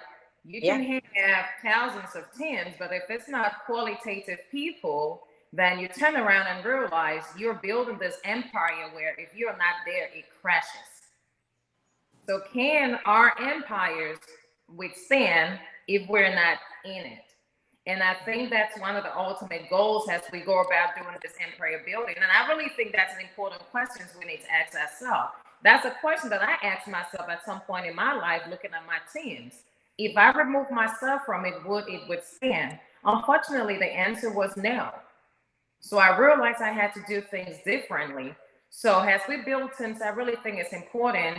We're not in the retention stage, just recruiting people, but also making sure we're recruiting the right people to fit the needs and the gaps in organizations where our skill sets don't match up. So, but I do want us, if we could hone a little bit more into that reaching out for help thing. Okay, what is it, sisters? What do you think? And if you've experienced it before, what do you think is the limiting factor as women, as sisters, that causes us to restrain from reaching out when we really need help? And I'll go with you. And also, when you identify that, sis, can you throw some light on if it's something you've experienced or something maybe a client has? What are some ways that women in the audience that are still struggling to reach out?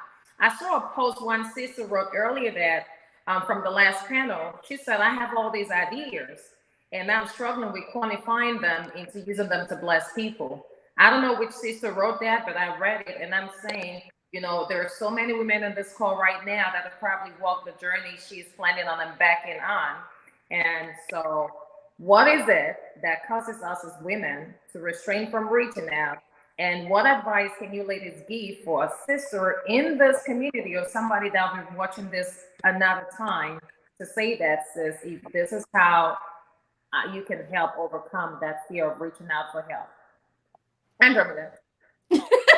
Listen, you saw me raising my hand because it touches my heart. Like this question is so relatable to me. I have been there, so I just wanted to offer some insight. For me, the reason I didn't ask for help a lot of times was fear of rejection. Fear of rejection and fear of disappointment. Both of those were reasons why. Also, I would say fear of judgment too, right? You know, you tell somebody that you need help, but does that now make you look weak? And I realized that for me, for a long time, I put on this aura of being this strong woman who would figure it out on her own, and she had it all together. So for me to ask somebody for help, that seemed opposite of the way I was displaying myself or projecting myself to people. And so that kind of kept me in a box for a long time of not wanting to ask for help. And then also, like I said, the fear of rejection, fear of being told no, because we don't want to hear no. That, to me, I may have this joke with my husband, but I tell him, like, when you tell me no, that feels like an assault. Like, I feel like you just slapped me across my face. Like, don't tell me no, right? But we don't like to hear no. Sometimes that can sting.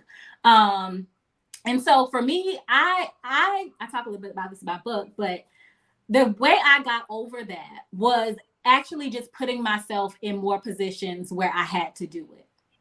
Honestly, like, we had a lot of our fears that we have about things, they are eliminated and eradicated by us doing the thing that we're afraid of. So once I was like, okay, like I shared earlier, like I realized like I have to ask for help or I'm gonna die. You know what I mean? Like I'm gonna die. So I started to ask people for help, people that I felt like I could trust, people who I had built relationships with. And what I discovered was two things. There were more than enough people out here who are willing to say yes and help me. That was the first thing I learned. And the second thing that I learned is that even when people tell me no, it's not like the earth-shattering, end of the world feeling that I thought I would feel. Like, it's okay. I'm still here. I'm still alive. They told me no, but I know that somebody else will tell me yes. And so that's kind of how I overcame it, was just by doing, like realizing that there are people in the world that's going to tell me yes, and there are going to be people who tell me no, but there are no shortage of resources, connections, people in this world who are willing to help me. Awesome. I like that. Fancy, Dr. Ashley, any of you have something to add to that? Well, I was gonna say, I just saw this post and it was like, no means next opportunity. And it really resonated with me because I was like, that really is what it is. I've used to be like doing B2B sales. And I remember they would just tell us, just keep going, like the more people you talk to, the more people you're gonna be able to possibly get a yes from. And I really had to start looking at life that way. But I won't deny, I really did struggle with reaching out to people and just kind of, I don't know. I'm still a work in progress, but one of my coaches had me doing this assignment and I like sat on it for months because I had to reach out to people. And I was just like, I can't do it. I can't do it. Then my other coach had me do another assignment and I was like, hey, I need to get this money. So I was shocked because the women were so responsive. And I was like, you know what? This actually worked. Like they actually want to help me with this. But it really threw me off because, again, like I said, I struggled with that first assignment, but by the next one, I guess I was too in need, and so I had to get it done. But it really can be difficult, and it really is like Andromeda said, I hate being told no. Like, I'm not good with no. I try to position myself every way possible to make certain that I don't get a no, but I know that it's still very much so possible, and I have to accept it. I think that's kind of like adulting or something, but I had to come to terms with it. Yes, yes. And I agree with everybody, okay? Trust and disappointment was one of mine too, right? Two of mine. Because you have your baby, right? These visions, these are our babies, right? And so you want to make sure when you're bringing people on that they actually believe in it and you're sharing it with the right people, you know, confidence and all of that. So that was a lot of mine. And I had to actually hire a coach that's been where I want to go to help me create a plan of action.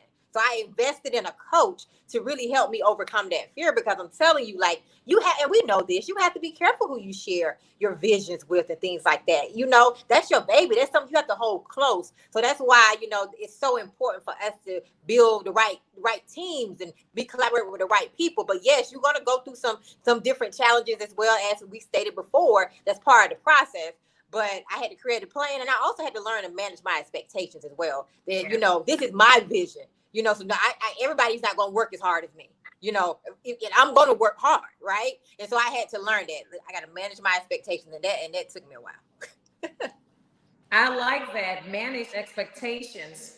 You know, I believe that the reason we are disappointed often in life with people, with situations, is because we set unrealistic expectations of people. So when you don't have the right expectations of people, I really think it possesses the challenges that lead to disappointment. So know the people within your circle, know what their, you know, maximum capacity is. So when they act, you realize, you know, they're exerting their full potential, and it, you know, it reduces that ability for disappointment. But you mentioned, Ashley, about, you know, again, knowing your teams, another kind of people we're bringing. We're talking about, you know, the disappointment, fear of reaching out. I think another aspect where we don't really reach out is the fear of exposing our situation. Because a lot of times we need the help. But are you ready, sis, to really show the true status of how your business is, the true status of how your organization is, the true status of how you are broken mentally, physically, emotionally? Because I know Kimberly mentioned earlier, we cannot heal what we don't deal, something like that. So I think sometimes as well, the reason that we don't ask for help is because we don't want to expose the truth about our current status. Do you guys have any thought about that?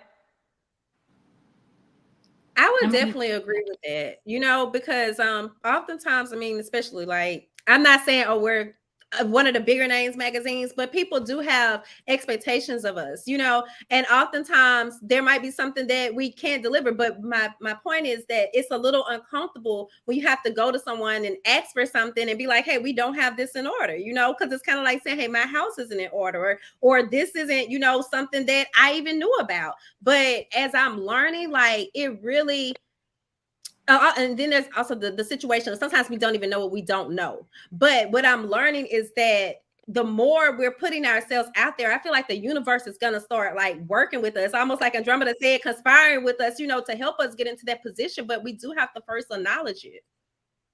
Awesome. Yeah. I would definitely, you know, just want to add to that idea that, I mean, I think all of us, we can all relate. If you have established yourself as an expert, right, especially as coaches, right, people are looking to you for guidance through their life. So if you are exposing that you don't have your life together, what does that say about you? Like I said earlier, it now makes you look weak. It now means, okay, people can judge you for that, or now you even that the imposter syndrome could kick in. Now, okay, now you're not even good enough to be doing the work that you're doing because you have these things going on, or these skeletons in your closet. I would say this, and this is what I know that I know. Everybody has struggles. All of us. Yeah. I don't care how much of an expert you are, how much money you've made, what position you're in, what titles you have, we all have struggles, and we're all still learning. Not one of us has everything figured out. Some of us have certain things in life figured out. Some of us are still struggling with those things. And it only holds us back when we are afraid to get the help, because now your business can't grow. Now you can't grow because you are holding yourself in a box, too afraid to show people that I need help. I would definitely say, of course, like I think Dr. Ashley said, or someone said, you got to be mindful of who you are sharing that with. Somebody who's going to maintain your confidentiality, not going to push you out on the street and make you look crazy, for not knowing. But definitely seek out the knowledge so that you are not stuck and stagnant in one place simply because you don't have that knowledge to grow.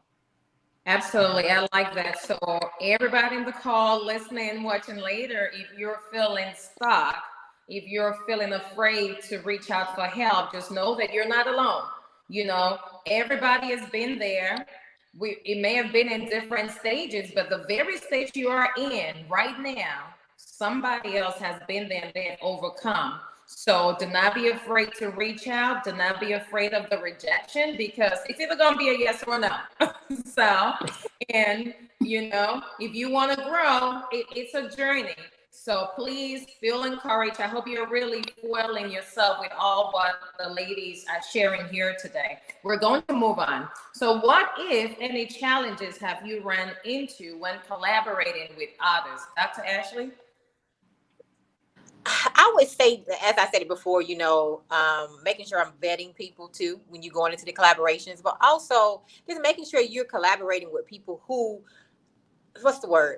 serve others, who bring value, but also looking at their future too, like doing your research, right? If they're not helping others, if they're not, serving others, if that's not, if their platform is not centered around it, because you can do research on Instagram, Facebook, and just looking at their work and things like that, and the people that they've worked with, right? Because there's small circles out here, right? And so doing research, that will help you a lot. I've been in collaborations where, hey, you thought they were going to be amazing, and then you get into it and you're like, wow, I thought this person was definitely a team player. I thought this person would bring this type of value, and this person was for themselves, or this person was looking to attach, or this person was looking to get into your network and didn't have any of your best interests, right? And so, yeah, I've had that, and I've learned a lot from that, which have taught me now to vet people, to do my research, right? But also still, even though I went through those things, not to be fearful of that, right? You have to get out there and put yourself out there. Jump out there and see where it lands. Do not let disappointments, right, stop you from still doing it, okay? Even though they do hurt, because you're like, wow, I really thought this was going to work out, right? And so when you're looking to collaborate, look at long term, right? When you're working with people, you want to make sure you're building these long-term, effective, genuine relationships where everybody can win, right? You don't want people at your table that are that's scarce, right? Scarcity is not going to grow. You can't grow like that. You have to be willing to say, hey, we can all win. Even if that person gets ahead of you, you should be happy for them. And so those are the type of people that you want at your table. Awesome. Well, I would have somebody else tell us about a rewarding collaboration. Fancy, can you share with us a rewarding collaboration you've experienced in your life, whether it's personal or professional? I would have to say, actually, about 2 or 3 years ago, we took part in a mental health tour. And y'all, I gotta just being totally transparent, it did not go as planned, but it was the most rewarding collaboration that I think that we've had, because we also, of course, gain clients, but mental health is like really near and dear to me. And so, and also it allowed me to travel a little, and I just, it was everything that I could have really wanted. It was just like some other things more so on my end. Like I actually wasn't able to fulfill that collaboration, and I feel horrible about it, but it was a good experience. And so I would really have to say that was the one. It was just kind of like I had some stuff going on in my personal life that actually impacted my work, and I regret that, but it was a great opportunity. And then also, I mean, it's mental health, especially within the Black community, and I think that that's something that we begin to talk about it more, but to be able to take part in something like that was really monumental for me. Awesome. Andromeda, any rewarding or some of the rewarding collaborations you've experienced in your life? Is there any you would like to share? Oh my goodness. I mean, every woman who is speaking here today is a rewarding collaboration for me. Like I said earlier, I have in some way, shape, or form collaborated with all of you. And so to have you all here today speaking is it's just amazing. To me, it's full circle. It's proof of what we talked about before, reciprocity. I've been on your platforms. You've been on, like, this is what we mean by when women support women, we all win. We are the example of that. And so I'm just grateful for you all. Awesome. So I know we're not in person, but everybody look around you, look to your left. This one that's in church, right? Look to your right, your left, they look good. And then so please, high five somebody on YouTube, something, okay? Yes. But I want to introduce something a little new, but tapping from what we've talked about. Still in the, we talk about collaboration. We talk about women reaching out for help. Where do we find the boundaries and the balance between women reaching out for mentoring as opposed to soliciting your services? Because we don't hear a lot about mentoring anymore, okay? We hear a lot about coaching. A lot of you shared about your coaches, which I'm really glad to see, because as professionals, it's good for us to always be in rooms with people that are smarter than us so we can continue to grow. So it's so important that we have coaches in different aspects in our life. So kudos to all the coaches and the coaches, right? But where do we set the boundaries and the balance between collaboration in terms of, we say reach out for help? Where is that balance between reaching out for some mentoring, that there is no transactional, when I talk about transactional, I'm talking about money, and rather it's relational collaboration, because we have women on this call right now that are looking at being in stages that you ladies are in. So I think that just personally, I don't think every relationship, every collaboration should be transactional. We still should have room for relational transactions.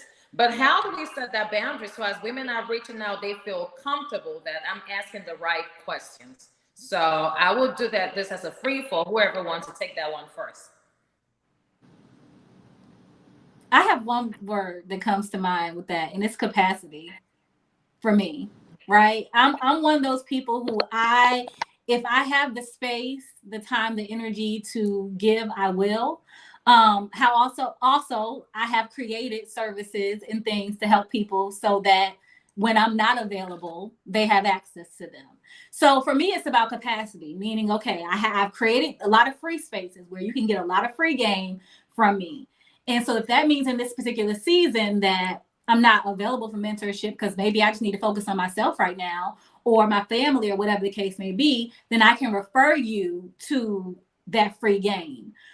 Or somebody else who may have the capacity to do it. I think that as women in business, we definitely have to have boundaries, because you never want to get to a point where you're pouring from an empty cup. I think we all know that. And so I think that also we know that we do rise by lifting others. So there's a part of our business that does require us to be charitable and to give and to reach back and help others. But I think it all comes back to, again, that word capacity. Where are you in this season of your life? And what can you give? And who do you need to give to in that season? Because, again, we know some people just want to be energy stealers and just pick our brains and then do nothing with it. And then there are those who genuinely want help. They don't have any other resources. They see a light in us and they believe that we can help them. So it's just really, I would say, capacity and discernment. Yeah, I like that, capacity and discernment. Absolutely. Ashley?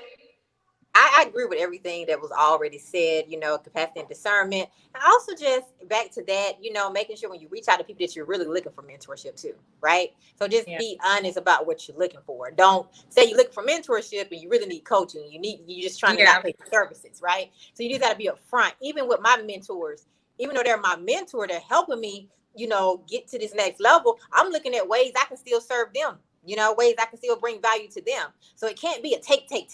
I don't care if it is a mentor or a coach. Figure out how you still can bring value and figure out how you still can serve others, but be upfront with what you're really looking for, because we do know with the discernment that we have what you're really going to look for based off the conversation. So just being honest. Yeah, I like that. As we shared earlier, always find ways in every space you're in. How can I add value? Yeah. Because human nature, as humans, we're naturally selfish, believe it or not. When we look at to collaborate, is because we've seen something in that collaboration that we feel would be beneficial. But I said, let's always challenge our mindset to say that in every space I'm in, how can I add value? Whether it's coaching or mentoring, as you said, because I think the moment that mentor sees that you're equally vested in that relationship, they put in more time in you as well. Because mentors do get tired, coaches do get tired. You know, we need to be fueled too. So it's good to really have mentees and that also believe that we also have to pour into our mentor. I know we are running out of time here, but I do, there's a woman on this call today that will be listening that is saying that I would like to collaborate. I would like to be able to pick up the phone and call my sisters, and within minutes we have, you know, a stepping into sisterhood going on because I've established this relationships, or maybe desire to establish this relationship. So what do you tell that woman who is saying, I would like to collaborate with other women, but I'm having cold feet? What is your, you know, message to that woman that's watching today? I would have to say, how bad do you want it? You know, because if you want it, you're going to have to step aside, push that fear to the side and actually move forward. You might have to have some conversations with yourself throughout the process. But I mean, again, like, other people are really needed to grow. Even a baby can't just taking care of itself. There's still a mother or a father or somebody that's there that's kind of helping it along the way. And that's really oftentimes what we're dealing with. Like Ashley said, these are our babies, you know, so that extra help is needed. Absolutely. Linda, I just want to say real quick, because this panel started a little bit late, we can go a little bit over, just so you know if you had some other questions. Awesome. I agree with Fancy. When you really understand the power in relationships, that will push you past the fear. Like, I recognized, I learned that we are stronger together. We are more powerful together. Our connections are greater than currency. Our connections will walk us through doors that our experiences won't. If you have connections, you will grow. And you can't let your connections go stale. Like you said earlier, you have to nurture those relationships. And you have to always be connecting. Because one thing about it is the world is constantly turning and we're constantly moving and we're always in different positions. And where Fancy is today might not be where she is 5 years from now. And where I am right now might not be where I am 5 years from now, but there might be something that Fancy has going on that now we're aligned and we can do something together. And I've seen this happen. Like, when I first started Women by Choice back in 2014, I was doing something called the call-in chat. And that's when we were still doing like the free conference call, you know, things or whatever. And so I had Life Coach Brittany on there. And years later, she came up with the Life Coach Network magazine and offered me an opportunity to be featured on the cover of it. I've been featured actually in Fancy's magazine and Dr. Ashley's magazine. These are years apart from the time we first connected, though. And so when you understand that, again, when you are walking in your purpose and you have connections, those things, the things you need right on time, are coming from the people you've already connected with. So you have to want to build your network and understand the power of building your network. Yeah, and I think that as much as, you know, when it comes to collaboration as well, it's also good to understand what your personal capacity is, as you said, and your bandwidth. Just what you can bring to the table doesn't necessarily have to equate to what the other person can bring. But and sometimes it's the things that you feel are so minute that matter a lot. You know, I've seen where, you know, something like just a little text message, good morning, have a great day, has blessed my day tremendously, from somebody that probably couldn't make a certain investment, but they found another way to be able to encourage me. So I'm saying, always just look within you. What are your strengths? What are your weaknesses? What can you bring? Don't necessarily look into the room you're entering in. How can I match with everybody in there? Because we all have our different strengths. We all have different ways that we can contribute and support, but just find value within you, how you can, you know, support that relationship. Dr. Ashley, I see you shaking your head like you have something to add. Yes, I agree with everything that you all said, but absolutely, you got to jump out there. I think people want to skip the process. You can't skip the process. We want to get to the end result, but we don't want to go through the process, right? And the process is going to be sometimes some disappointments, right? So jump out there and just do it. And collaborate with people. Say collaboration can help you cut your learning curve. What took somebody else 20 years to do will probably take you 5 years to do. So think about that power in connecting and collaborating and understanding that your network is your net worth. Yes. Talk about it, sis. I get excited when I talk about it because I love collaborating. Yeah. So, ladies, knowing what you know now, what are some of the things you look for when determining, and we've kind of talked about this, but can you give like bullet points? You know, what are some of the things you look for when determining if you should collaborate with someone or not? Like your 3 bullet points. I'll let Fancy go. Wait, I was like, how you? So, I got 2. I don't know if I have 3, but I'm looking to see, like, I know a lot of us are multi-hyphenate women, you know, so I'm looking to see, does this person actually follow through with things? Like, are they actually completing projects, for one, because I am really big on that. And then the second thing I really look for, and it's kind of, I guess you could say it's kind of hard to look for. I kind of watch people for a while, but I look to see how you treat other women. You know, are you that person on the post always talking about another woman, or just, you know, because I'm looking for that mean girl mentality. I dealt with that enough in high school, so I really try to avoid it throughout my business, and that's something that I'm very passionate about. I'm looking at how you're talking about other people, and you know what you have to say about them, than those people that you've worked with in the past, because that's going to tell me how you're going to be working with me, or how we'll be after this ends. You know, like if this is going to be something that's going to actually last, or is this going to be a one-time thing? Those are the 2 things that I kind of tend to look for the most. Awesome. Dr. Ashley? Definitely research. Do your research. Also, ask everybody what are you looking for? So when you're researching, what are you looking for? Absolutely. Are they helping others, right? Are they helping others? As stated, as Fancy just said, do they want others to win? Like, looking at, you know, how they work with other people, right? I'm very observant, so I watch people for a while too. They don't even know I'm watching them, right? I'm on panels with people a lot, or working in other capacities with people. They don't even know that I'm looking to want to work with them, but I'm observing there, right? So putting yourself in those situations, if somebody that you're looking to work with, seeing how they're working with other people that you might be in the same circles with, right? And so those are things that you need to look for. Also, do they love helping others? I mean, it's teamwork. Collaboration is teamwork. It's effective teamwork. So you need to work with people who want to work with other people, who love to see other people win. I cannot stress that enough about wanting to see other people win. You don't want to be with people or working with people who are one-sided, who are just about self. I'm telling you, it leads to a lot of disappointment. I've been there, done that. And also looking at their work. Do they follow through, as Fancy said? Do they follow through from start to finish? Are they talkers? Are they doers or talkers? A lot of people talk. Or do they finish what they want to do? Have they finished what they wanted to create? Did they follow through? Because if they don't follow through their own vision, how are they going to help me follow through with something? You know, that's what I look for. Yes, I totally agree with the follow through. And I'm looking for graphics web designer woman to work with, because I've had a lot of disappointment in that area lately. I'm telling you, the follow through, I don't know if it's just me, but the follow through in that industry right now in terms of deliverables, I've had a lot of challenges with that lately, with a lot of people that I've desired to collaborate with. But, you know, that was just my side coming. But Andromeda, do you have anything to add to that? I would say energy. Energy does not lie.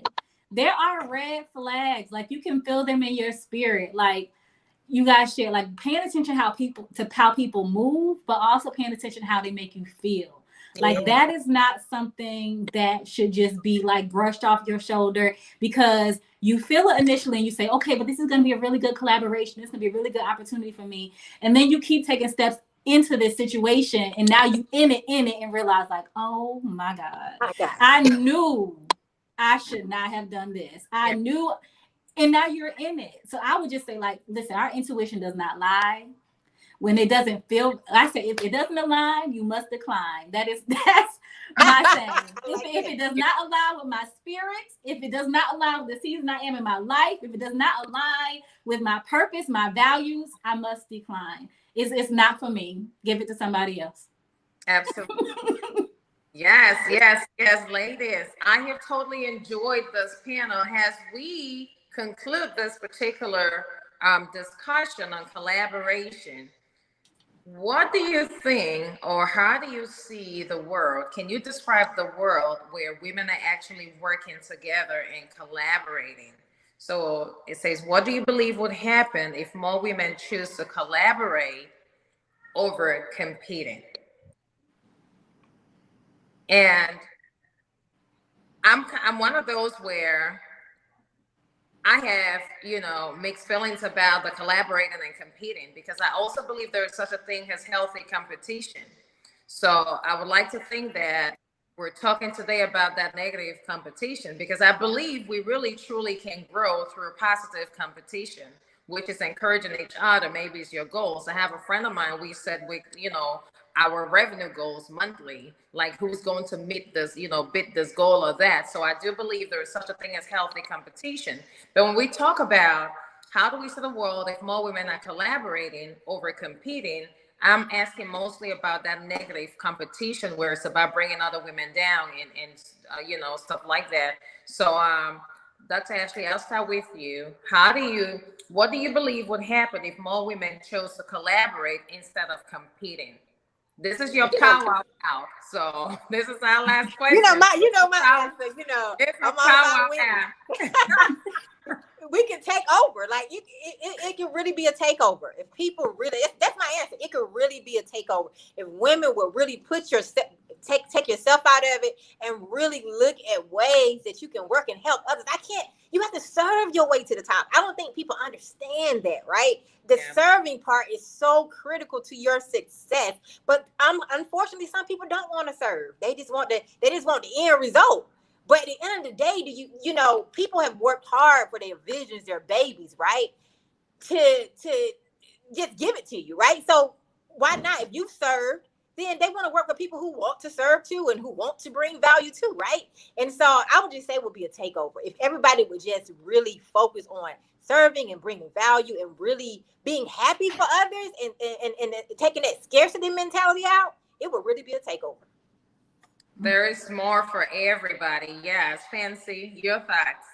Well, I agree with Dr. Ashley. And also I just see it like we're stronger in numbers, right? So right now, I know we're all talking about governmental contracts and it may not apply to everyone, but in my mind, I just look at I was talking to someone about something and they were like, well, I'm still too small. And I'm like, no, because if we came together, then we could be getting those contracts, or if we were to be working, they may not be the contracts, it could be something more. But I also just think about it too, just because we were talking about self-care earlier in one of the other panels, then that could allow us those working hours, free up some of our time and then have time to take better care of our kids, to take better care of ourselves, because we're not trying to do everything by ourselves. We know we have a strong foundation and a team and we're all going to be contributing equally to things. So I just see, like Ashley said, Dr. Ashley said, it would be more of a takeover.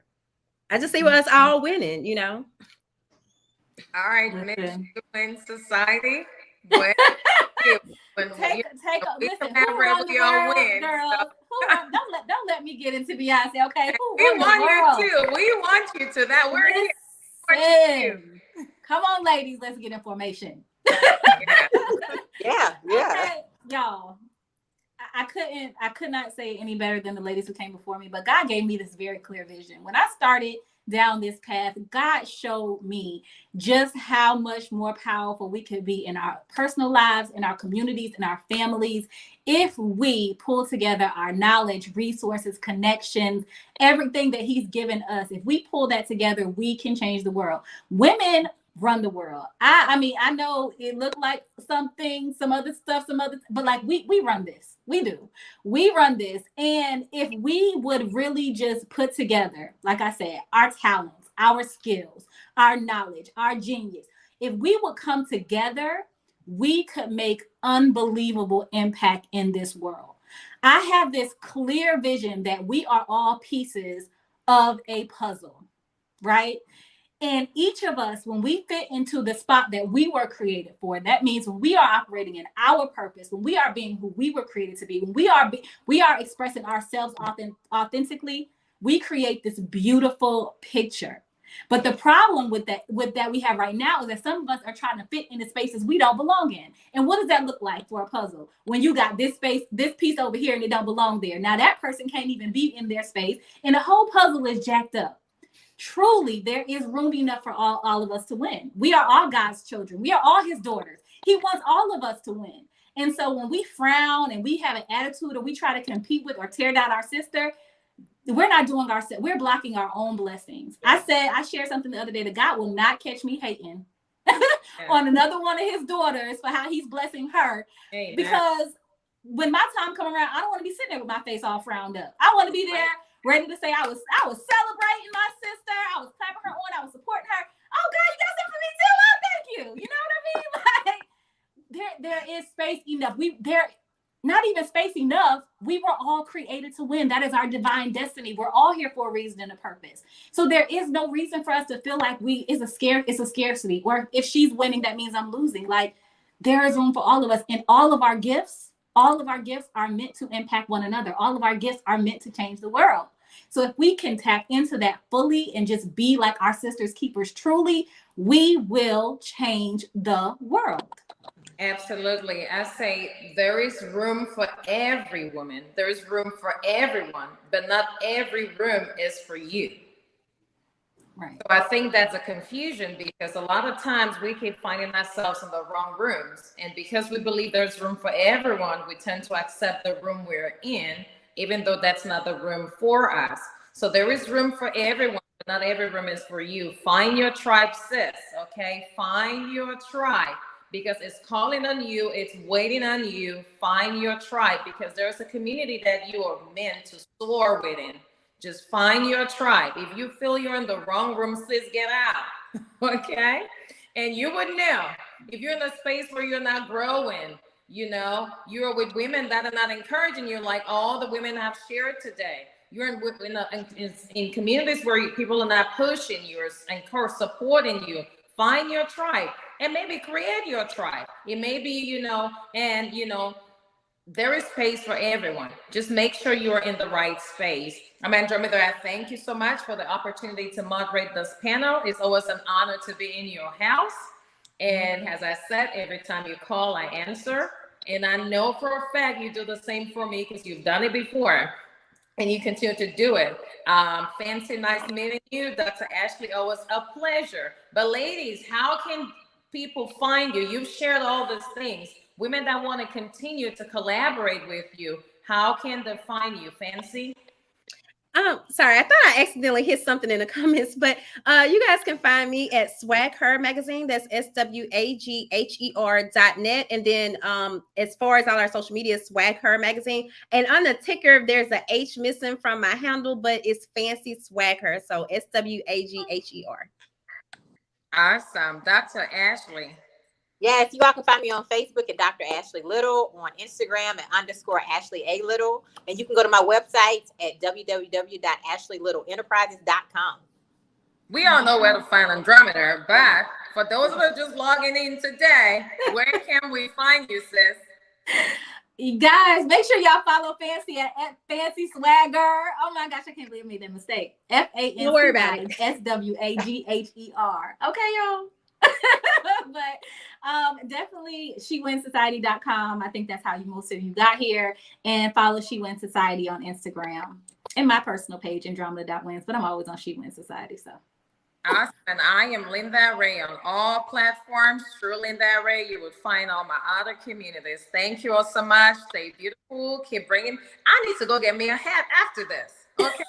Because we've had hats in every panel. Here from Andre, like everybody. Fancies, I'm going to get me one. So thank you so much, sis. And we're going to chill back and soak in from the next panel. Thank you, guys. Yes, thank you. Thank you. All right, ladies, we are going to go right into our next panel. We'll come back for some giveaways because they have been patiently waiting in the background. So we're going to go ahead and add them to the stream. So we say, hey, Brittany. How are you doing, beautiful? Good, sis. This panel is being moderated by Angel Subtle, founder of Black Girls with Tesla. Hello, friends. Oh, It's okay. Sorry, Angel, moved you out. Okay, No who else am I problem. missing? Monique. Monique, okay. And I'm gonna get up out of here and let Angel moderate her panel. Have fun, y'all. Thank you, Andromeda. Hi, Thank you. beauties. Thank you, ladies, so Hey. much for. I mean, look at all of this melanin beauty on this stream. Well, let me just kick things off, letting everyone know we are talking all things generational wealth today. I am Angel Settle, CEO of Settle Strategies and founder of Black Girls with Teslas. And I am so excited to have some heavy hitters in the industry here on this stream today. I'll just briefly do introductions and then we'll jump right in, ladies. I know we've been waiting for just a second. So we have Brittany Garth Freeman of Pink Inc., international business coach. We also have Shania Wilson, CEO of Fola Financial, business and tax advisor, also known as the People's CPA. And then last but definitely not least, we have the Monique Jackson, celebrity publicist and world-renowned business coach. Thank you, ladies, so much for joining me today as we talk through all things wealth. That's why I got my green on today, because cash rules everything around us.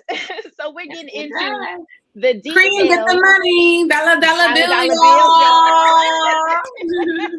Okay, straight like that. So before we jump forward, I want to step back. And I don't know about you all, but in my home and in my community, wealth, money, how much you made, what your salary was, that was all taboo. You did not talk about it. You did not share that information. I feel like it was very we were very suppressed as a culture because we were living in this secrecy, whereas other cultures were giving the playbooks, sharing the stock tips. And so I feel like we've been behind a little bit in this wealth race. So I just want to talk about, when did you first learn about generational wealth and the value of building generational wealth? We'll start with Brittany. Perfect. A really great question. I grew up the exact same way. So for me in my household, it was more so like that American dream, if you will, go to college, get married before you're 30, have kids. Like that was a major push. There wasn't as much as a push about entrepreneurship. That definitely wasn't happening. Or just, creating something for your last name. Which is one thing that is very, very important to me because, of course, generational wealth and getting the dollar bills, as mentioned before, is very, very important. So for me, I really didn't even pay attention to, the tagline generational wealth or what it even meant until I started my business in 2014, unfortunately. So it literally didn't start until I got away from the 9 to 5. And there's nothing wrong with the 9 to 5. But for me, that was all I knew until I, transitioned into entrepreneurship. I think that we can definitely all kind of relate to that sometimes we are the first in our family to become an entrepreneur. So let's jump to Shania. I know this is your area of expertise when it comes to wealth advice and building generational wealth, accounting, tax tips. What was your first experience and understanding of the value of building generational wealth? Yep, for me, it was definitely one of my first tax internships. So when I was in college, I did intern at different CPA firms. I was doing taxes and auditing, and I'm looking at these numbers like, wow. Like, when have anyone in our lifetime have ever seen $1 million check or $2 million check, right? So seeing these large amounts of money, it started having the gears in my head start to turn like, okay, well, what are they doing to get here? So as an accountant, I was learning, okay, it's business, it's investments, it's asset acquisition. It is, just expanding your wealth in several different ways that get you to having these $1 to $2 million checks, and then even further than that. So I kind of gained interest in wealth because of that. I'm like, okay, if these companies can, gross 50 billion and plus, why can't we? Why can't we? And why can't I also help people who want to attain that get there? And this is why I do what I do. Amazing. You mentioned $1 million checks, and we know Monique has a roster of clientele that is extremely wealthy. So when it comes to building generational wealth, how has that impacted you, and when did you first understand the value? Yeah, so I love the question, first of all. And I'll say this, I've had a healthy understanding from as long as I could remember, right? So it wasn't a conversation necessarily that was happening in my family, but as I look back on it, my grandfather, my great grandfather, my grandmother, my aunties and uncles collaborated together and started businesses. So we've had everything from my earliest stages of walking. I remember having a square, a plaza that had my family's name on it. And I didn't even realize it, right? I just knew I got a chance to hang out with my auntie Ruby, you know, when I was in preschool. And they would be in the back, you know, cooking like snacks and stuff for me. But we had a carpet place, a cleaner, a liquor store, and things like that, right? And I didn't even realize that. And then cut to when I became a teenager, my mother and father and all of them like all had businesses too, and so I had to work. I didn't necessarily go and work at McDonald's. I worked at our liquor store. I worked at our barbecue restaurant. I worked, you know what I mean? And so I didn't realize it because it wasn't a conversation necessarily, but it was implementation that was happening right in front of me, right? And so even when I went back to Oklahoma or Texas to visit friends, we had the first Black cemetery in the late 1800s. And so there was a sense of pride that came with my great uncles and things like that, talking about, you know, the mortuary that we have and the, you know, the auto body mechanic, you know, all of these things that had the Johnson's legacy or the Jacobs legacy, or, you know what I mean, behind that. And so, I don't really know when the light bulb came on for me, but I will tell you this, working at Def Jam, because I worked at Universal Pictures and I saw those big budgets, you know, happening, right? But working at Def Jam is really where I got the mojo, if you will, because even though we were a company, it still was very independent, and there still were all of these young, magnificent Black women running this uber male industry. And so, you know, I worked with Kevin Liles, and I worked with, and he hired me, and I worked with the Jay-Z's and the Ja Rules, and I would see, you know, Irv Gotti from Murder Inc. and even like Dame Dash get into arguments and stuff with those guys. And I thought to myself, I wonder how much they paychecks are. You know what I mean? Because I would see the amount of the lifestyle, you know what I mean? And I would see how much the lifestyle cost. And so then I started thinking, I don't necessarily want the lifestyle, but I want the paychecks, and I want to have that in my savings, right? It was important for me to reach my own six figures and stay way underground with that. Because I'm not a flashy person. I mean, you guys, look, I don't even have a damn background up here, right? So I'm not a flashy person, but I am financially sound. And I realized that budgeting is my friend, because I determined, I quickly, at a very early age, determined a different relationship with budgeting. And I'm sure we'll talk about that somewhere in that, because I can talk way too much. But I think I had a healthy example of what it looked like to have entrepreneurship, right? And what it looked like to actually save and plan for money. And then I had people in my family that really messed up over money. You know what I mean? So I saw who was living the life that I wanted to live, and started using that as the blueprint, if you will, right? So I can't tell you, I've had my own company for over 20 years. When I was at Def Jam, I had a company with inside working there. You know what I mean? So we'll talk more later. Amazing. Amazing. I want to piggyback off of something that you just said. You said you're not a flashy person, but I think we all understand that in the society of social media, flashy does not equal financially stable. Not at all. And a lot of people are running that marathon with the Chanel bag. And don't get me wrong, it's nothing wrong with liking and appreciating nice things. I think we all can, you know, sing to that sentiment. Right. Exactly. But flashy does not always equal financially stable. So when it comes to women who think that it's unattainable, they don't even aspire to start to build generational wealth because they're just trying to make it. What would be some very introductory level advice that you would give to women that are just trying to get ahead in the game, looking at social media, feeling like we're behind because we don't have the trips to Dubai and the, you know, Birkin bag? What advice would you give to women that are starting out in the financial game that really want to get their ducks in a row? I feel like, Monique, you have something that you want to jump in. I want to start with that, and not that I'm running the panel, but I want the CPA to back me up on this. Yes. Because this one here, okay, because some people might not know or whatever. I think everybody has like this life story of, you know, the ups and downs, right? So I went through a time where I was going through a divorce, and I had two children that became gravely ill, and they were under the age of 10 years old. 2 of them. 1 year one, 9 months later the next one, all in the middle of divorcing my teenage, like 19-year-old person that I was in love with, that developed this whole lifestyle, right? Wow. And so the reason why I mentioned that is because there was one time where I literally had $7 in the bank and was going to the 99-cent store for the very first time to feed my children. And here I am living in a house that cost over $1.5 million. But because I was going through the divorce, I was in a stuck period. And when I say stuck, I mean stuck. And my kids were sick, like seriously, in and out of ICU.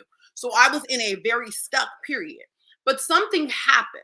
And so I want to encourage whomever that is out there that's looking and comparing herself or himself, themselves, to what they see other people are out there doing. You never know what's brewing and really happening in the background, first of all. So don't compare yourself ever.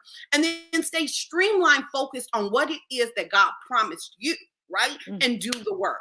And so what I mean by that, I knew that there was going to be a time where we could talk about this budgeting thing, right? What happened was that people seem to think, and I saw this a lot in entertainment, I see it a lot in all of like the bigger celebrities that I work with. They say, oh, when I get this, I'm going to do that. And a lot of times there's a large deposit that's coming through because that movie contract then went through, that recording deal, or the record then happened, or the tour then happened. So there's big deposits that happen. And by the grace of God, I've seen big deposits too. But what I realized in that $7 hour, right, was that I could not wait for it to look a certain way for me to start planning and changing for that, right? And so what I realized is that if I had $10, 2 of it needs to go towards what it was that I really was planning for, right? Because the only way to make it happen is to not just plan for it, but to put it in action. Right? And so I want to encourage those who are seeing other people doing this and doing that, use it as your inspiration, but don't make it a delayed situation where you feel like, oh, well, I can't do this because I don't have such and such. No, if you have $10, put 2 of them away and start looking at budgeting as, and this was key for me, not saying, Monique, you cannot have this, but Monique, you're going to put this away and choose not to have that, so that you can have more of what you really desire for, right? And so I had to change. You know, people talk about mindset a lot, but it was a mindset. It was sitting down and envisioning the perfect life for me, or the best life for me, right? And not 10 years from now, maybe 6 months from now, maybe a year from now. People think that, oh my God, like I got to get the Lamborghini and I got to get the big house and I got to get the big that. Not if you don't, oh my God. Not if you chase that and then you have nothing left after you've chased that, or you can't even afford to obtain that, right? Absolutely. Because I can get the house, but can I afford to keep the house? Because there's something so much more than just a mortgage that comes with the house, right? Absolutely. So you have to actually plan for what it is. Think about where you want to be 6 months from now. Think about where you want to be a year from now, and take bite-sized chunks and start planning for those things. That's the biggest thing. And again, I can talk way too much about this, so let me be quiet and give the room to somebody else. No, listen, we are all students today.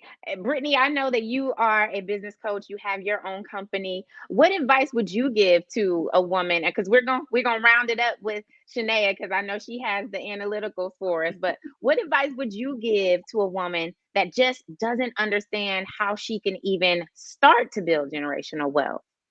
So for me, I started off with $0. So one of the best things that I was able to do is first figure out what was the type of life that I wanted to have. What was it actually going to take for me actually to get there? Because a lot of times we think everything requires money, when to be honest with you, investment is not just financial, right? It requires time. It requires research. It requires you to, actually map out a plan to get there, because just getting the money is not enough if you need to invest into something to make things grow. Just manifesting over something is not enough if you're going to be able to make it to the next level. There's a lot of different things that you must do in order to invest into the life that you need. So for me, it was a series of different things. For starters, it was 20% of whatever I got. Your check, your first client, whatever it was, 20% is going into investing into the next level of Brittany Garth, or the next level of one of my businesses. So that was the first thing that I did. The second thing was figuring out, okay, if I don't like where I'm at right now, anyone that's saying I don't like where I live, I don't like my husband, I don't like my lifestyle, I want something better. First of all, stop comparing it to anybody that you see on social media. I can 100% vouch that there are, tons of people that, it's their job, or they believe it's their job, to look like everything is amazing. Where in the background, maybe their credit is shot. Maybe they have nowhere to live. Maybe they're renting everything it is that you're seeing, and you're thinking that's the life that you actually need. So figure out what's going to be the best for you. Once you figure that out, again, start creating that actual plan to figure out what are the steps that are specifically needed for that exact thing that you want to be able to do. If you start off with those two things alone, that will definitely allow you to, first of all, get the finances that you may need for whatever is, the next level in your life, or for the dream home that you want, something like that. That plan for me alone has allowed me to, grow one business into 5 different businesses. But again, I started with nothing, and that was actually the plan that worked for me and my lifestyle. Amazing. Amazing. Shanaea, I know this is your area. So when it comes to starting out in that race for generational wealth, what advice, foundational advice, do you have for us? Definitely the first thing is to make sure that you have a plan, right? Because the thing about wealth is that it looks different for each of us. So as these 2 beautiful ladies have stated previously, what wealth is for me may be different for you, may be different from her, may be different from him. And that's okay, right? As long as you have a clear idea of what wealth is in your head, you can now go ahead and formulate a plan, right? Because entrepreneurship is not for everybody. Investing is for everyone. But you want to find what your lane is, right? You may be someone who, want to go ahead and take more safe investments, right? And this may mean investing in more safe assets like real estate. You may be somebody who like, all right, let me try the stock market today and do some options, and let me try to get 10K in 2 days. Right? So really understanding that, again, our journeys are always going to look different. Definitely do a self-assessment to start. That is the most important piece of starting your wealth building journey. Right after that, it's finding a team of professionals to hold you accountable to your goals. So whether that's finding an accountant, that may be finding a business coach, that may be finding an investment coach, whomever it may be, just know that the journey seems alone many times, but a lot of times it's only that way because we don't go outside and seek help, right? But help is here, which is why you guys are here right now listening to this panel. So again, I would say that's my definitely advice. Before you even think about doing a business, always do a self-check. Are you in the position to even call yourself, a business person, a business brand? You want to make sure that you're good first before you start to venture out into other things. And especially when it comes to investing, like, yes, we budget and we save. Whenever people ask me, like, hey, how do I start a budget? I have problems with paycheck to paycheck. And the thing about having that problem where you're living paycheck to paycheck is that I don't believe the solution is budgeting further, right? The solution many times may be figuring out a way to make more money.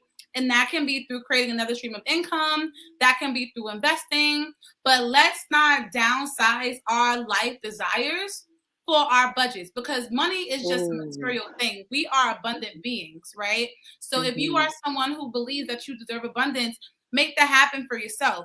You don't limit yourself to one stream, not limiting yourself to one job or one investment vehicle. You can create the life that you want for yourself, but again, it's all about what you want. Because again, my wealth aspirations may be different from somebody else's wealth aspirations. I'm trying to be a billionaire, right? Somebody may be comfortable being 100,000 there, and that's super okay. Because again, as long as you are happy, that is the most important thing. Like, money is money; it's always going to be there. What's more important is happiness and peace. So, that's good. That's good, because I think a lot of people do get wrapped up in, financial gain. And you mentioned, I think across the board, when it comes to investing, when it comes to building generational wealth, I think we've all heard the saying, cash is king. I think that is the furthest thing from the truth, because for me, credit is queen.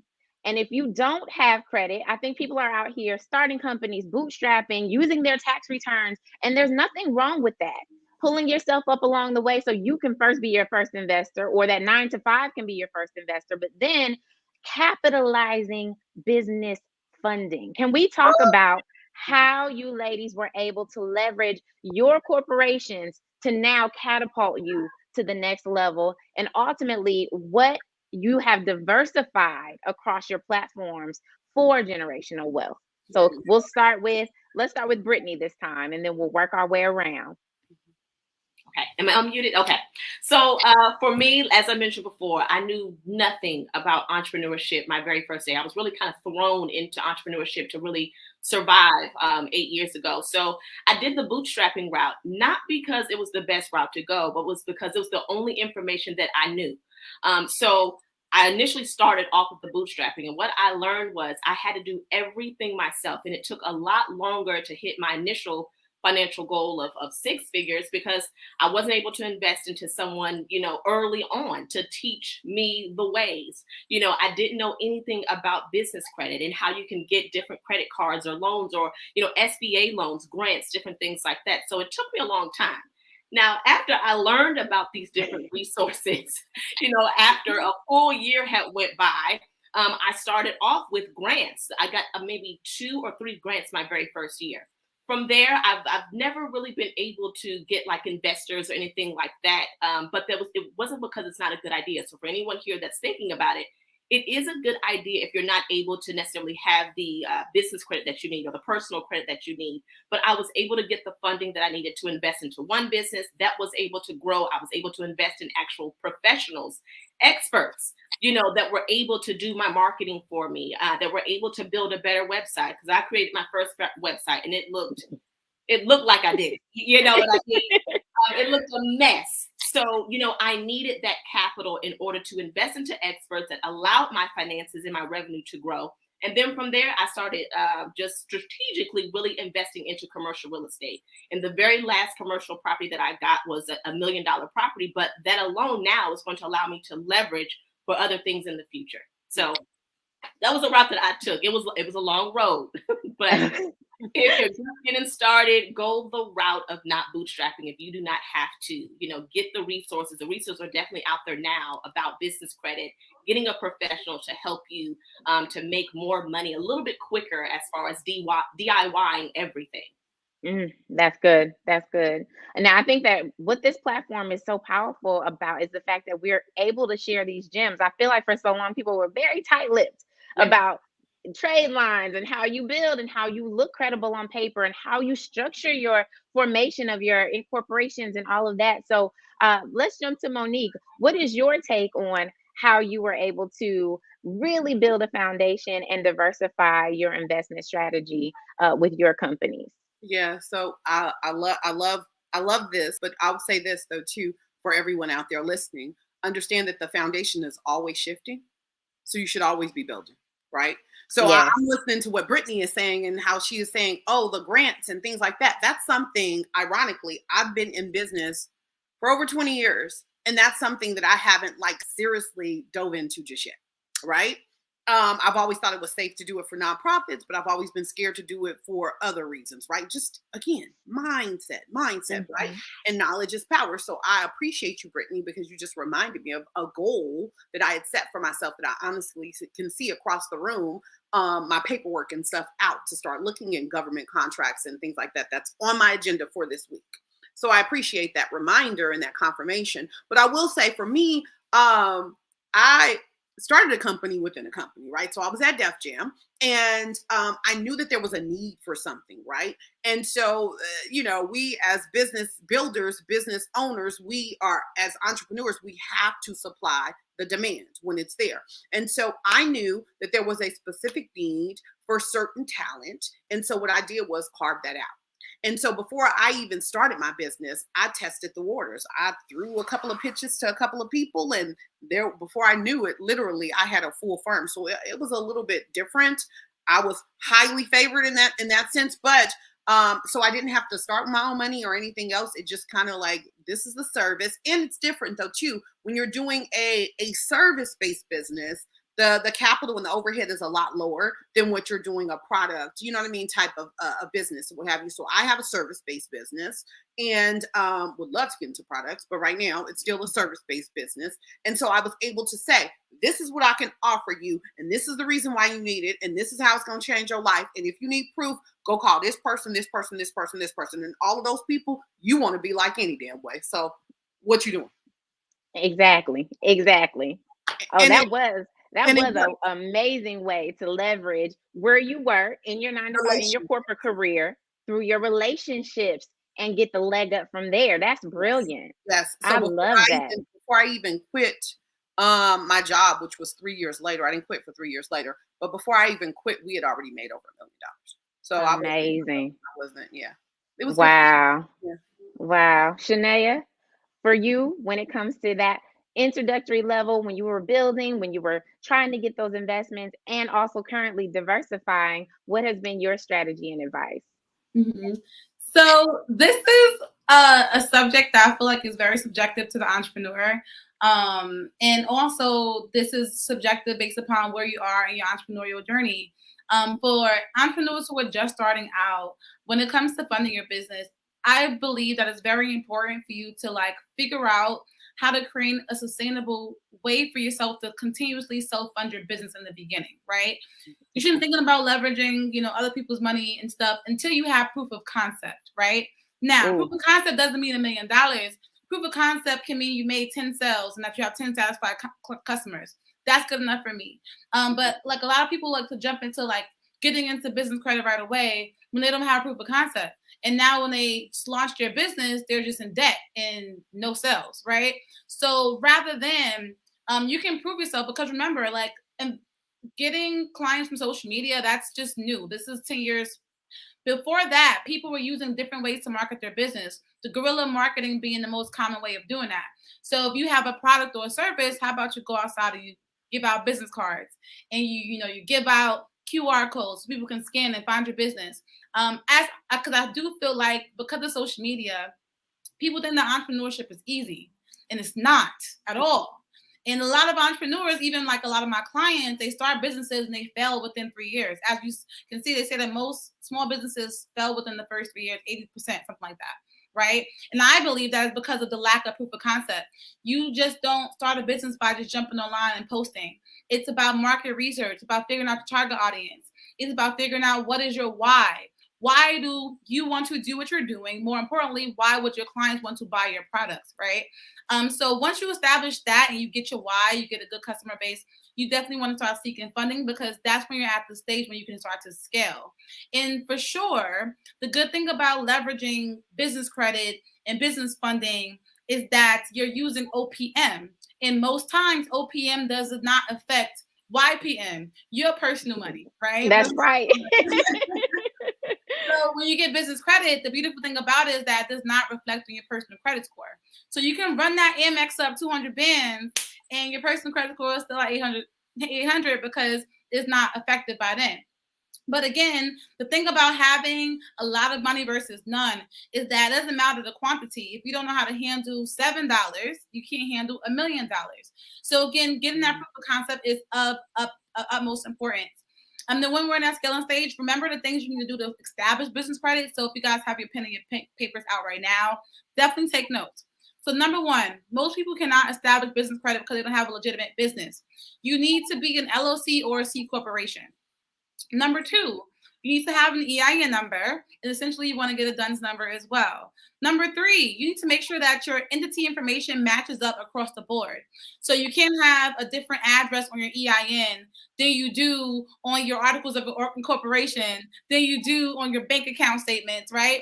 Your information has to be lined up all across. You do need to have a professional business number. There's services like eVoice. There's Google Business, but I don't really like that one. But eVoice is a good one. You can get a business number. Then you also want to list yourself in 411, which is a very important step with establishing business credit. You need to be a listed business, right? Once you get those things done, you can start to open up Net 30 accounts, which is essentially similar to how we built personal credit, where we would get store cards, right? Like I know my first card was with Victoria's Secret, had like $1,000 limit. I thought I was balling. So a business credit, similar thing. You want to go ahead and get certain net accounts, Net 30 accounts with companies such as Quill. There's Uline. There's also Staples. There's BP. There's Shell, gas company. You want to start to get different credit accounts and Net 30s established. And hopefully after that, within 3 to 6 months, you will have a business credit score. Business credit is very different from personal credit. Rather than ranging from 0 to 800 to 850, it ranges from 0 to 100 real quick, right?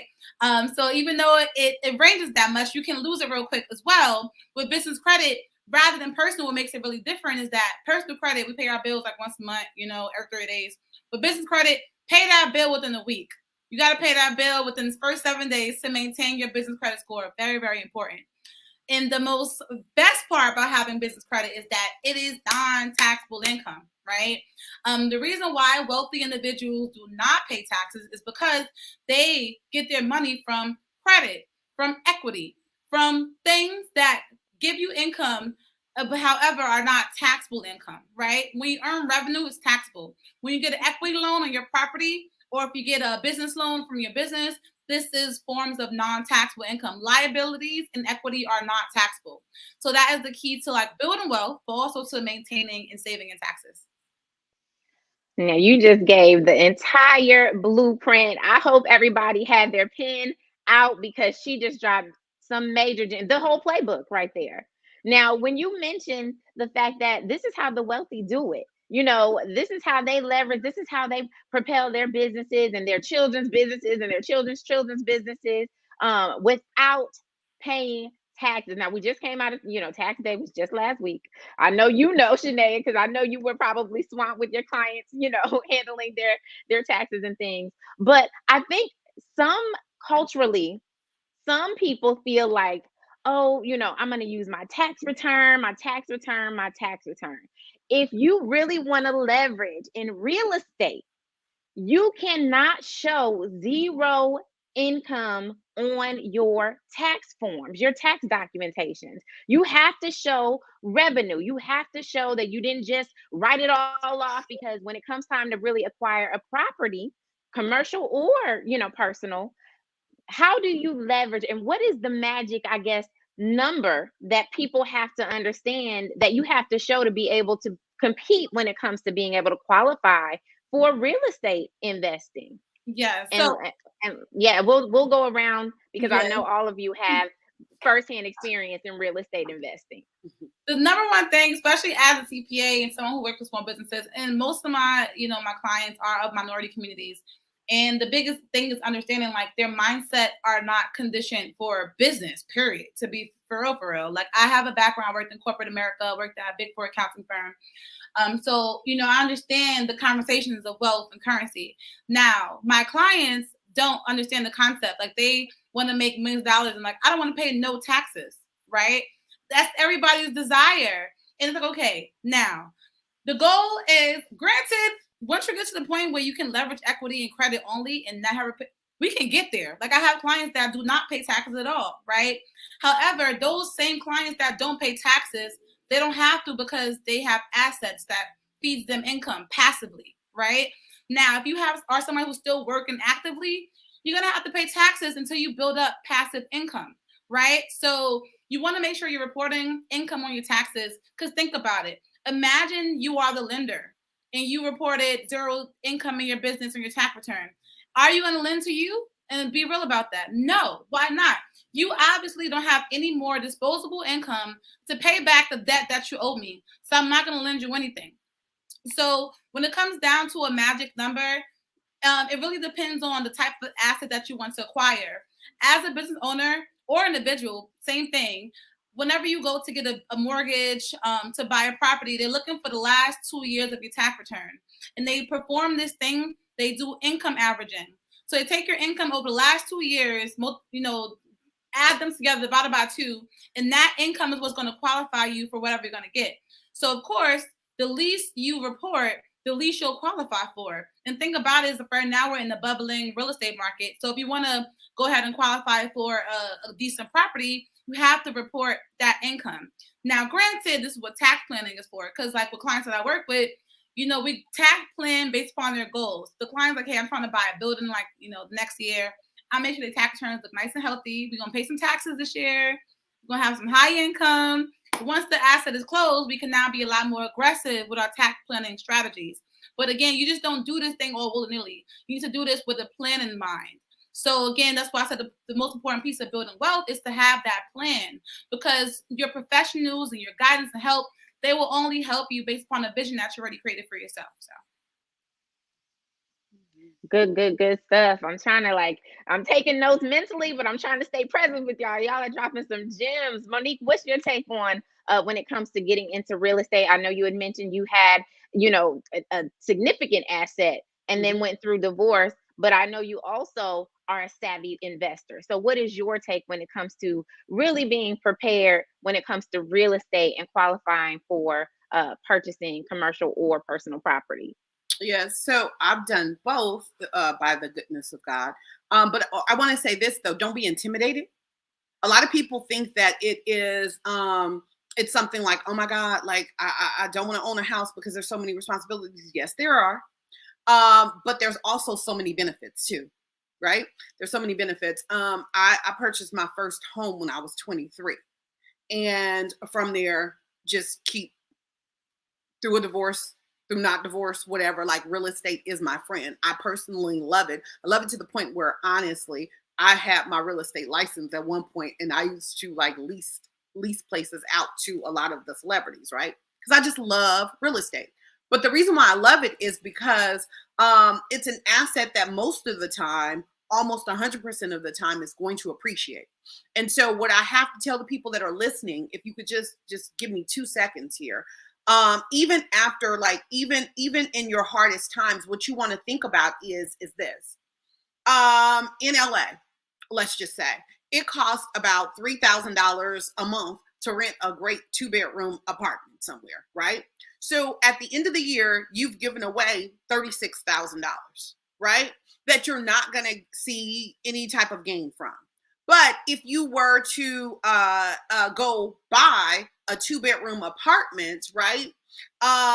It's not going to take as much if your credit score is right, if you can prove that you are a typical, when I say a typical employee with the W-2s and all of the great stuff that are, a CPA can help you get ready for, right? But you're not going to throw away that money because at the end of the year, you're going to reap a lot of benefits for being a homeowner. Not only that, listen, I was real smart when I did it the very first time. When I bought my first condo, I rented the other room to my cousin and she paid my freaking mortgage note. Right? Brilliant. Because you gotta pay rent somewhere, right? So if you're young and you're intimidated, team up with your sister or team up with your brother, team up with one of your best friends or whatever and buy that first piece of property. And then let it appreciate for a couple of years. And then after 2 years or so, kind of assess what's happening there, right? But you're gonna have to pay to live somewhere. So you might as well be paying your damn self. That's the first thing. Right? Because then now you can leverage that and draw a line of equity from that, right? And do other things. If you're a more mature person, maybe it's putting your kids through college. If you're a more business savvy person, then maybe it's investing in another building, and don't be afraid to get multi-units. People are so intimidated by that. They're like, no, I don't want to do that. Listen, there's management companies that can help you, but even more than that, when you're applying for real estate, when you're looking at that loan, that lender is going to say, okay, what are the common rents, right? And then that can go towards 75% of the doggone income. So you really can have $1 million building, right? And only pay $2,500 for your rent that you would be paying $3,000 somewhere else any doggone way. So investigate and actually plan for it because it can happen. And once it happens, not only you'll be proud of yourself, but you will be setting up wealth and a legacy for whomever's coming behind you and your family. So I'm all for it. Yes. I don't even know if that answers your question, but I'm just I'm all absolutely. For it. You gave all of the gems. Absolutely. Okay. My 16 are already looking for land for his life. He had a birthday and he had a birthday and I gave him $16,000 and we're looking for land right now. Because he was like, Mom, and that's a manufactured home or something like that. And I was like, okay, I'm down. And I love that you mentioned that because it starts with us being able to pour this knowledge into the coming generation. So, like for instance, my daughter, she loved Roblox. Well, yeah, we're going to get the Roblox cards and that's cute. But what is Roblox doing, on the NASDAQ? Where are we with the New York Stock Exchange? Like, let's talk a little bit differently. You want those Jordans, but let's go ahead and pay that $50 for that Nike stock right now because it just dropped. I think that is so important and valuable to really being able to change our future into already being business savvy Yes. eons before we were. Yes. You know what I mean? Yes. So I'm gonna round it out with Brittany. Brittany, I know this is your wheelhouse. I know you leverage properties, commercial properties. So what is your advice on getting into the real estate game to build generational wealth? I would definitely say I'm going to piggyback off of, I think Monique mentioned about not being intimidated by, let's just say, getting a property in general, regardless if it's residential or commercial. Because I know for me, my very first property was the one that I lived in, right? I was right out of college, and I knew this was the right thing for me to do. So I already had a little bit of experience of at least purchasing the home that I was living in. The next thing I would recommend for everyone is making sure you're taking it like one property at a time. If you're like, let me first get my finances together, because believe it or not, it may look like it's something quick and easy to do, but you got to have your paperwork together. Unless you're going to do a 100% cash buy, you have to have your paperwork together. You have to have, you have to speak to somebody if someone else is selling it, or you're purchasing it from a private lender, something like that. So you have to make sure you have all the information that you need. You want to make sure you're getting something you actually can afford.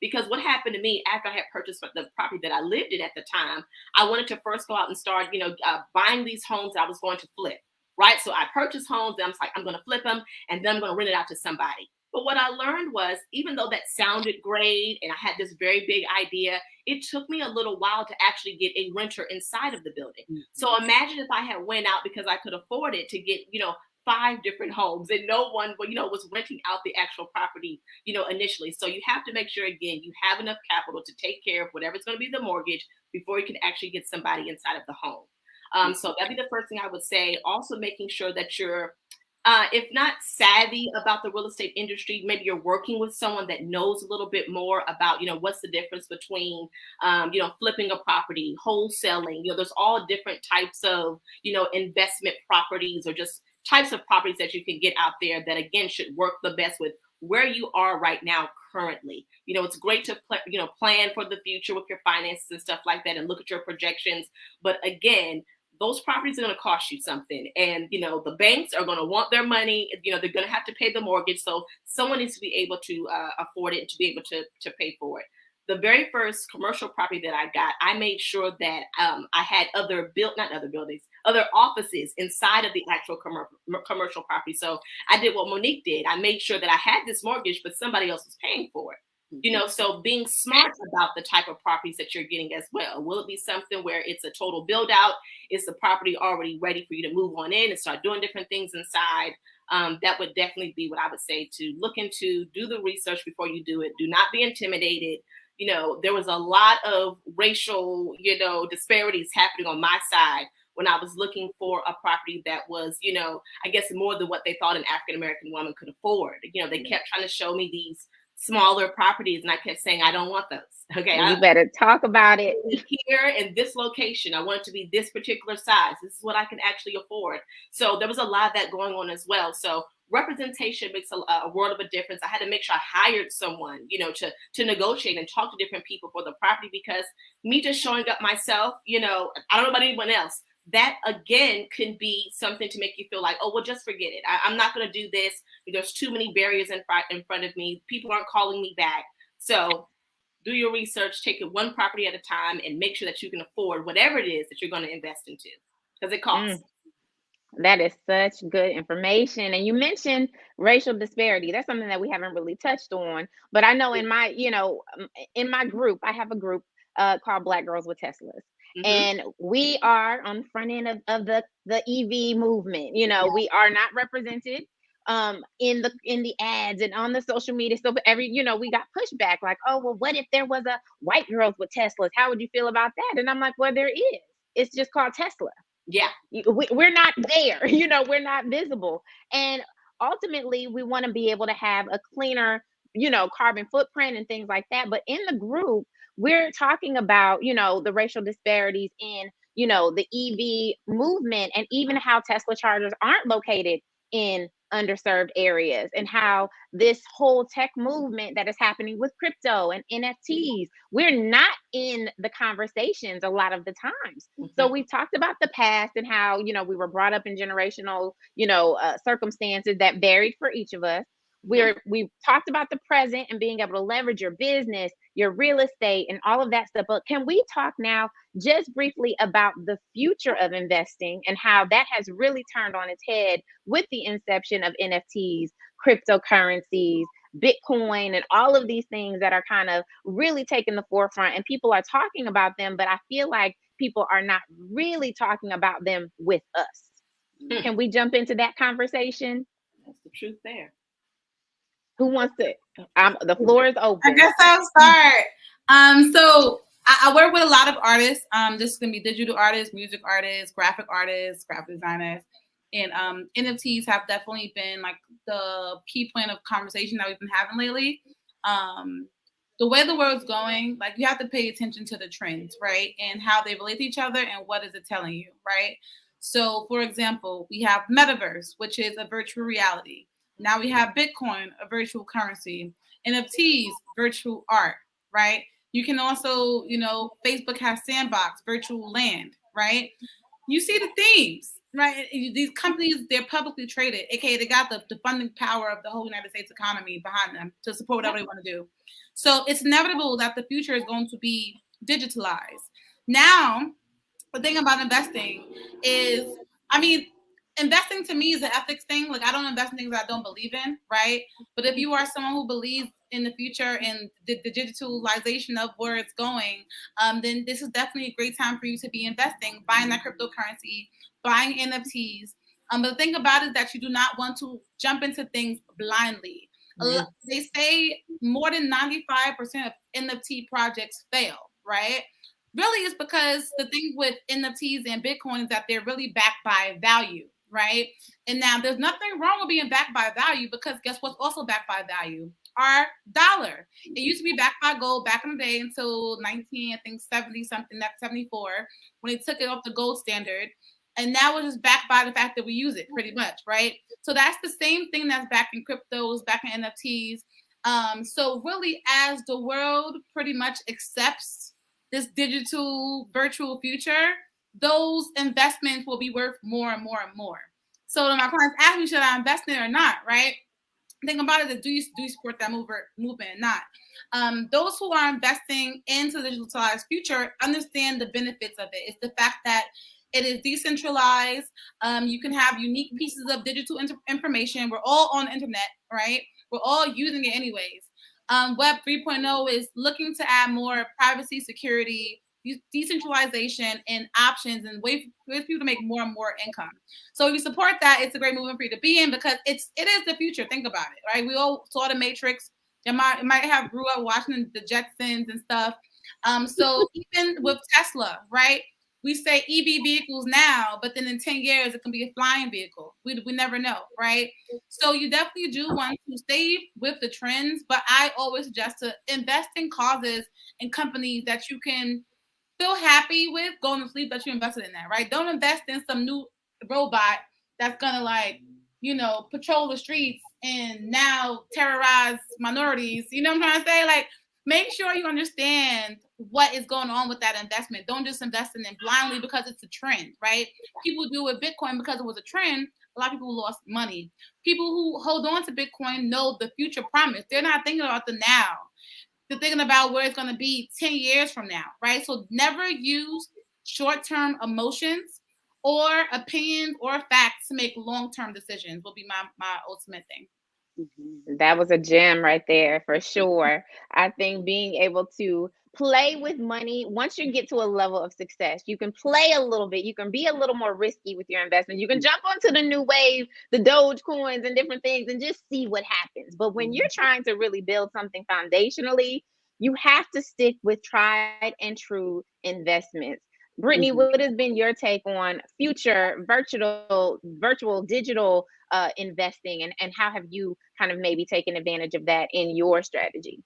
So I haven't done any of the NFTs or the metaverse quite yet. So I was listening and I was like, oh my God, you know what? That I need to write this down as a reminder that I need to really get into it. The main thing for me is that I would say is I saw it, I see it now, it's extremely popular. And I said, I need to make sure that I'm doing my research on this. Is this something that's just like a buzz for the time, or is this something that's really going places?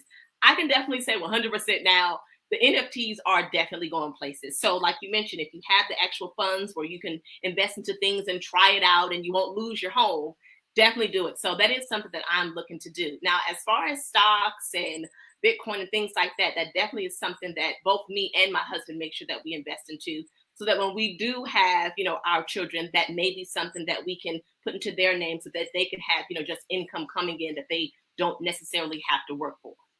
But the Absolutely. NFTs, I definitely need to write that down to get into it, because I see it taking off. I see it staying around long term.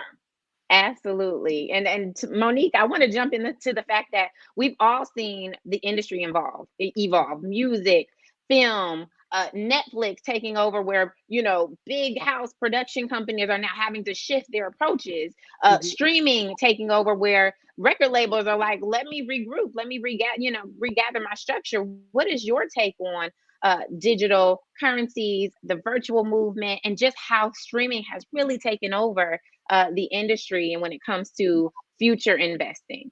Yeah. So that's been baking behind the scenes for a very long time, right? So there was Napster and all these other things that we collectively fought as record labels to make sure that it was shut down, because they knew that it was going to affect their money, right?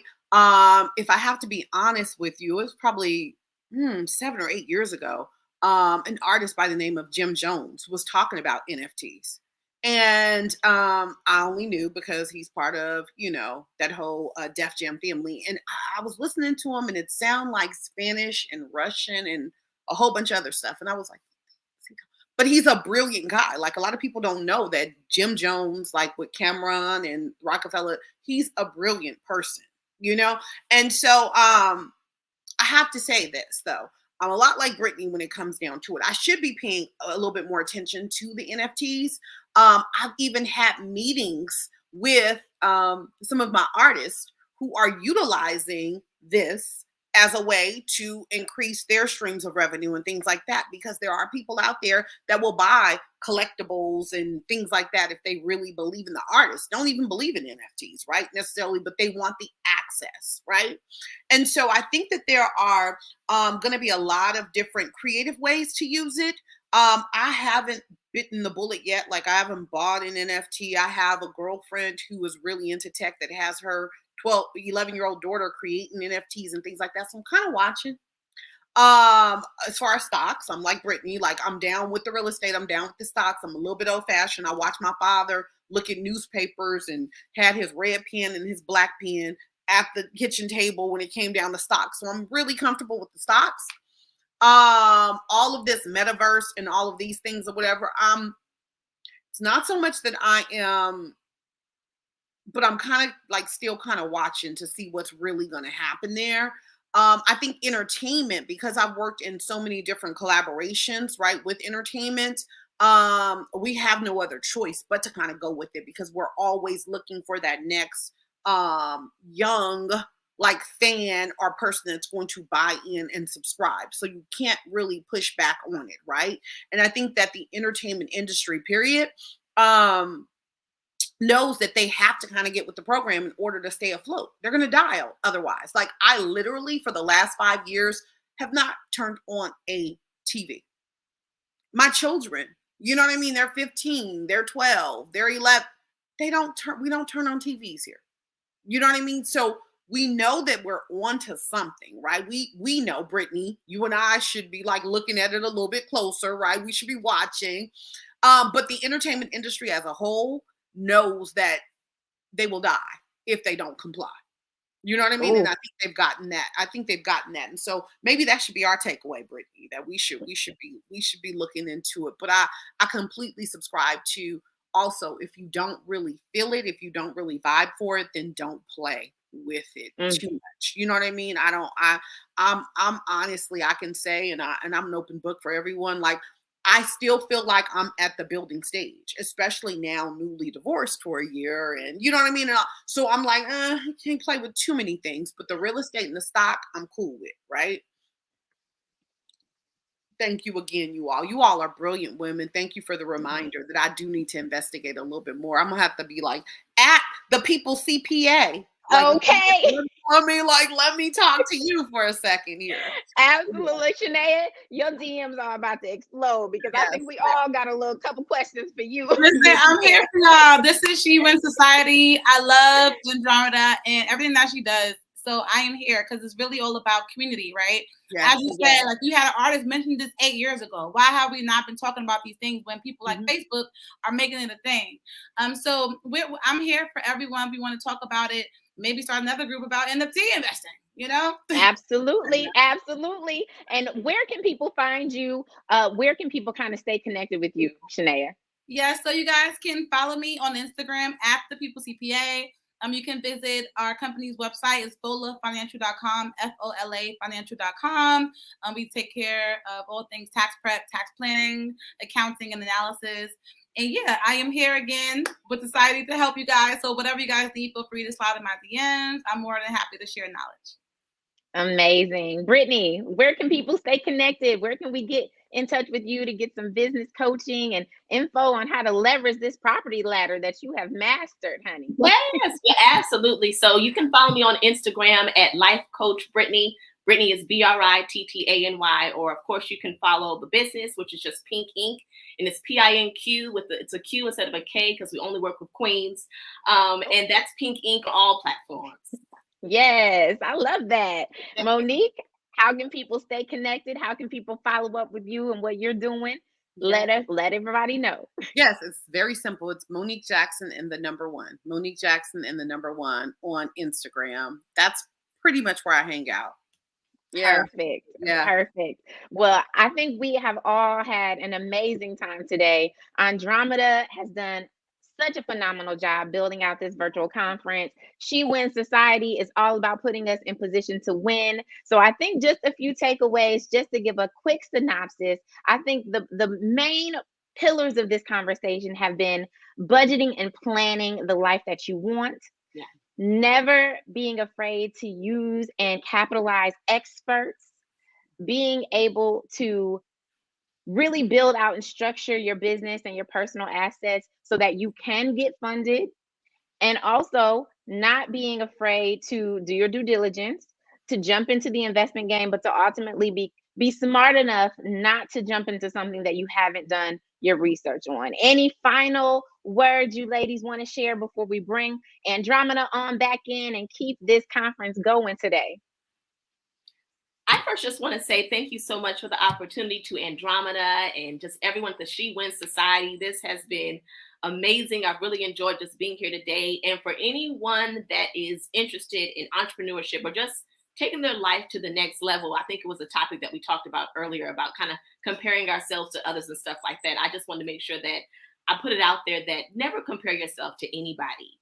Some of the things that you mentioned before about planning and stuff like that, if you start planning for whatever it is that you want, it's definitely something that you can obtain, but you have to be able to plan for it. I'm one of the people that will always say, yeah, I like manifestation, but manifestation also requires some type of plan that needs to be executed in order to actually get there. So putting those two things together, you can achieve whatever it is that you're looking to do in your life, entrepreneurship or in your personal life. Absolutely. Anyone else? Any final words, ladies? Well, I'll just say again, yeah, thank you to She Wins Society. I love the organization and what you all are doing over here. Just to piggyback off of what Brittany was saying is that I always have to say, believe in yourself. People talk about this manifestation, and I'll tell people in the core group of women that I coach, I always say manifestation is real, right? I believe in God completely.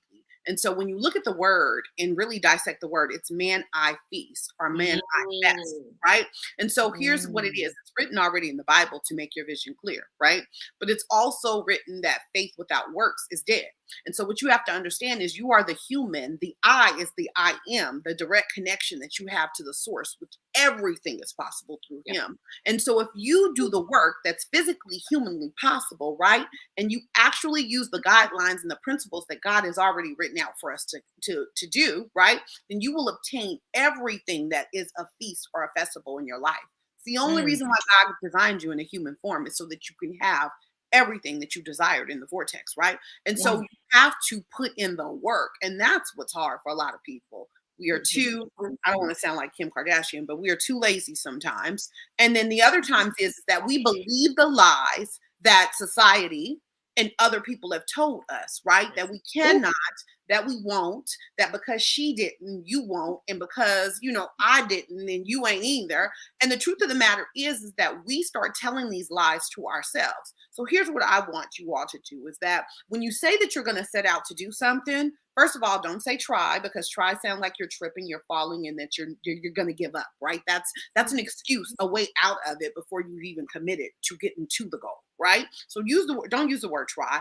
I am, you know what I mean? That's the strongest term that you can use, because whatever you say behind I am is going to chase you. Right now, if you took 3 seconds, and I want everyone to try this, right? Take 3 seconds and just say I am something. If you say I am sleepy, you're going to automatically think about being in that bed. If you say I am hungry, you're going to automatically think about eating something, right? If you say I'm excited or I'm happy, the first thing that comes to mind are those things that excite you or really fill up your joy spirit, right? So whatever you say I am is going to chase you. So say I am powerful, but believe that. And the way we start believing that is by taking action. We lie to ourselves so many times because we've accepted the lies that society has given us, right? And so what I mean by lying is not keeping your promise. Every day that you don't do something that you said you were going to do is you accepting the lie that you cannot do it, or that you won't do it, or it's okay that you don't do it. And here's the thing, life is for the living. Life is for you to enjoy it. And life is for you to go out and get as many blessings that are available to you and bless others on the way there. So that's good. That's good. Want to round us out, Shanaea? Any final thoughts? Honestly, I feel like it was rounded. Just very rounded. She done did her thing. All I can ask is life is a speaking thing, right? We think, we speak, we build. So whatever you are thinking and speaking, just make sure you are monitoring that. That's very important. I've been challenging some of my close friends lately to, there's this saying like no ifs, ands, or buts, right? And we've been saying that all our lives. And just recently I decided to look into what does that really mean? And eliminating ifs, ands, and buts is eliminating fear, doubt, uncertainty. If you are a divine being, you know that when you do, you will have that outcome. And there's no second guessing. There's no trying to figure out what to do. There's none of that. It's just, I'm doing this, I am this, and this is what this is going to be. And that's on period. So, yeah. I listen. Monique took us to church. You guys dropped the scriptures on us. I mean, we got so many gems today. And scripturally, we are to be the lender and not the borrower. So I think this conversation was so necessary. Thank you, ladies, so much for sharing your time. I'm going to bring Andromeda back in so she can jump on and keep this conference moving. But I thank you all so much. And I look forward to connecting with you guys personally and staying in the loop on what all of you are doing. I am so thrilled to have had this opportunity. Andromeda, thank you so much, beautiful. This was so much fun. Thank you so much. Oh my gosh, I'm full. I am full. I'm just, thank you so much for your time. I know you all are busy women doing amazing things in the world. Thank you for spending your time with us today. Thank you for all that you poured and shared from your heart. You are so appreciated. You are so valued. Thank you, thank you, thank you. Thank you. See you guys later. Have a blessed Sunday. Bye-bye. You too. Bye-bye. All right, y'all. So let's get into our next segment. So listen, I know we are running a tad bit behind schedule, but this is the beauty of stepping into sisterhood. This is the beauty of this experience. We told you this is the ultimate empowerment experience. When the words are flowing, when the gems are dropping, when people are speaking, we're not going to stop the pour, okay? We're going to soak it all in. So we are running a little bit behind schedule, but it's for good reason, because we are being poured into. And I hope that you are picking up what's being dropped. I hope that you are taking notes. I hope that you are filling yourself up on this good self-care Sunday. I know that I am. All right, so before we go into our final panel, y'all, oh my goodness. Let's have our virtual vendor, Chanel Royal, who has been sitting back here patiently waiting for us to take the stage. So, Chanel, come on in, sis. Hi, sisters. Hello, everyone. So I am one of your virtual vendors, and my name is Chanel Royal. I actually go by Chanel Naturally Royal. I wish I could change my name, but it's okay. And I'm just here to kind of talk about the Write Your Wins journal. And the reason why I felt like it was so appropriate for me to definitely speak about this journal, because it is so right on point. It is so who we are. I think it's so important for us to definitely never forget our wins. Like She Win Society if it has not taught us anything, it has taught us that we have to celebrate one another. We have to celebrate our wins, no matter how big or how small. It does not matter. You need to celebrate your wins. So the Write Your Wins journal was created. It's about 111 pages, split in half. So it's about 50, 55 or so. And it is specifically for wins, where you get together. I usually do it on Sunday, Self-Care Sunday, and I reflect on my week. You want to reflect on all of the things that went well for you, no matter how big or how small, and you document them here. I'm talking about big accomplishments, job promotions, a new child, overcoming a fear, finally deciding to take back your life, an activity goal, a movement goal. All of those wins are specifically in the Write Your Wins journal. It was created for the woman that sometimes overlooks all of the things that she has done, right? Because we need a place for that. I didn't want the journal to be included in a typical journal of the to-do list, to where, you got your to-do, you got the things that you think you might do, your agenda. It encompasses things about outside people. The wins journal is specifically for you. You talk about who was the plug, which means like who put you on. Did somebody actually make that collaboration a success? You also talk about the date, so you never forget the date, right? And then you go into the details. It's specifically for you. Going back on this journal a year from now, 2 years from now, 4 years from now, and the only thing that's in here are your successes, is a win in itself. So again, it is the Write Your Wins journal, about 55 pages. And I love it because it simply encourages the woman to celebrate her wins. So I wanted to definitely come on and speak to you all about it.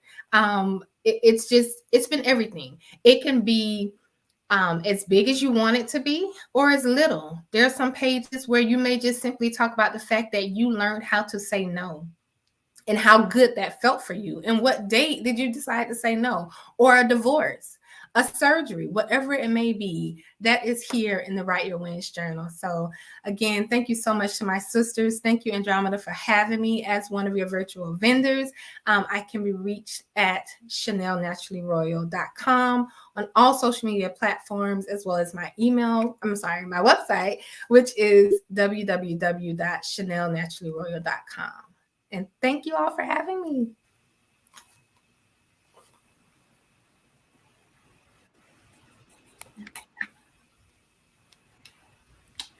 Thank you so much, Chanel. Thank you, thank you, thank you. All right, y'all. So we are going to go into our next panel. And that is our How to Increase Confidence panel. So we have a bunch more giveaways at the end of this panel, so make sure you stay tuned. But I have to let these ladies in. We are behind schedule, and they have been patiently waiting, and I'm so absolutely grateful for their time. I don't want you guys to think that we don't value it, but thank you for still being here. Thank God you're still available, right? Because I know people have schedules.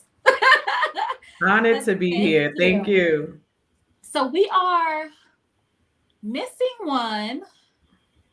That's why my screen was blank. I was trying to check on Miss Natalie to see where she is. I think we might go ahead and just let you guys do some introductions while we wait on her. And then hopefully by then she will be popping in. So whoever wants to go first, between Dr. Joy or Chantel. All right. So I'm Chantel Holly. I am the underestimated woman.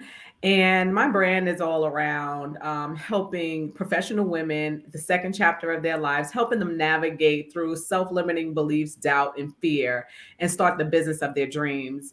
I am a certified authentic leadership coach, author, and a speaker. Happy Sunday, everyone. I am Dr. Joy Evans, and I am excited to be here. I am the creator of Confidence Academy, which essentially was found after a tumultuous season that I actually went through. And with Confidence Academy, I actually had the opportunity to write a couple of books on confidence, as well as do different workshops and speaking engagements on confidence as well. On I would say a full-time basis, I serve as a department chair. I oversee a Master's of Public Health, Master of Healthcare Administration, and Health and Wellness programs for a university that is in Minneapolis. I actually live in the DMV. Recently came here from Michigan, and I'm excited about my new home in the DMV. I'm excited to be with each and every one of you today as well. All right, all right, all right. Okay, so Natalie said she was having a little bit of technical difficulty, but I'm sure she's going to pop in as soon as she can. So we'll just go ahead and keep moving. So I'm moderating this panel, not speaking. I'm giving y'all like all the things today, right? Host, speaker, moderator. She got to do what it do, right? Got to make it do what it do. All right, so let's get into the How to Increase Confidence panel, which I feel like, all of our panels were structured in a way or positioned in a way for us to kind of set the tone for the day, right? So we started the day with how to make more time for self-care, because so you can understand, like, you are important. The thing I've been saying like all this year is you need you to win, right? So we started there's Natalie. We started this conference off with self-care, and we are going to end it with coming back to self again, your confidence. Because we know that confidence is necessary to do all things in life, whether we are building wealth, whether we are collaborating with others, whether we are turning pain into purpose. We need confidence to do all of that. So we're going to wrap this event up with our final panel, which I think is extremely important. So first things first, Natalie, go ahead and introduce yourself real quickly before we get into questions so everybody knows who you are. What happened to her? Oh, goodness. Technical difficulties, y'all. Okay, so I'm going to go to the first question then. What does being confident mean to you? We'll start with Dr. Joy Confidence Academy up there. Absolutely. So I would say, first of all, it's important to understand that confidence and arrogance are two different things. I feel like too many times people mistake confidence for arrogance. And I like to say it's not arrogance, it's confidence. And so that's the first thing that I want to say. And so with that, when you think about confidence, it's assurance in myself. And confidence is all about joy. It's not a matter of me thinking I'm better than Andromeda or me thinking that I can do more than Chantel or Natalie. It's about joy and making sure that I'm getting better every day, making sure that I'm outgrowing who I was even 20 minutes ago. So that's what I would say in terms of the key to confidence is myself, being confident, being assured in who I am and what I am and who I belong to as well. I love that. Yes. All right, Chantel. Yeah, for me, it's about the appreciation in your own abilities, right? Dr. Joy summed it up with converting confidence and arrogance. And for me, it used to be self-esteem and confidence. I had the two misconstrued. And people don't feel like, oh, I have the right outfit, or, oh, I don't like how I look, I don't want to go live, just certain things. And it's like, confidence is your confidence in your ability to make something happen, to do a thing. That confidence in that is belief, right? It's like my belief in God, like it's not wavering. So confidence, once I learned what it was easy for me to apply because it was like faith to me. Confidence is faith in your ability, your belief that you can do something, you can make an impact, and you can serve. Yes. All right. Queen Natalie has arrived. Hey, y'all. Okay. I was having technical difficulties. I'm like, what's going on? But we gonna get on here. So I'm here. I made it. It's all right, sis. Go ahead, introduce yourself really quickly and then tell us what confidence means to you. Hey, everybody. I am Natalie Lewis, author, speaker, and certified breakthrough coach. And I am here to help you adjust your crown and pick up your crown and be the queen that God has called you to be. So confidence, to me, everything everybody else said was fantastic. I love how you just said confidence and faith because it is a belief. But to me, it's also a mindset. I have to believe that I can do whatever that thing is. Or I can show up the way that God has purposed me to show up. I have to believe that. God can't work with me until I believe that. So for me, it's a mindset. For me, it's knowing who you are, whose you are, knowing that you belong in the room. It's showing up as you authentically, not the carbon copy of somebody else, but really 100% you, and not worrying about who don't like it. Because the confidence is for you. It's yours. Yes. Okay. Could not have said that any better. All right. So let's be real, because you know me. I love real. Let's get into the real conversations, right? I think we all look beautiful here today. I think we all acquire confidence to show up here today, right? But have you always felt confident in yourself? And if not, what helped you to become the confident woman you are today? And so I'm going to throw that to Chantel, because I see her wheels are turning. Yeah, because when you said that, I'm like, no, haven't always been confident. And that question directly took me back to probably my early 30s. And I think that was when I was lacking confidence. I was more confident in my teens than I was at about 30, right? I had relocated to North Carolina from New York. And when I got to North Carolina, everything was about what house do you own? In New York, it was about what jeans do you have on? It wasn't about a house, right? So, or what school did you go to? I'm like, oh, I've never been to college. So that was always like the conversation when you get around the girl groups. What school did you go to? So it had me feeling some kind of way about my confidence when I showed up in these sister circles, because that common question was going to come up. And I was surrounded by women who had obviously been in North Carolina to go to school. So I had to step back and say, okay, who and whose are you? Because I think we forget to go back to the basic foundation of who you are as a person, right? And not compare yourself, because comparison is the first place we go when we lack confidence. When we lack confidence, the first thing we do is compare. So I'm like, oh, well, they went to this school and they did that. What can I say? So I had to get my conversation together before going out, because I knew that conversation would come up. So then it was like, oh, well, I didn't go to school. I relocated down here, to be with my mom and, take the conversation somewhere else. And then I'll say, but what school did you go to? Because I respect education and I love it, but college wasn't for me. So it was just knowing who I was as a person and being able to combat and come around and come back to myself and not shrink in other women's presence. That's good. That's good. All right. Nat, I see you moving your shoulders over there too. What you have to say, sis? It was the not shrinking part for me, because I'm extra, right? I have a big personality. That's just me. I've always been that way. But wasn't always confident. I had a lot of false confidence where it was like, well, I can show up this way, but I know behind the scenes I'm a hot mess. But I had to fix that. I had to realize that it's more to it than about, like she said, what school you went to. I'm just now at my big age, 35, going back to school.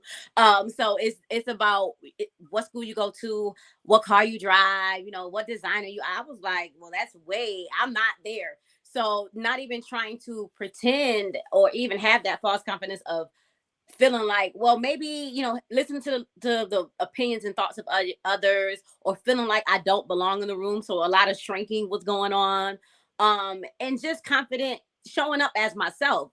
It was a lot of imposter syndrome. It was a lot of, well, maybe I could do that, but is that what I'm supposed to do? Just a lot of inner thoughts going back and forth in my head, trying to figure out who's Natalie. Forget what people have told you that you needed to be. Forget how you grew up.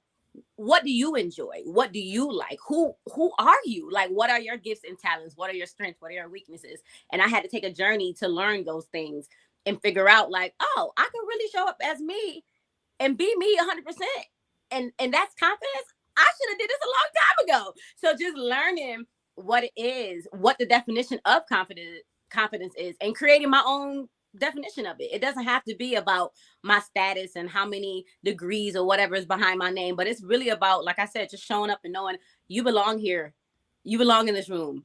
no matter what your background, credentials, all that stuff. Yes, it's great to have those things, but they don't make you who you are, because you can have those things and lack confidence. You can have those things and be a mean girl. You can have those things and not be sure of who you are. So just knowing that who you are, I think for me is like the top thing when it comes down to confidence, because you know who you are. Yes. All right. Dr. Joy, Confidence Academy. Absolutely. Thank you for that question. I will say absolutely not. So it actually started going back to high school when Chantel mentioned it perfectly when she mentioned comparison. And at that point, I was comparing myself to the popular girls in school. So I was considered the nerd. I was voted the teacher's pet. I was voted the most likely to succeed. I wasn't the popular one. And when I started looking at them, I started comparing myself with them. And unfortunately, I did something extremely dangerous at that time when I was in high school. I ended up developing an eating disorder, anorexia, because I wanted to look like them. I wanted to be thin like them. I wanted the boys to look at me like they looked at them. So it started, there was a time I would say in high school where that confidence definitely diminished. And then fast forward after high school, after college, and now I'm going to go to hit the single ladies just a little bit. Then, I ended up meeting a man. He liked it. He put a ring on it, and all of that. And he was a great guy, but he was not my husband. And I was not his wife. And so, but with that, even though I knew he was not my husband, even though I knew that I was not his wife, there was like a tear, a rip, because at one point, now things are starting to change now, but at one point, society made you feel less than if you weren't married. And so I wanted the wedding. I didn't necessarily want the marriage. And a lot of women can't admit that. I wanted the wedding and, the bells and whistles, but I didn't necessarily want the marriage to him. And I was at one point willing to go through with it just so I wouldn't have to deal with hearing everyone question what's wrong with you because you're still single. And so with that, when the decision was made to bless and release, there was a part of me that my self-worth, it was tied to a man. My confidence was tied to this man. And so when it ended, unfortunately, I lost it all. I thought, what's wrong with me? Maybe nobody wants me. Maybe I'm not marriage material, or whatever the case may be. And thankfully, I know someone named Jesus Christ who actually helped me, through that season. And so I say that I became the woman with the issue of blood, and it was whatever you got to do to be made whole. And with that also included therapy. So I am a huge advocate of going to therapy and seeking professional counsel. And so that's what I did that actually helped me during that season. And it actually, through the word, through an amazing support system, and also through professional therapy, my confidence started increasing. Mm-hmm. Oof. This is good stuff. I see the comments are going. They picking up what you're putting down, sisters. Okay. All right. What would you say? Oh, and I have to add this. Okay, can I add my 2 cents real quick? I would say that for me, like the confident woman you see today definitely was not always her. And the ultimate thing that helped me to become confident in myself was to stop tying my confidence to other people's opinions and validation and approval and congratulations and all the things, social media likes, all the things that society has set up for us to feel less confident about ourselves.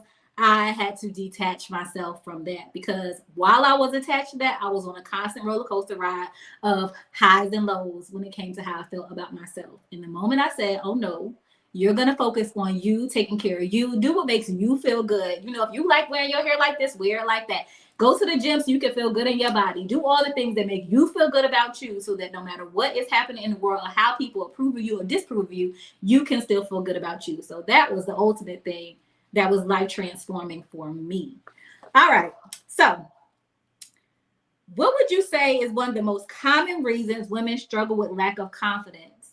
And what can they do to overcome it? Because I know that every body on here. Dr. Joy, Natalie, Chantel, you all have coached women in some capacity. You all have spent time with women in different events and different things. So you've had the conversations and you can see with your own eyes the things that are affecting women confidently. So what are some of the common reasons you see? And then how can you help those women in case they're on the event today? Comparison is the main one. Comparison is the main one. Self-sabotage is another one. But it's amazing how I just shared my story about feeling insecure about, not having a college degree. I coach women with several degrees who are lacking confidence big time. And one thing that I found very amazing from one of my clients, she lacked confidence because of the school she went to. And it's like, huh? You got the degree. Like, what was she was like, but it was the school I went to versus the school they went to. This woman has a doctorate. I don't like, does it really matter? So it's the way that we see things. One way to stop doing that is stop telling yourself stories about what you think people think about you. Stop telling yourself stories about what you think people see when they see you, right? Because these are all lies that we've made up and we live this out every day and it is affecting us. It's affecting our growth. It's affecting our health. It's affecting how we show up, how we don't show up. But we have really told ourselves that I can't have certain things, and that's so far from the truth. Everyone, every one of us, everybody that's been on this panel, everybody in the chat, everybody that will watch this on the replay, whatever the case may be, everybody has an insecurity, right? But not everyone knows what that is. So we create stories around our insecurities, and then we show up in the world as insecure, and people love us, and they think we're the best thing since grits, and we're like, huh? You think I can do that? You have to set yourself free from the lie that you've been holding on to, because that's what will help you become more confident.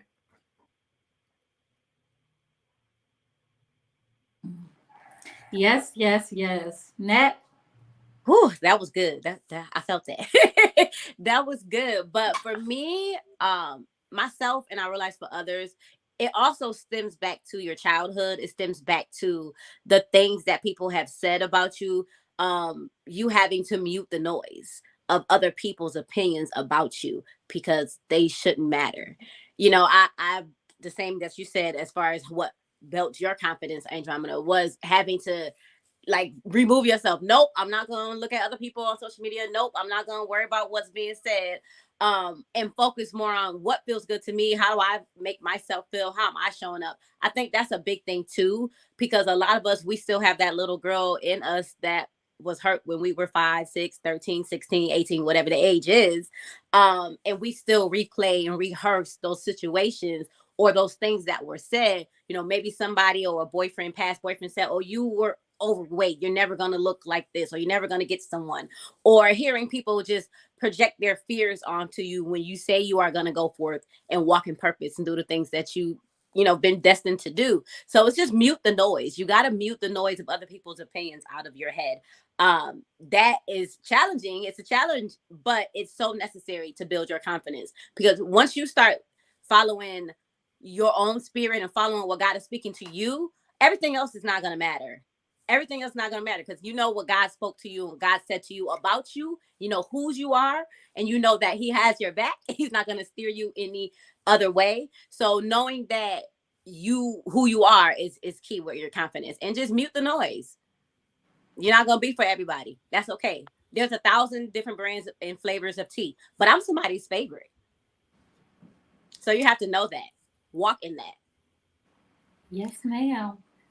I would say, in terms of what I've seen, has been comparison. Again, we see that that's a theme, is comparison, and also sometimes an event. So for instance, for me, it was the end of my engagement. For someone else, it may be a divorce. For someone else, it may be losing a child. For someone else, it may be getting terminated at work. For someone else, it may just be, just that rejection that can sometimes, cause individuals' confidence to diminish as well.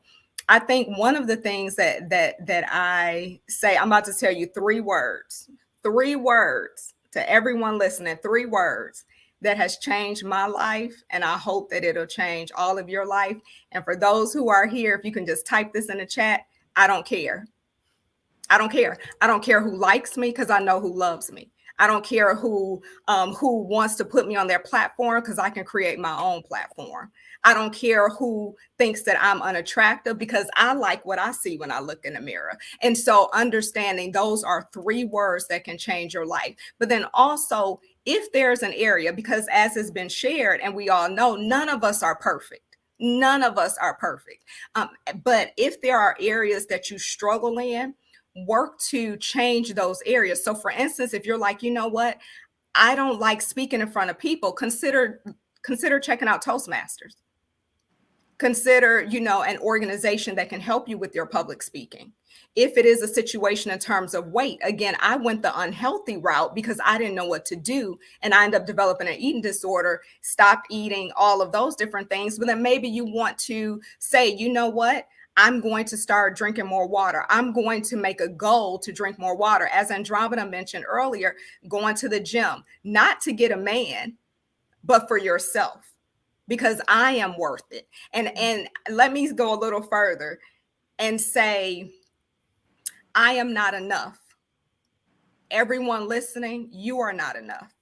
All of the panelists, we are not enough, because we are all more than enough. So keeping that in mind, that we are more than enough, and that we deserve a healthy body, a healthy temple for ourselves, not for someone else.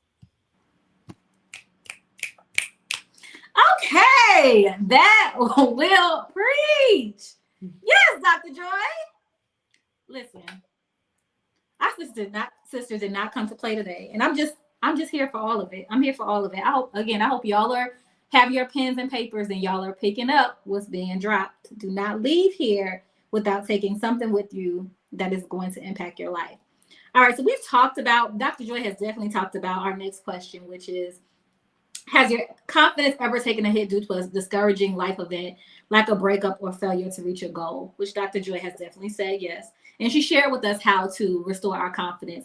But do Natalie, Chantel, do you all have any words in regards to this question about how a person can restore their confidence after a failure or a breakup or just a disappointing life experience that broke their confidence? Yeah, for restoration, there has to be some self-awareness, acknowledgement.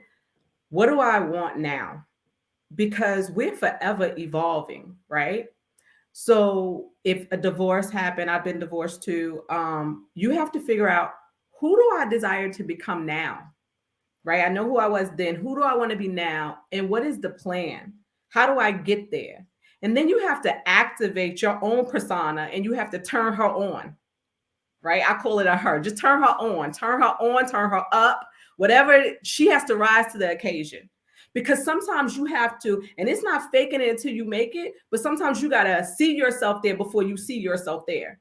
So you have to turn her on. What is she listening to? What is she talking about? Who is she speaking with? Who is she becoming? And then you have to show up as her every single day. And eventually, you're going to become comfortable being her, because it starts out very uncomfortable, because now you have to control your temper a little bit. You don't pop off the way you used to, right? You can't say the things you used to say. So you have to turn her on. And that's a much more mature version of you, right? That's the grown-up version of you. We all have this elevated version of us that lives inside of us. And in order to activate her, we have to practice. So it's time to practice being her. So that's how you can get your confidence up, by practicing. Mm. Love that. Love that you said aware. Because a lot of times we are not aware of how we're feeling. We're not aware of how we're even saying, showing up, speaking, talking. So it's definitely, I would agree with you with being aware of what's going on, being in tune with yourself, especially after something devastating like a divorce or a heartbreak. You're going to go through the emotions, go through every single one, cry if you have to, but then get up, pick up your crown, and know that you are a queen and you reign. do what you got to do to get back up from those situations, and know and learn the lessons from those situations. I think a lot of times we look at negative situations like, why did that happen to me, or why me? Instead of thinking that way, think, okay, what did I learn from this? How can I move forward and do things differently so that I'm not back in this situation? I don't had heartbreaks. I've been, had no money as a single mom, trying to figure out, okay, what we gonna eat, how we gonna, pay these bills. I've had, eviction notices. I've had all these things. So just knowing that you can bounce back from anything. But again, it goes back to that mindset of, okay, I'm in this situation now. And I like what you said as far as visioning yourself out of the situation. What steps do I need to take to get out of this? What do I need to do to change my story that I'm currently in? And we can all do it. I'm pretty sure everybody on this panel, and even the previous panels, we've all had those moments where it was just really low and you're just like, okay, I don't know what's next. But I would also say, activate your faith, activate your belief in what it is that you want to see yourself. You can be everything that you see yourself being, but you got to take those steps to get there. And know that, yes, the hard things are going to happen. And yes, you may get down. And yes, it may suck. But you got to suck it up and keep going. You only lose if you quit. So good. So good. Andromeda, I do just want to quickly add one thing as it pertains to the relationship piece is also keeping in mind, do not shrink for anyone. Because one of the things in my relationship, I was shrinking because he was insecure. And so he was insecure because of the woman that I was, the woman that I was becoming, and also how people viewed me. And I started noticing myself shrink. I believe it was Cherise said in the chat that, sometimes she found herself around certain people. If your circle or anyone around you, that relationship, friendship, whoever, if they make you feel like you have to shrink, and that you can't be your true authentic self, or you have to dumb down, then that's not the person for you. That's not the circle for you. Talk about it. Okay. This is so good. Okay. So what advice do you have for the woman who isn't showing up in her life or pursuing her goals because she feels like she isn't good enough? So Dr. Joe already let us know we are not good enough. We are more than enough. But if that's just not enough to get you going, right? What advice, ladies, we can start with Natalie, do you have for the woman who isn't showing up in her life because she does not currently feel like she is good enough? I have a question. What has not shown up cost you? What is it costing you? And how do you think that that's serving you and the people that's around you? It's not just about you. It's also about the people around you. So what is that costing you, not showing up? Because you feel like you're not enough. You feel like you're not worthy. But the God that created you created all things. And he doesn't create junk. He doesn't create trash. So you have to start getting that back in your mind, knowing that you are more than enough. You're capable of anything. And whatever situation you're facing right now is temporary. Like when we are going through hell, we think we're going to be there forever. And then once you're out of it, you're like, oh, well, that was kind of nothing. I got past that. So you have to know that the situation is temporary, but also know that it's costing you not to show up. Your life can't get better if you don't show up. You will consistently remain right where you are. And if you're not happy, which a lot of us, when we're not showing up, we're not happy. Nothing's going to change. So really at the end of the day, nobody's coming to save you. I'm sorry, sis, you got to get up. That right there, Natalie. I just want to pass the whole plate to Natalie, like dump the whole offering on Natalie. I receive. What is it costing you? And I want everyone to write that down. What is it costing you? Because if you're not showing up how you want to show up, it's costing you something, right? Each of us were born with a purpose, right? With a passion, with something that we can serve someone else. And social media, unfortunately, is a gift and a curse. So we watch other people and then we feel like, oh, somebody's doing that. I don't need to do that, or I can't do it at that level. But what is it costing you? Because there are people in this 8 billion world with 8 billion people, there are people assigned to you. So I want you to think about that. There are people assigned to you. And if you don't show up, they don't get what they need. Right? They don't get what they need. So there's some words when this side of my life is over, there's some words that I want to hear right? And it's well done, good and faithful servant, because I want to just keep pouring out until I can't pour anymore. And I'm not going to be for everybody, but I'm surely for somebody. And that's the thing. Stop thinking that because you threw something out one time and it didn't work, that it won't work. You may have thrown it in the wrong direction. You may have put that in the wrong person's lap, and they may have talked you out of your dream. It is time to dust that dream off and pick yourself up, because like Natalie said, nobody's coming to save you, sis. So when I realized that, for me, not having a college degree, being in a state where these women had college degrees, houses, husbands, all the things, it was like, yo, sis, you better get it together, because these nice shoes and these jeans is not going to get you what you need. So you're going to have to show up in a way that's going to get you into, you want to be in corporate America? Okay, they say to be in corporate America, you need a degree to make 6 figures. The devil is a lie. I sit in corporate America. I make 6 figures. Don't let people tell you what you can't do. Don't let people tell you what you can't do, right? God has put us all here on assignment. Every day you are on assignment.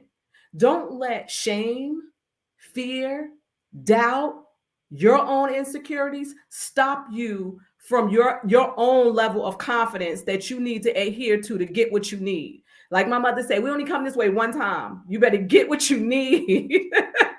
Yes. Oh my goodness. Yes, yes, yes, yes, yes, yes, yes. And it's both of you all have said this. No one is coming to save you. I think that at the root of confidence is knowing that no one can give it to you. No one can give you confidence. They can compliment you, and that can make you feel good for a moment. They can encourage you and motivate you, but confidence must come from within. So when we're talking about not feeling like we're enough, both of you have said it. The one aspect of, who's not getting what they could be getting from you operating in your purpose, operating in excellence, but also that what are you not getting? What are you not living? For me, it was really going through a season in my life where I was faced with like life or death almost. And it made me say to myself, like, one day I'm literally looking in the mirror like, Andromeda, this might be the last time that you look at yourself. That's a real conversation I had with myself. Like, this might be the last time you see your reflection in the mirror. And when I woke up off on that table in the hospital, I vowed to myself that I would not play small anymore. I would not dumb myself down. I would not shrink. I would not lower my voice. I would not show up anything less than who God created me to be. And whoever like it, great. And whoever don't, that's fine. But like you said, Shanta, we only get one time around this. And I would hate to get to the end of my life and have a bunch of regrets because I didn't have confidence in myself. One of our sisters, Dr. Robin Golden, she took us through an exercise in one of our classes about legacy and envisioning yourself at 80 years old. And if you had all the people in the room that you wanted to be there, what would they say about you? And I think, as we're going through life, we don't think about that. We pray that we get to be 80 years old. But when you get to be 80, what do you want your life to have shown for you? And we know there are so many women who aren't lifting their voices. They're dumbing, they're shrinking, they're being something other than themselves. They're not showing up at all in their gifts and their purpose because they are afraid. And so I had to share this because, again, listen, tomorrow is not promised. What you do today matters. You are creating your legacy in this moment. So if you should be gone tomorrow, next week, next month, or next year, will the world have known who you were? Will anyone feel your absence? Will they? And so that's something we definitely have to think of when it comes to being confident in ourselves. Like, damn them, I don't care, like Dr. Joy said. I'm going to show up and be who God told me to be. If you don't like it, that's fine. I don't care. But I'm going to be me. You're going to know I was here. All right? That's so good. Okay. So, Dr. Joy, did you want to add anything to that question? If not, we'll move to the next one. No, I think everyone summed it up beautifully. Thank you. Okay, good. All right. And so what is a daily practice every woman can do to increase or reinforce her confidence? What is something that you do on a regular basis that helps you to stay confident? For me, I dance. I think somebody said this on the first panel. I caught the first panel and she was like, every woman should dance naked. It's true. If you haven't done it, do it. So I dance in the mornings. I say my affirmations. Like, don't diminish affirmations. They will fuel you. They will put some fire under your butt, right? Prayer. Prayer changes things for sure. And we hear these things so much, but we don't make time sometimes to do the work. And I call it your worth work. And if you don't make time for your worth work, you go out here every day and you be someone else. You be who someone else is telling you to be because you haven't checked in with yourself to say, who am I? What is it that I desire? What is it that I desire? We have to start asking ourselves that simple question every single day. What do I want today? And then go back to what Natalie said. And what is it costing you not to get it? Because that's the real key. What is it costing you not to have it? That's good. That's so good. For me, every day it's prayer, definitely. And then just waking up with gratitude, grateful. I'm here. I made it another day. Like, I think sometimes we don't even realize how big that is. That is a big thing to have the gift of life every day. God gives us the gift of life. Okay, now with this gift, what am I going to do with it? So one of the things that I journal and I ask God daily is, okay, what do you want? What is your will for me today? I'm not thinking about 30 years from now, 20 today. What am I supposed to do today? Or, and as I ask that, it's becoming more evident of what it is I'm supposed to do for that specific day. Whether it's pay attention to my teenager, or if I'm at the mall or at the store and I see somebody and they need help helping that person, whatever it is, just being of service. We are here to be of service. So just praying, and just being grateful. Don't carry yesterday into you. A lot of us carry our days into each other. No, it's a brand new day. You get brand new mercies. Don't worry about what happened yesterday. Focus on today so that you can really have a clear mind, and a pure heart, and just have a great day. I feel like the more I do that, the more I'm focused on the positive versus what's negatively going on in my life. And that increases confidence because it's like, okay, now I'm thinking about things differently. My mindset is different. So I'm not worried about what's going wrong, even though 15 million things could have went wrong that day, but I'm not going to sit and ponder on it. Good. Dr. Joy? Yeah, I would say that one of the things that I do is definitely I talk to myself. I shared about a month or two ago at a conference, and it was a Daughter of a King conference, and I shared a confession, and I said I talked to myself. And that was a confession that I actually shared. And so for me, I get up and I say, this is the day that the Lord have made. I choose to rejoice and be glad in it. I am more than a conqueror. I can do all things through Christ. So even in terms of if there is a busy day, if there's a board meeting, whatever the case may be, you know what? I know these people crazy, but I am still more than a conqueror. So definitely I talk to myself verbally out loud and also internally where I'm just like thinking it. I also make sure, I know this was a panel that you had before, but to me, it's definitely linked. I practice self-care.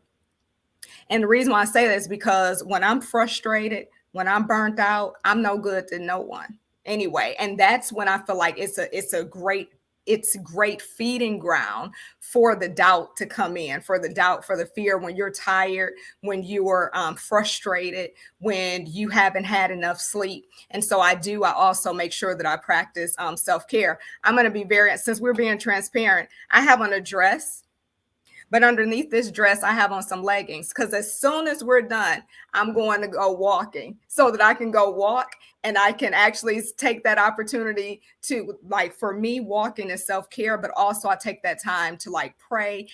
Sometimes I take the time to literally just listen to nature, listen to the birds, listen to, the wind blowing. And there's a lesson. And so one day I was walking, and there was a fierce wind that I felt like started coming my way. And as I was walking, so we're going the opposite direction. The wind is pushing towards me. I'm walking towards the wind. And it reminded me, going back to I can do all things. It reminded me that even though this is hard and it's a little more difficult, that if you keep going, if you keep taking one step, you're going to eventually get to your destination. And so that was the things that I kept pressing past the wind, and I kept pressing past the wind. Eventually I got to my destination. I got back home. So I would say, and even whatever negative thing, and I can't remember if it was Chantel or Natalie, all of you are, or Andromeda, all of you are awesome, but I can't remember who said this. But the other thing is really understanding that every negative thing that happened, it's not bad though. So even the relationship, that was for my benefit. That was for protection. If there's a delay in a situation, I heard Pastor John Hanna say, every delay is going to be to your benefit. So don't despise the delay. Don't despise the small beginnings in any way, shape, or form. Yes. Ooh, so good. We have one more question for this panel. I want to say, and I think you all have touched on it in some aspect, but having those personal goals, those goals that are tied to just you and God and you and God and no one else, and being able to achieve those on a daily basis are huge confidence builders. Anytime that you have goals that are associated with other people, like for example, you create something and you want other people to like it, support it, validate it. But when you have those personal goals, like I'm going to get up and I'm going to pray, I'm going to journal, I'm going to exercise, and you accomplish them, they don't require anybody else to celebrate you, to provide you any accolades or anything to do it. Every time you do that, you're building your confidence and you're showing yourself like, I can do something. I did something today. And maybe nobody complimented me today, and maybe no one awarded me for anything today, but I can celebrate my wins, my personal wins on a daily basis. And that's so necessary, because in the society we live in, there's a lot of reason for us to like be out here and looking for other people's validation. But again, that makes your confidence be on a roller coaster. You got to have that stability, that foundation is setting those personal goals for yourself on a daily basis and celebrating your own personal wins, whether anybody else sees it or celebrates it or not. Okay, so final question is, we know that this world does not always make it easy for women to feel confident in themselves, point blank and period. However, since we are stepping into sisterhood today, what do you think that we can collectively do to change that? So for me, I would say collectively we could be better sisters. Be the sister that you want someone to be to you. Even when you're not receiving it back from who you're looking for it from, because sometimes we discount all women because a woman has hurt us. We don't do that with men, but that's a whole nother conversation, another panel. But with women, we hold their feet to the fire, right? Trust other women. Trust yourself more. Compliment other women. Affirm other women. Smile at other women, right? Compliment them, because these are the things that we genuinely want. And I promise you, they want the same thing. So that is how you step into sisterhood, is by being a better sister, being intentional about sisterhood, is what I would say. I agree. Being, like you said, being a sister that you would want, but also showing up for your sister, in a way like, supportive. Mm-hmm. Just support. Support is, it doesn't cost you anything to share a post. It doesn't cost you anything to say, oh, I know that, oh, you're looking for this type of coach. Oh, I have my sister this kind. Let me refer her. It's not a competition. So it's about knowing who's in your circle and how they can help. And if you find someone who's in need of a service or something that someone that provides, show up. Somebody that's selling candles. Don't go to the Bath and Body Works sale. Go buy that candle from that sister. Everything I have on right now is from a Black-owned sister. So, do all of that. Do all these different things to actually show up, and know that, as you show up, don't show up just because you want it back, but show up because you want to support another woman. You want to see her doing good. You want to see her doing great. And I love what you said as far as just being who, being the sister that you desire to be, to have, be that person, show up, speak in love, give them grace, share your time, share your resources. Don't be stingy with that either. And just really show up and love them. Like, love them. Love is love. Show them love, and let it come from a real, genuine, sincere, honest place. Yes. Dr. Joy. Absolutely. So I would say is understanding that your sister is not your competition. Making sure that we understand there's room for all of us to succeed. There's room for all of us to eat. There's room for us to glean from each other, to learn from each other. And so really understanding that your sister is not your competition. That's number one. And then number two, Shawnita hit the nail on the head when she said, I am my sister's keeper. A lot of times we think about Cain and Abel, I'm my brother's keeper. No, we are our sister's keeper. So it's not okay for you to talk about my sister behind her back. It's not okay for you to do Chief Justice Ketanji like that and I just stand by and allow it to happen. So when we see injustices with our sister, then we make sure that we cover them in prayer as well, that we make sure that they know that they have a huge army behind them and support behind them, that no one's going to do you just any and every way because I got your back. So I would say that those are the things that we can do as it pertains to helping each other.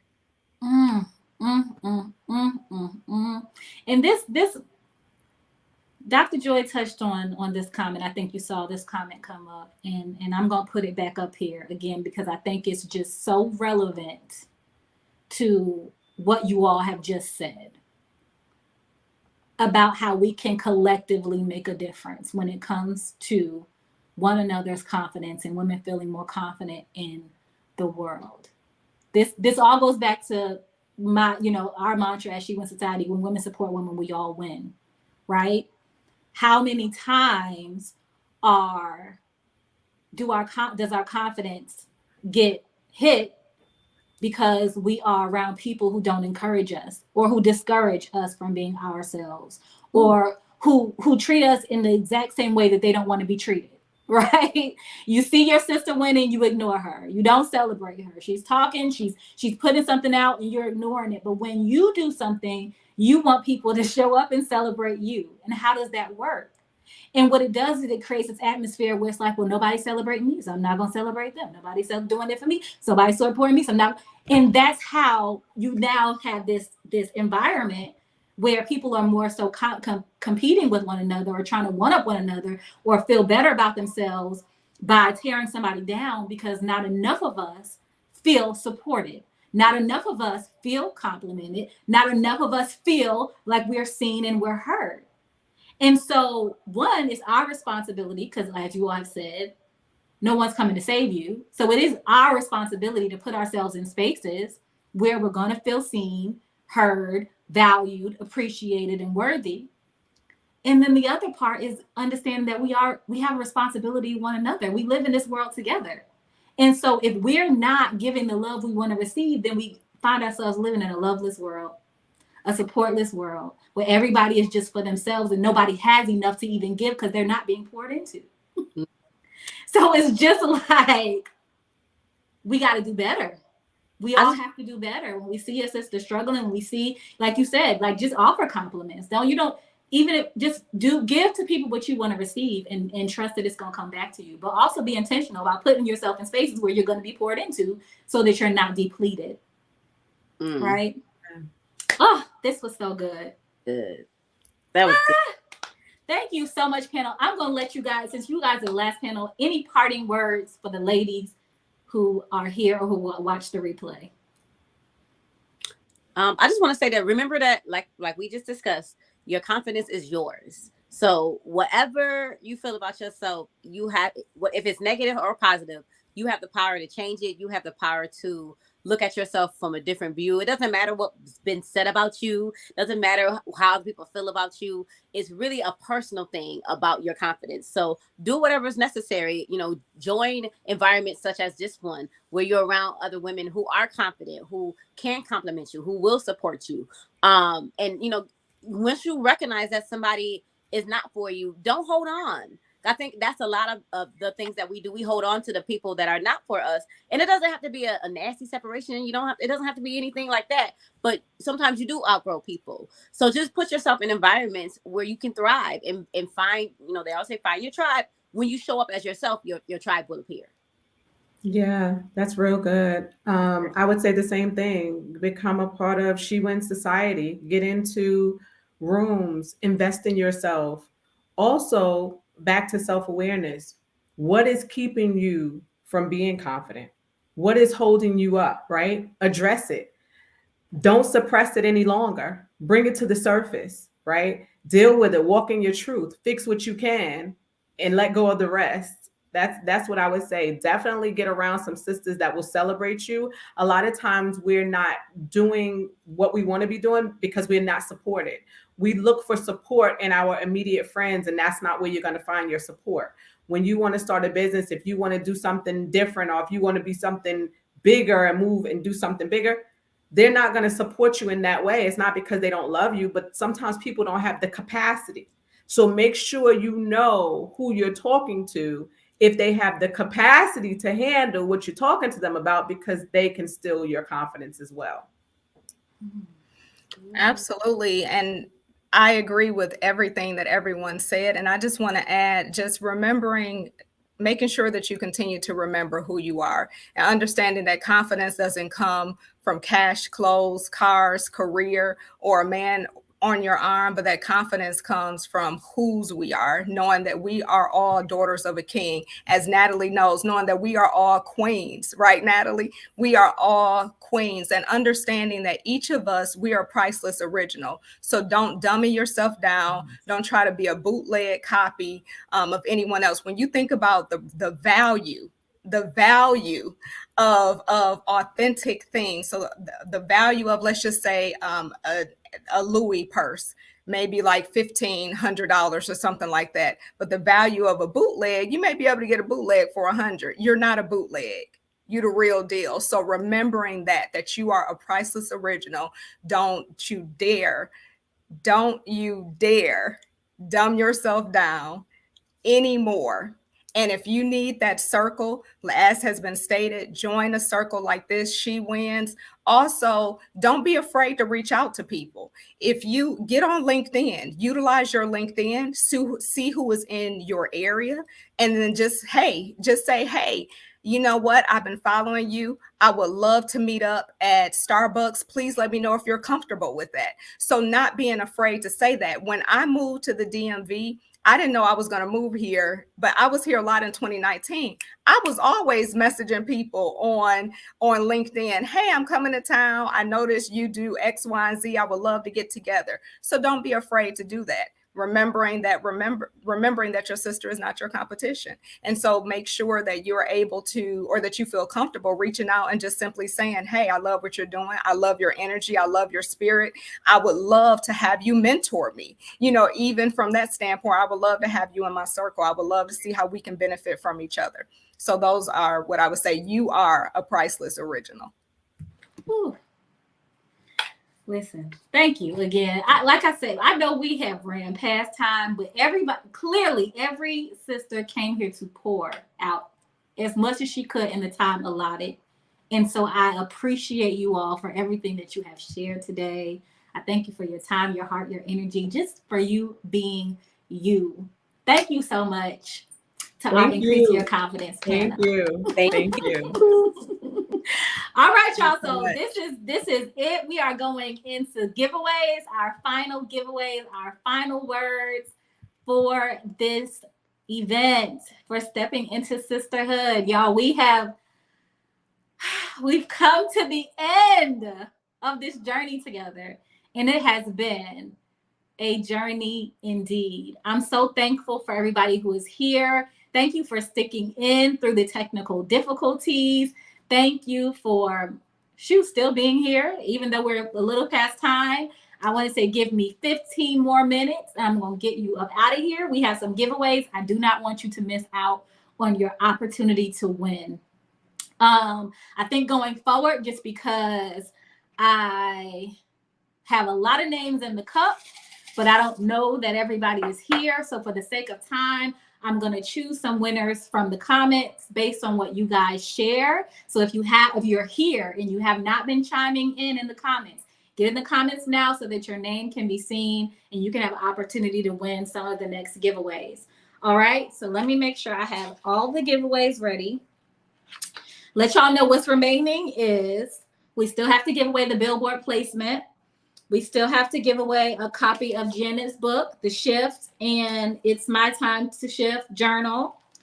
And we have to, this is, okay. Anyway, and we have to give away a copy of She Wins Again and a She Wins Society 1-year membership. Whoop, whoop. Somebody's going to leave here as a member of She Wins Society if they aren't already. Okay, so let's get this going. Let me change my banner down here. All right, first things first. We're giving away a copy of The Shift, a self-guided journey to create the environment needed to execute your goals and practice more self-love, written by Jenny True Mingo. And I actually wrote the foreword to this book because Janet is my sister. She's been my sister for a very long time. She joined back in 2014, 15, something like that. And she's been with us ever since. She is now our hospitality director of retreats. So she's traveling with us every retreat. She is cooking our meals and just being Janet, doing what Janet does best. We love Janet. So if you'll want a copy of that, and you'll want a copy of the journal, the accompanying journal that goes with it. So let's see. Love you too, Jenny. Hey, Arbone. Hey, Marjorie Potter. All right, I see some new names in the comments. Yes. All right, just for the sake of fairness, I'm going to try to see. I'm going to pick the first 3 names. If I see your name in the comments, then you win. If I don't, then no. Tiffany Webb. I don't see Tiffany here. Hey, Natisha. Sharice Grantham. Sharice, do you already have, well, even if you already have it, you can gift it. But Sharice said Janet is the best. She is. Sharice is a member of She Wins Society as well. So Sharice, you want a copy of The Shift and the self-guided journal that accompanies it. So I will be reaching out to you to connect with Janet to get your copy. Whoop, whoop. Okay, so that's done. Now, what are our other giveaways? Let me make sure I have everything. All right. So let's get into giving away a copy of She Wins Again, which is my second book that I wrote. My first book was She Wins, The Ultimate Guide for Women to Gain a Winning Mindset and Lead a Winning Lifestyle. I wrote this back in 2016. And this one was published this year. It is currently available for pre-order at shewinsociety.com. If you pre-ordered your copy, get ready, because they are going to be on the way to you this week. Yes, specially packaged, ready to go. I cannot wait for you guys to get it and unbox it and just be excited with me. However, if you haven't ordered your copy, it's not too late. You can get it at shewinsociety.com. I forgot to mention Janet's book is available at amazon.com. But I'm going to give away a copy today. So I'm gonna pick in the jar to see. And just so you know, this is more life transforming inspiration to get your mind right and win in life. The books, even though this is She Wins and this is She Wins Again, they are not like comprehensive books, so you don't have to read one before you read the other or anything like that. But I have Catherine Owens. Catherine Owens, are you in the building? At this point, I'm pulling She Wins Society members. Not on purpose, trying to be fair, but I think I saw Catherine here earlier. So I'm going to hold this for her. Catherine, if you're still here, I saw you earlier. Yeah, she says she's here, and thank you. You are so welcome, sis. So Catherine wins a copy of She Wins Again. Now, if you didn't pre-order your copy, you know what? I can say this. You can wait until it's officially launched on Amazon so that y'all can help a sister become a bestseller. How about that? And that is going to be very soon. I will keep you posted. All right. So we have that. And then we have t-shirts. Uh-oh, did I freeze? Okay, here I am. This t-shirt, I'm sorry it's a little wrinkle, it's mine. But it's the definition of a winner t-shirt. And it says, Winner, a woman who is doing the best that she can with what she has every day while walking in faith and embracing her unique journey. Yes, that's a winner. And by my definition, by She Wins Society definition. So the person who wins this will win that shirt. So I'm picking. Let's see who we got. Allegro Adams, are you here? I don't think I saw Allegro in the comments. Jazz says she got on her shirt today. Okay. All right. So I'm going to pick until I find somebody who I see in the comments or have seen in the comments. How about that? To try to be fair here. There's a lot of names in this bucket, y'all. But I haven't seen everybody today. Markeisha, are you here? Patricia Williams, are you here? Yeah.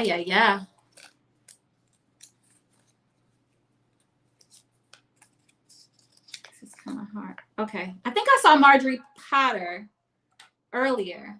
I think I shouted her out and everything. Marjorie. I think she was here. Unless my brain is... I'm just going to say Marjorie was here. Marjorie was here. So Marjorie, you win the t-shirt. All right.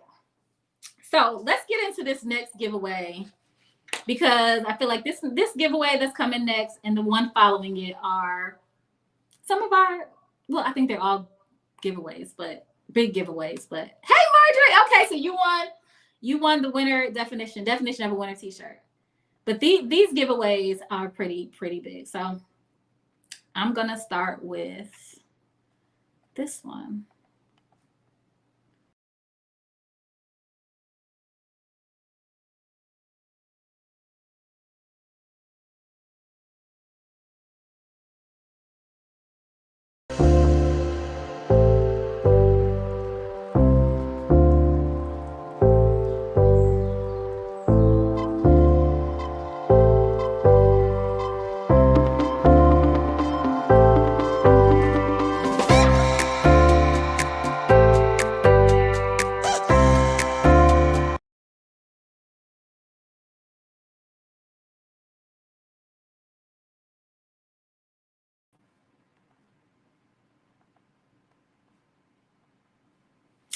All right, y'all. So somebody is going to win a billboard placement in the state of their choice, which I think is absolutely amazing, right? Like, if I could keep it for myself, I would keep it for myself. But I'm excited to be able to give this to somebody. When Life Coach Brittany reached out to me with this, I was in awe. Like, this is by far one of I would say the largest giveaway that we had, sponsored giveaway that we have had at Stepping Into Sisterhood for the last 7 years. And to me, it's a testament to both who Life Coach Brittany is, but the connection and the relationship that we have had over the years. Like I shared earlier, me and Life Coach Brittany go way back. I remember the first time we met in 2016. At an event that Audrey, who was also on a panel, it was her event called The Beautiful Mile. And both me and Brittany were invited to speak on this event in 2016 in Atlanta. And I remember, like, we were connected from that point. Like, that was the person I sat with, and I was just like with her throughout the whole event. And since that time, I have watched her grow and blossom into the woman she is today. She was Life Coach Brittany then. Now she is Brittany, owner of a 4,000 square foot co-working space. Okay. She had me on the cover of her magazine, Life Coach Network magazine. She has provided me multiple opportunities over the years. I have reached out to her for multiple opportunities over the years. And so this is just a testament again to stepping into sisterhood, right? Like I shared earlier, we're all growing, we're all moving. And when you have connections with people and you nurture those connections, you never know how that connection can bless you.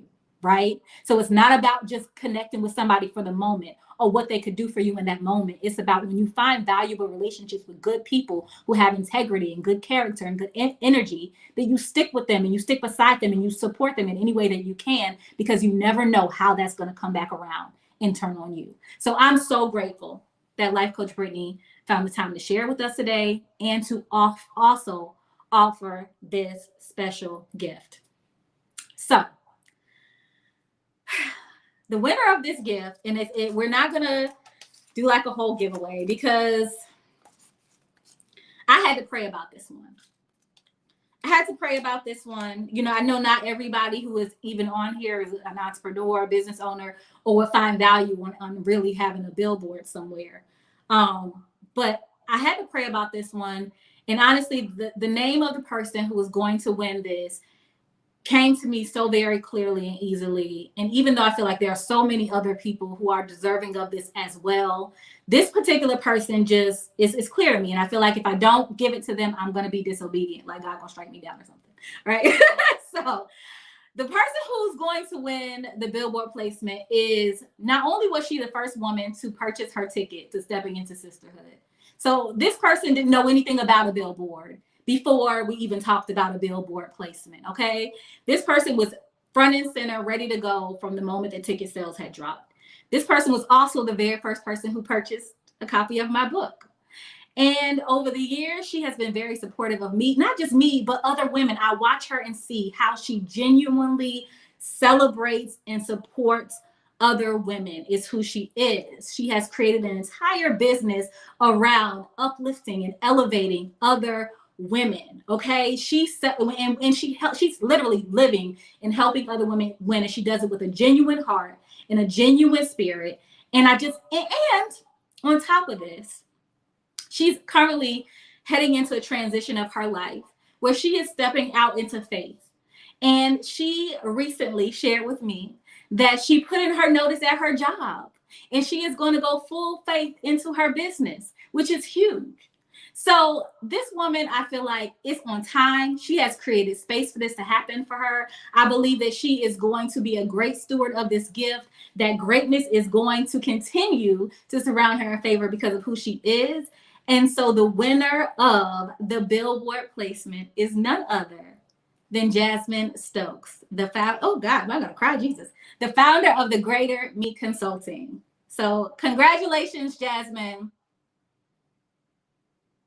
I was about to cry. I caught myself though. But that's how you know it's real. I'm like, God already put that on my heart. So that's the winner of the billboard placement. I will be sharing. I love all these congratulations from the sisters.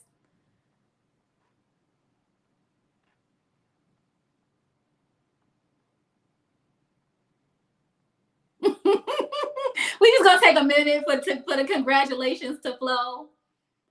Because I know I still feel very emotional myself. Like I said, it's a lot of women who I felt like deserve this. But this is the one that God put on my heart first. And when I went through and just thought back on all the things, Jasmine wins this. So how I get behind the scenes. Okay, let me get you behind the scenes real quick, sis. Matter of fact, Natalie, maybe Natalie can help me. Natalie, can you send Jasmine the StreamYard link? That way I don't have to get off. Let me know, Nat, if you're gonna do it. I'm just gonna keep posting the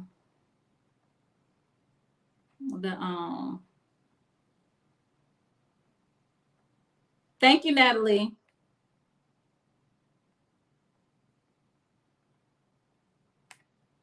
Yeah.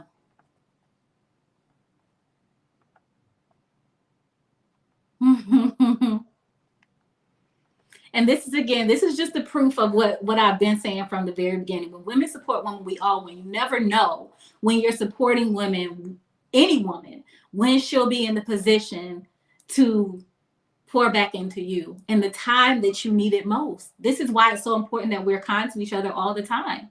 Because she was supporting me not knowing that this day would come. I didn't know this day would come, but God knew. And so he positioned us both for this to happen right now. So I'm excited too, Chantel. I was like, oh my gosh, like I just can't wait. So we're gonna wait for Jazz to come into the let me make sure she's not already here. Natalie is sharing a StreamYard link with her, so she can come in here and celebrate her win, as I believe she should be able to. And then we have one more giveaway, which is a 1-year She Wins Society membership. So thank you, Natalie. She Wins Society. Jasmine is a member of She Wins Society. A lot of the women you see here, Natalie is a member, Nastasia is a member, Natisha is a member, Sharice is a member, Diane is a member. I see so many members of She Wins Society in the comments, which I'm so grateful for. So then the next giveaway will be a 1-year Gold Digger membership to She Wins Society, which is going to afford you the opportunity to stay connected with us right here at She Wins Society. You'll be able to interact with our, hey R, okay, yes, Requitta joined this morning. Hello, I love to see it. To me, that was just like a thing from God, like, okay, girl, go do this event. You got new members coming already. Because hosting events is hard. I always get nervous, and I felt like Requitta joining this morning was just like a confirmation from God. So again, you never know how God is going to use you to bless somebody else. Y'all, it's real out here. Our connections are so important. They're so valuable. But I wanted to say real quick before I let Jazz in, because I lose my train of thought, that being a member of She Wins Society will afford you the opportunity to gain access to more events like this in our community. We have classes, we have virtual events, we have our live sessions. Coach Natalie goes live twice a month and shares wisdom and knowledge and inspiration and encouragement with us. So this is a whole community of women who our goal is to continue doing exactly this, but on a more regular basis, building, growing in sisterhood and empowering one another to win. So Coach Jazz is here. She better not come in here trying to make me cry. She better come in here like she got some sense. Don't sis, don't come. And she got her shirt on for real. Don't come here, don't do it. Okay, I'm trying to. Okay, let me. All right, I had to get up in here. Yes, I have my shirt on today. I wasn't a speaker, but I still had to represent. You see, I don't even got no hair on, y'all, so y'all know this is real. I didn't came on here with this. Okay, I had to. Y'all know I'm a crybaby, so let me just. This week has been, yeah.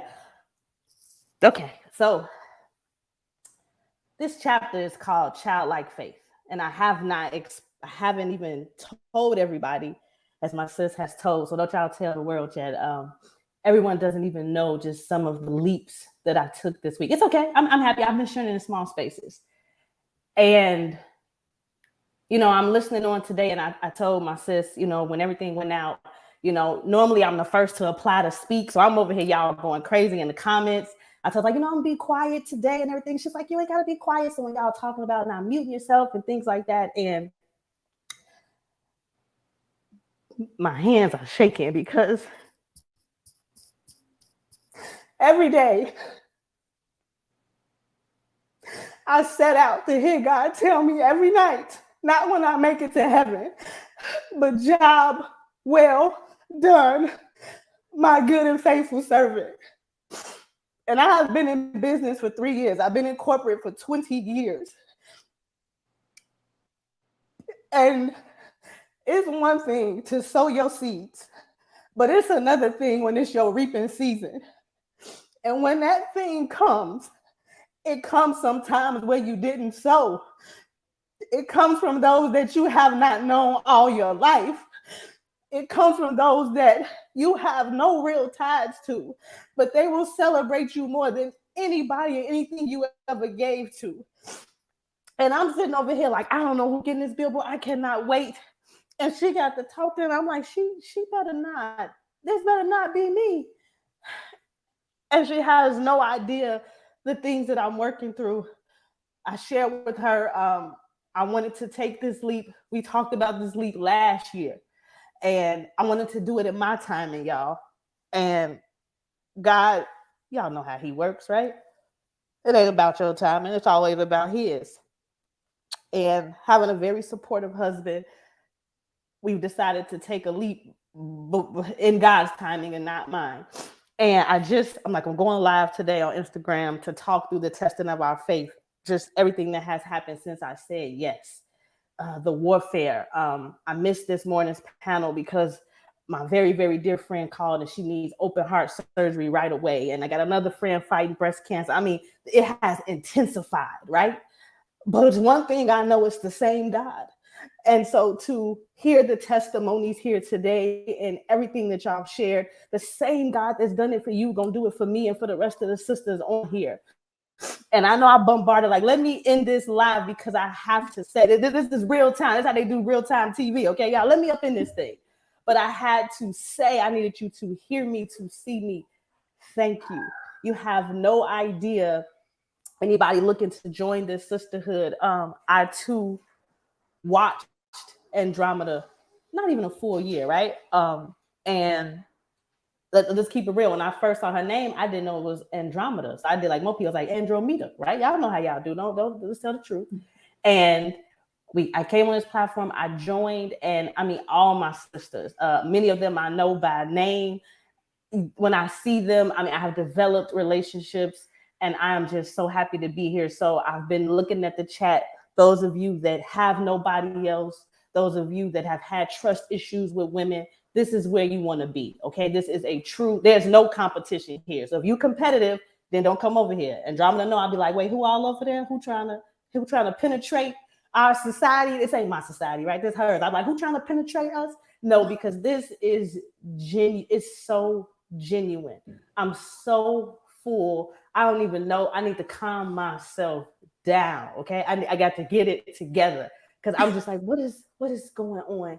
And God he's just been showing me, okay, the same God. He promises us. I promised yesterday, today, and forevermore. And we just have to hold on to that. Today has been phenomenal, okay? Phenomenal. And somehow, somewhere, I had my son's camera, and I was not camera ready like my sister say, but I was saying I always dressed up with camera. So this is what you don't get today, okay? You see that? This is what you get.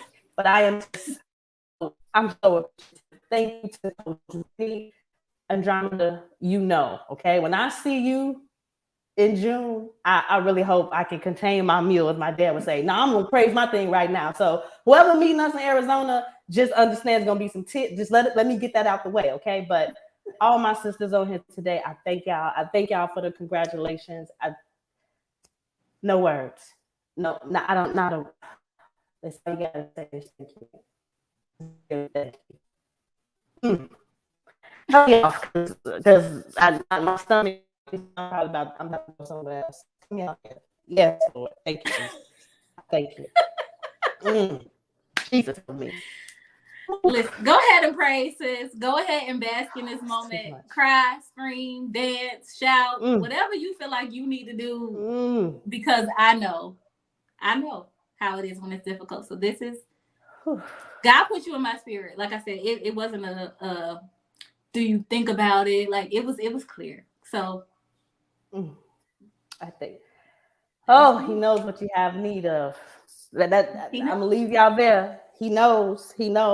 Don't worry about who watching. Don't worry about who you want to watch.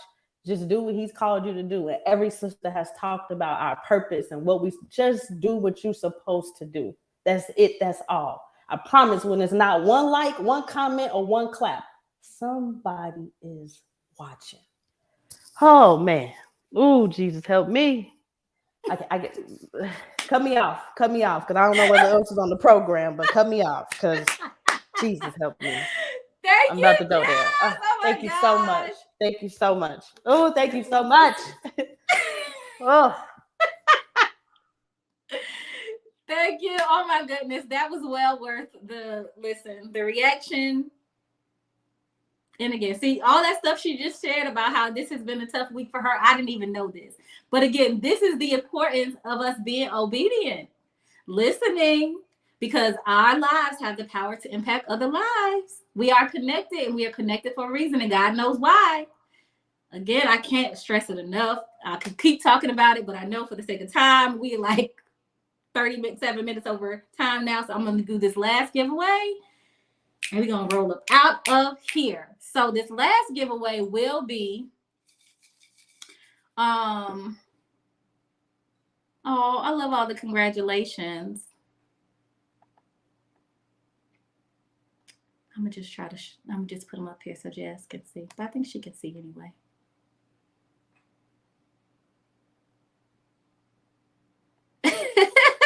Bring the tambourine, sis. Yes, yes, yes. Okay. So last giveaway, 1 year Gold Digger membership to She Wins Society. Now, I want to do a raffle, but I don't want to do a raffle. And the reason why I don't want to do a raffle is because our community is very important to me. I'm not saying anybody here doesn't want to be here, but if you want to build relationships with other women and be intentional about it, if you want to come into a space and receive and be poured into and be supported, but also show up for and support others, She Wins Society is for you. If you just want to come and take and never give, She Wins Society is not for you, because we're building sisterhood, which requires reciprocity. We can only grow if we're pouring into each other. If not, we get depleted, and then no one's growing, and everybody's resentful of everybody. So we don't want to create spaces like that. So I need for you, if you want to join She Wins Society, and you're ready to grow in sisterhood as well as evolve personally and professionally through taking classes. That means actually showing up to take classes, actually showing up for the sessions that are being provided to help you to elevate mentally, emotionally, spiritually, financially, all of that. Put something in the comments and let me know you're ready. And I'm going to choose from those in the comments. Okay?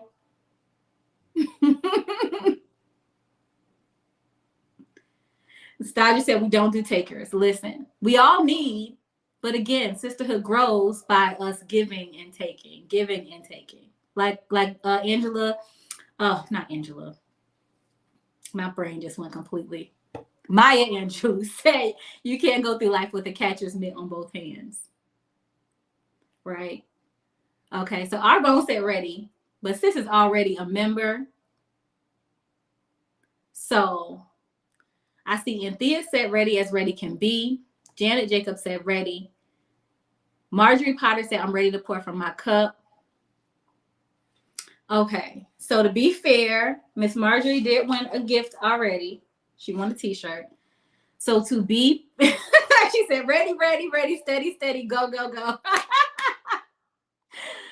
Okay, so, but to be fair, Miss Marjorie, you're still more welcome to join us at SheWinsSociety.com. To be fair, I'm going to give it to Anthea Akins. Anthea Akins. She said, I'm ready, ready as ready can be. So, Anthea, you are the winner of a 1 year She Wins Society. She Wins Society membership. And so I will be emailing you with all of the details that you need to join She Wins Society. Now, everybody here who showed up is still a winner. You're still a winner, right? Everybody, I mean, you were a winner before you showed up. But as you can see down here at the banner, let's continue growing and winning together. You can become a member at SheWinsSociety.com and take 25% off your first month membership using code SN2S22. So write that down so that you have it, and you will be able to become a member. Oh, Anthea says she wants something already too. Did you, Anthea? Ah, she did. Okay, wait. So I have to be fair. I told Miss Marjorie no because she wants something already. But I think I Am My Sister's Keeper. Are you not a member? Are you not in there already? I feel like you are. Let me know. What is your first and last name? I Am My Sister's Keeper, because I saw you were the second person who commented. If you're already a member, then thank you for being honest, Cynthia. You're not a member. What's your first and last name? So I know who I'm emailing.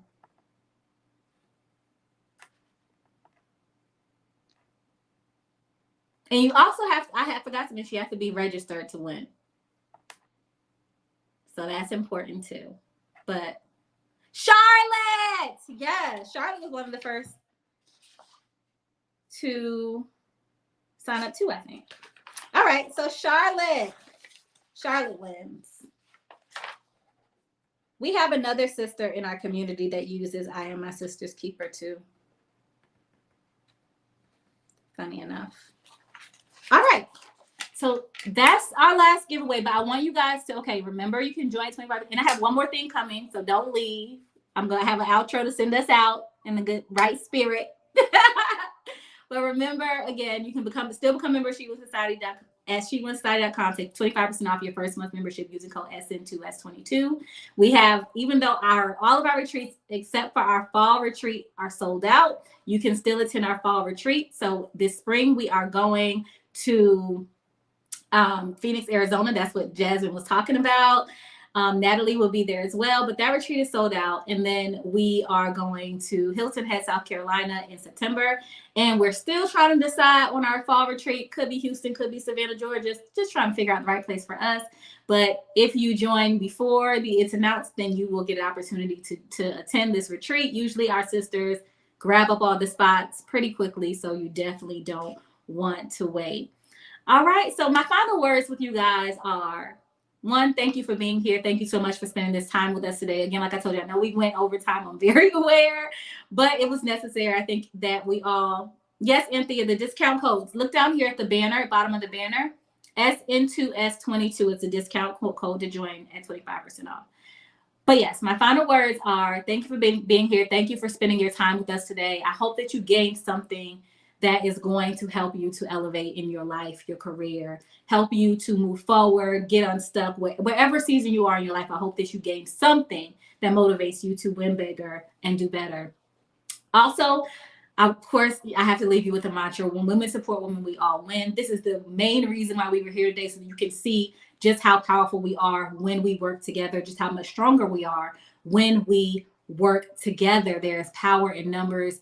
Individually, we can do a lot, but together we become unstoppable. So thank you again for being here. Thank you again for sharing your time with us. And you are loved, valued, and greatly appreciated. Until next time, sis.